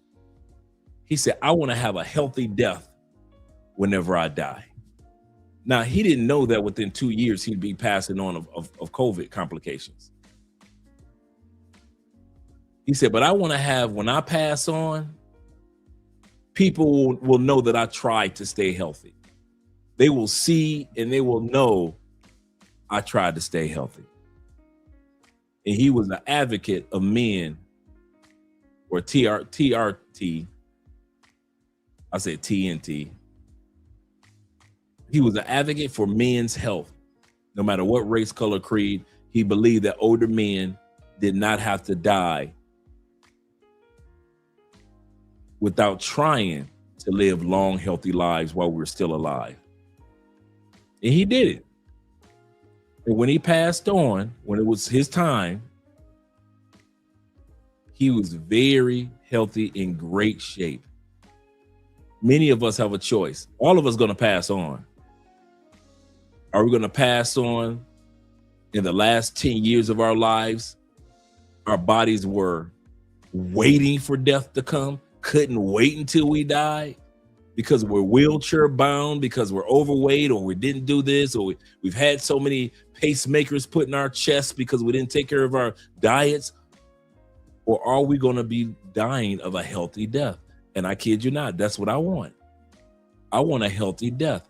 I want a death I was walking somewhere. I want a death I was flying somewhere. I want a death I was climbing somewhere. I do not want a death that I'm in somebody's wheelchair for the last 5 years of my life. I do not want a death in which I was in somebody's hospital bed for the last 2 years of my life. And if I could prevent that and I can have a healthy death, you damn right. I'm popping all type of shots in my ass. The TRT. I'm taking all the Flintstone vitamins I can get my hands on. You damn right. Because I am going to have a healthy death. While some of y'all gonna have Alzheimer's and dementia and shit, and you ain't gonna even remember you ain't gonna remember that you even watched this live stream. There'll be those of us who took care of our minds, ate the foods that help the brain, make sure that we got proper sleep, and we're gonna have healthy deaths. When we die, it's gonna be damn near a surprise. Hey, did you hear about Andre? Boy, he died, dog. No. When? Man, Dre died about a month and a half ago, dog. No, you lying. How'd he die? Hey, man, he had a heart attack on the flight. It was his time. He was out there. He was on his way to go help somebody over in so-and-so. And while he was walking, it was his time. Men, we are taking our health for granted too much. Here's the problem with men and our health. Can I say something that's honest? Men, we have a bad habit of centering our health around women. A lot of us get motivated to get our health back on track, to get the ladies, which is cool. Some of us want to get our health back on track because we wise enough to know we're getting older. And the human body in the United States starts its process. They found out this. I came across this article a couple years ago or last year. The human body starts its process of slowing down, preparing itself for death eventually, at the age of 63, if you don't do anything about it. I'll say that again.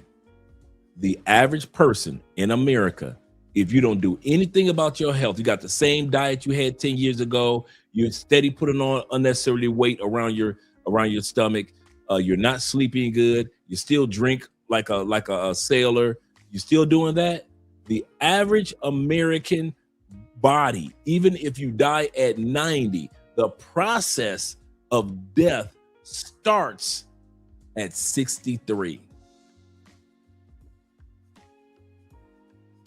For me, that's 5 years from now. If my goal is to have a healthy death, I can't let my body start shutting down at 63. Why you think you got dudes like Arnold Schwarzenegger and all those other guys that's still out there in the gym? You got Ronnie Coleman, can barely walk, but he still does some form of exercise.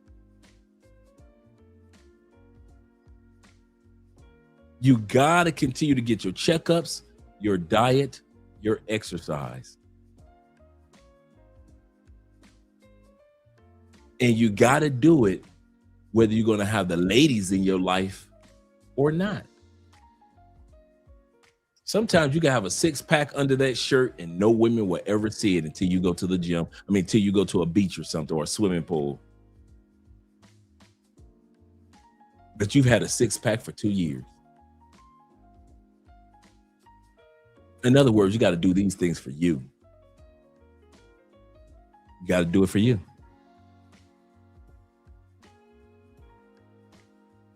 Shoot, I'm trying to be built like Andre 3000. You know, when I get, you know, get a little older. I'm not trying to be a big boy. I'm trying to be Mr. Slim Goody like I used to be.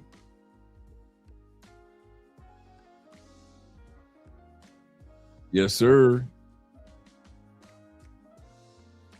They say 58 days in my fruit and vegetable fast. I'll be starting my, you know, one of you brothers blessed me, Brother Tory, you know, Dr. Bobby Price on YouTube, right? He has a detox cleansing, herbal cleansing for your body. And you can eat fresh fruits and fresh vegetables while you're doing that. So it's not a fast, it's just a detox. And so one of you have blessed me with the 2 packs of the 14-day cleansing. So you take them at the same time.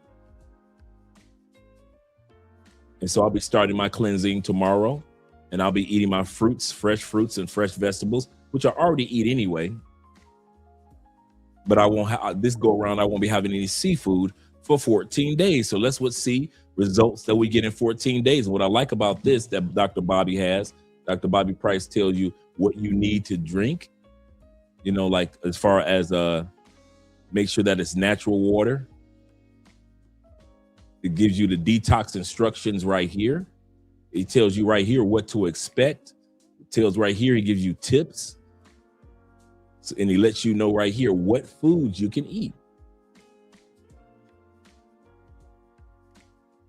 Yeah, so a lot of us are doing that. I've done watermelon fasts.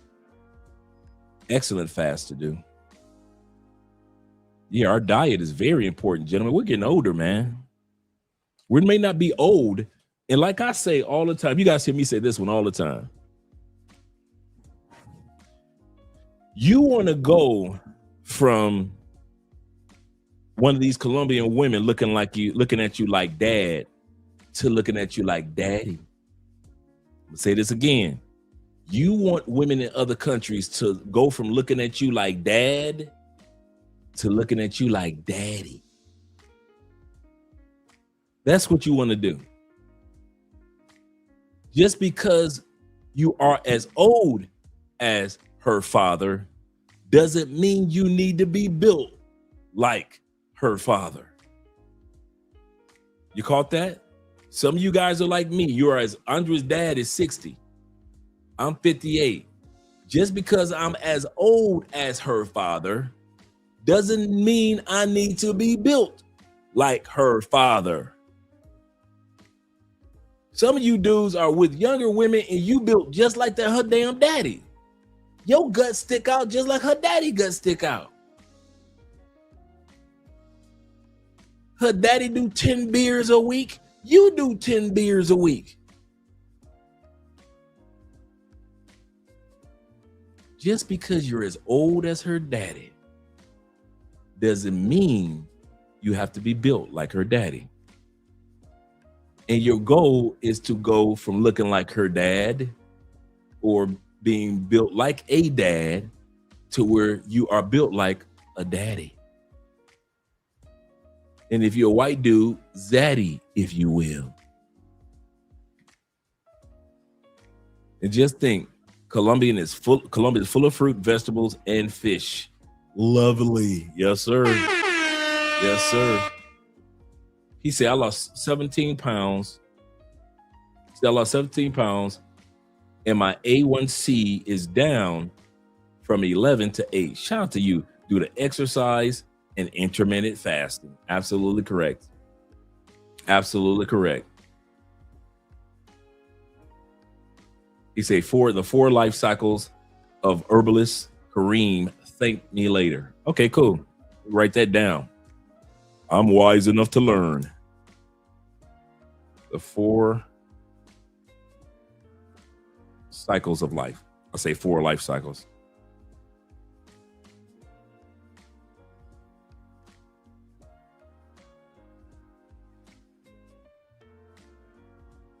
Yeah. Sharing is caring. Yeah.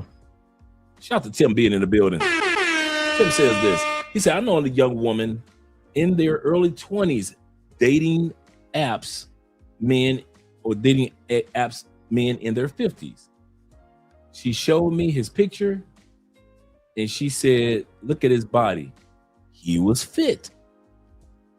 Absolutely correct. Give her something that she could look at and lust over, gentlemen. If you're a fit man in your 50s, give the women something to lust over. Yeah, I'm going to be looking this information up in a moment. Let's get ready to head back to the video. We're almost done for tonight. Let's head back to the video.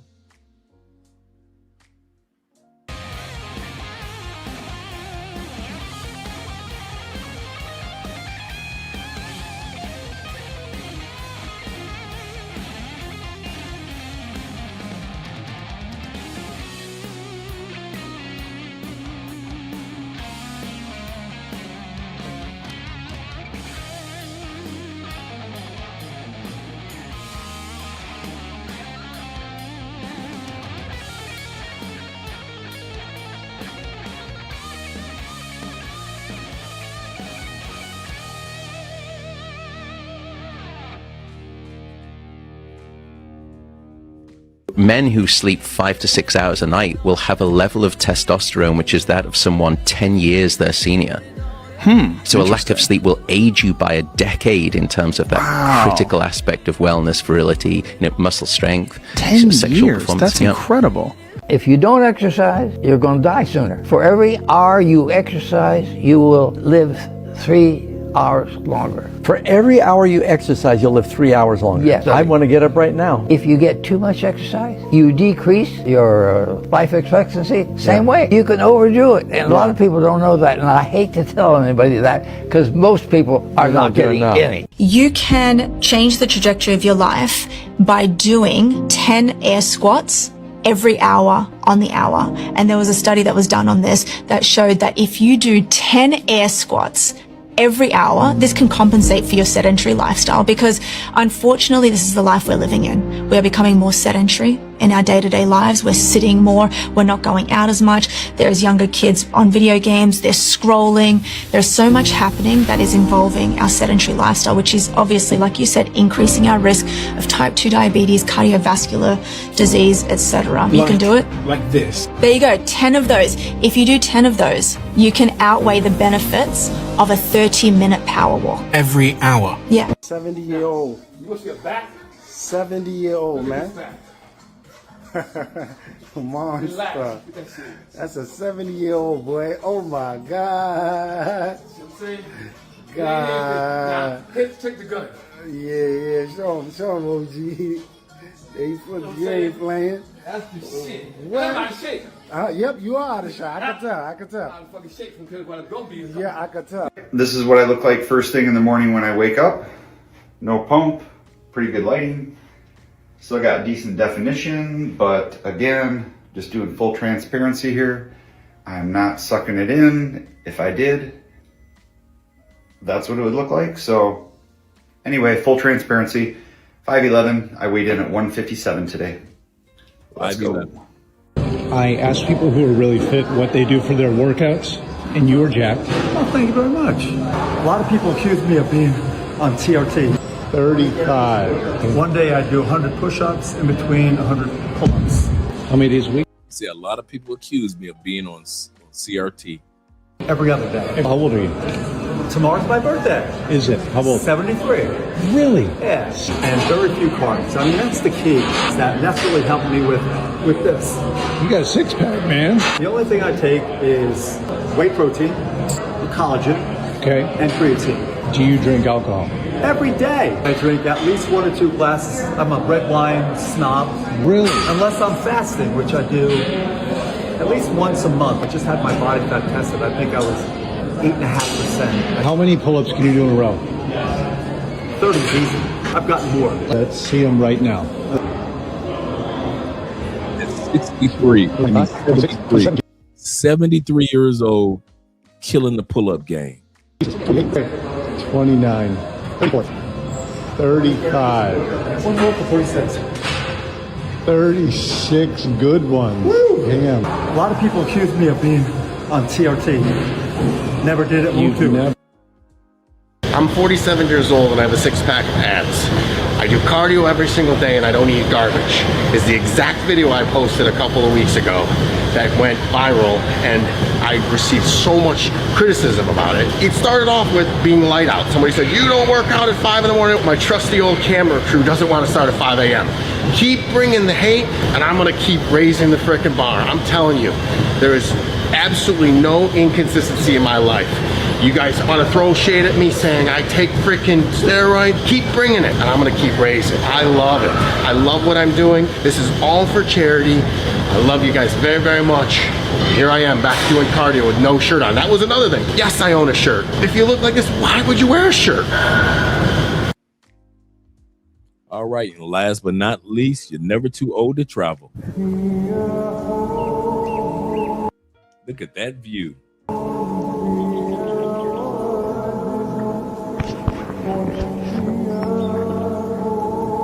Wow. Wow. Wow. Oh my days. Sha'ban. Sha'ban. Oh my days. Allahu Akbar. Look at the view though, man.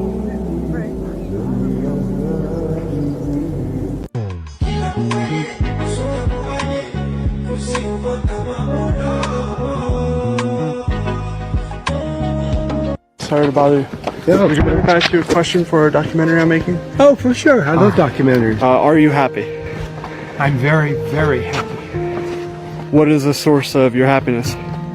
Angel's Landing today, and the Arizona Trail for the last month and a half. This makes me a very happy person. And if you had one message for the entire world, what would it be? Things are better now than they ever have been. Pause. I know you're probably wondering what's going on right now. Well, let me explain. I have been traveling around the world asking people if they're happy. While I was hiking, I met this old man, and his name is Tinker. Tinker. Theo. So good to meet you. Tinker is my trail name. Okay. My real name is Mike. And what he had to say about happiness shocked me. I'm not insane. Everyone thinks the world is as bad as it's ever been. Oh, we're suffering. Oh, like this. But the reality is, if you went back even 100 years, you'd be begging to come back here. He is not lying. Over the last about 6 months, I've been doing studying of the world and how it was at certain time periods. Y'all ain't trying to go back. I promise. I promise. The world is in better shape as far as technology, infrastructure, advancements than it has ever been. I'm a 38-year-old black man in America. I made it. Nah, but I think one of the greatest gifts I ever gave myself was traveling the world. Because when you leave the country, you start realizing just how small your bubble actually is. See, in America, we grow up thinking the whole world moves like we do. Same problems, same priorities, same pace, but it's not at all. This right here is an older man and his daughter enjoying the waterfalls in Colombia. And I've been under waterfalls. I've enjoyed over 19 different waterfalls in this country. Shout out to this man and his daughter. Oh, really how it is. I've been places where people have way less than we do, but somehow they laugh a little more. They sit a little longer together. They just move through life a little slower than we do. Travel also teaches you something powerful about your identity. In America, sometimes people see your race first, or it's all they see, unfortunately. But in other parts of the world, you're just the American. I mean, in my case, yeah, I'm the black American, but that typically has worked in my favor from my experience and a certain amount of respect that comes with that. But nonetheless, it does change how you see yourself. it makes you realize how arguments online and the things we stress about and how many things we think matter, this shit just really doesn't. It's minuscule to some of the real shit going on out here, right? Travel humbles you, it broadens you. And if you let it, it teaches you that the world is a lot bigger than the narrative you were handed. And once you see that, you can't unsee it. Book the flight, lab. Brother said, book the flight. Yes, sir. Book the flight. Book the flight because older men are winning, whether you want to acknowledge or not, see it or not. One of the benefits of doing this particular episode was not just to be braggadocious about older men, but allow some of you younger brothers to say, hey, I'm on course. I don't have to rush. I'm doing it just like it needs to be done. And when I hit 35 or when I hit 40, I'm on path. I'm following the right trail. And that's why I did this particular episode as well. Not just to celebrate us older brothers, but to let you younger guys know you are doing it the way it should be done. So make sure you guys, like he just said, get your passport. He said, where would you want to come back here after racking up those experiences? I don't know. Some people come back because they have kids back in the States. Some people still want to take care of mom and dad back in the States. Some people want to fall in love back in the States, and they don't realize that they can actually live in other countries and not just visit other countries. So everybody's different. Yeah, those 36 pull-ups were impressive for a 70-year-old man. I am behind, right? Way better shape. You say fuck around and get a scalpel back then. Scalpel? I didn't get that. Fuck around and get scalpeled back then. I didn't get it. I didn't get that one. Usually I do, but yeah, that was impressive. Well, let me let you gentlemen go. We got some new outros. Hope that you guys enjoy them tonight. And once again, once these cameras and lights go out, man, older guys, celebrate yourselves. You have done an excellent work with the gift of life thus far. Younger guys, celebrate yourselves because I'm telling you, you're on the right path, enjoying the journey of life. Yes, sir. Oh, get scalped. Okay, I got you, Will. I got you. Here we go. Let's go. Let's go here to the first one. I'm going to give you 3 outros today. 3 outros. Let's go to the first one. Right here. Yeah, let's start there.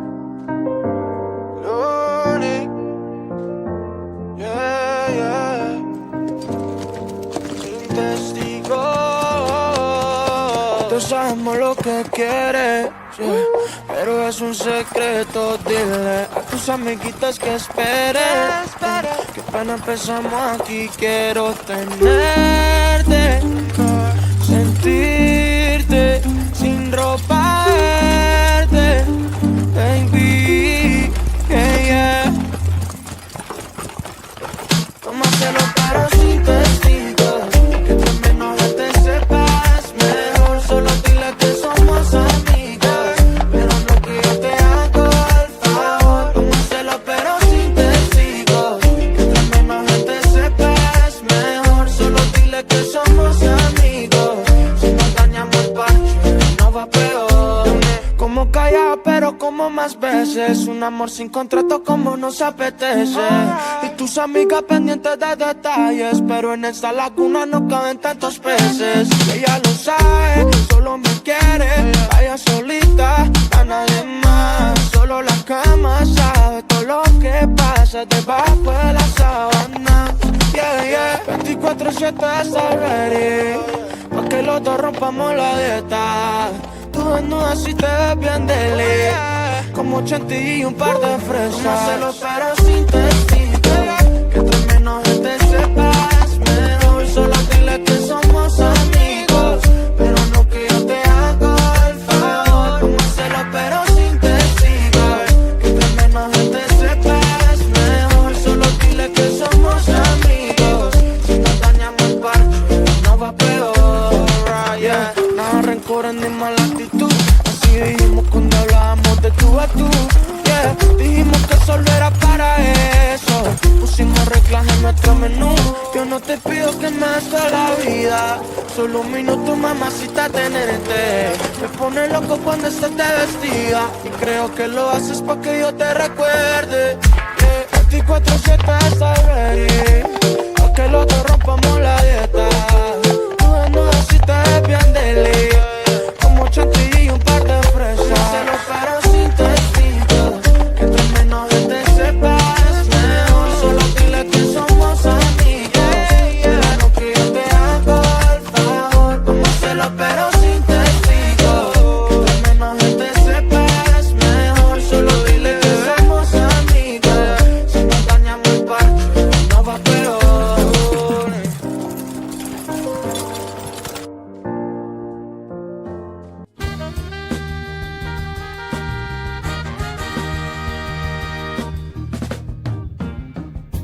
We can do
delicate touch of instinct. know, but my heart's racing, yeah. Your fingers sliding down my chest. What do you want from me? Lately it's been nothing but a mystery. Curiosity has got me wondering if this'll be alright. I put you in my life for more than a night. You got me overthinking, yeah, where we could be. Needed some clarity. I'm in too deep now. Can't help but picture fantasies. Just you and me, like it's meant to be. Can't you see, baby? You got me overthinking, yeah.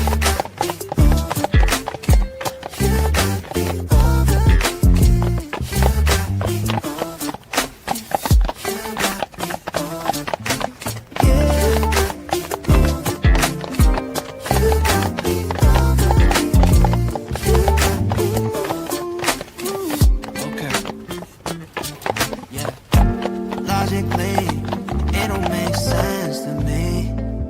I don't see what you see.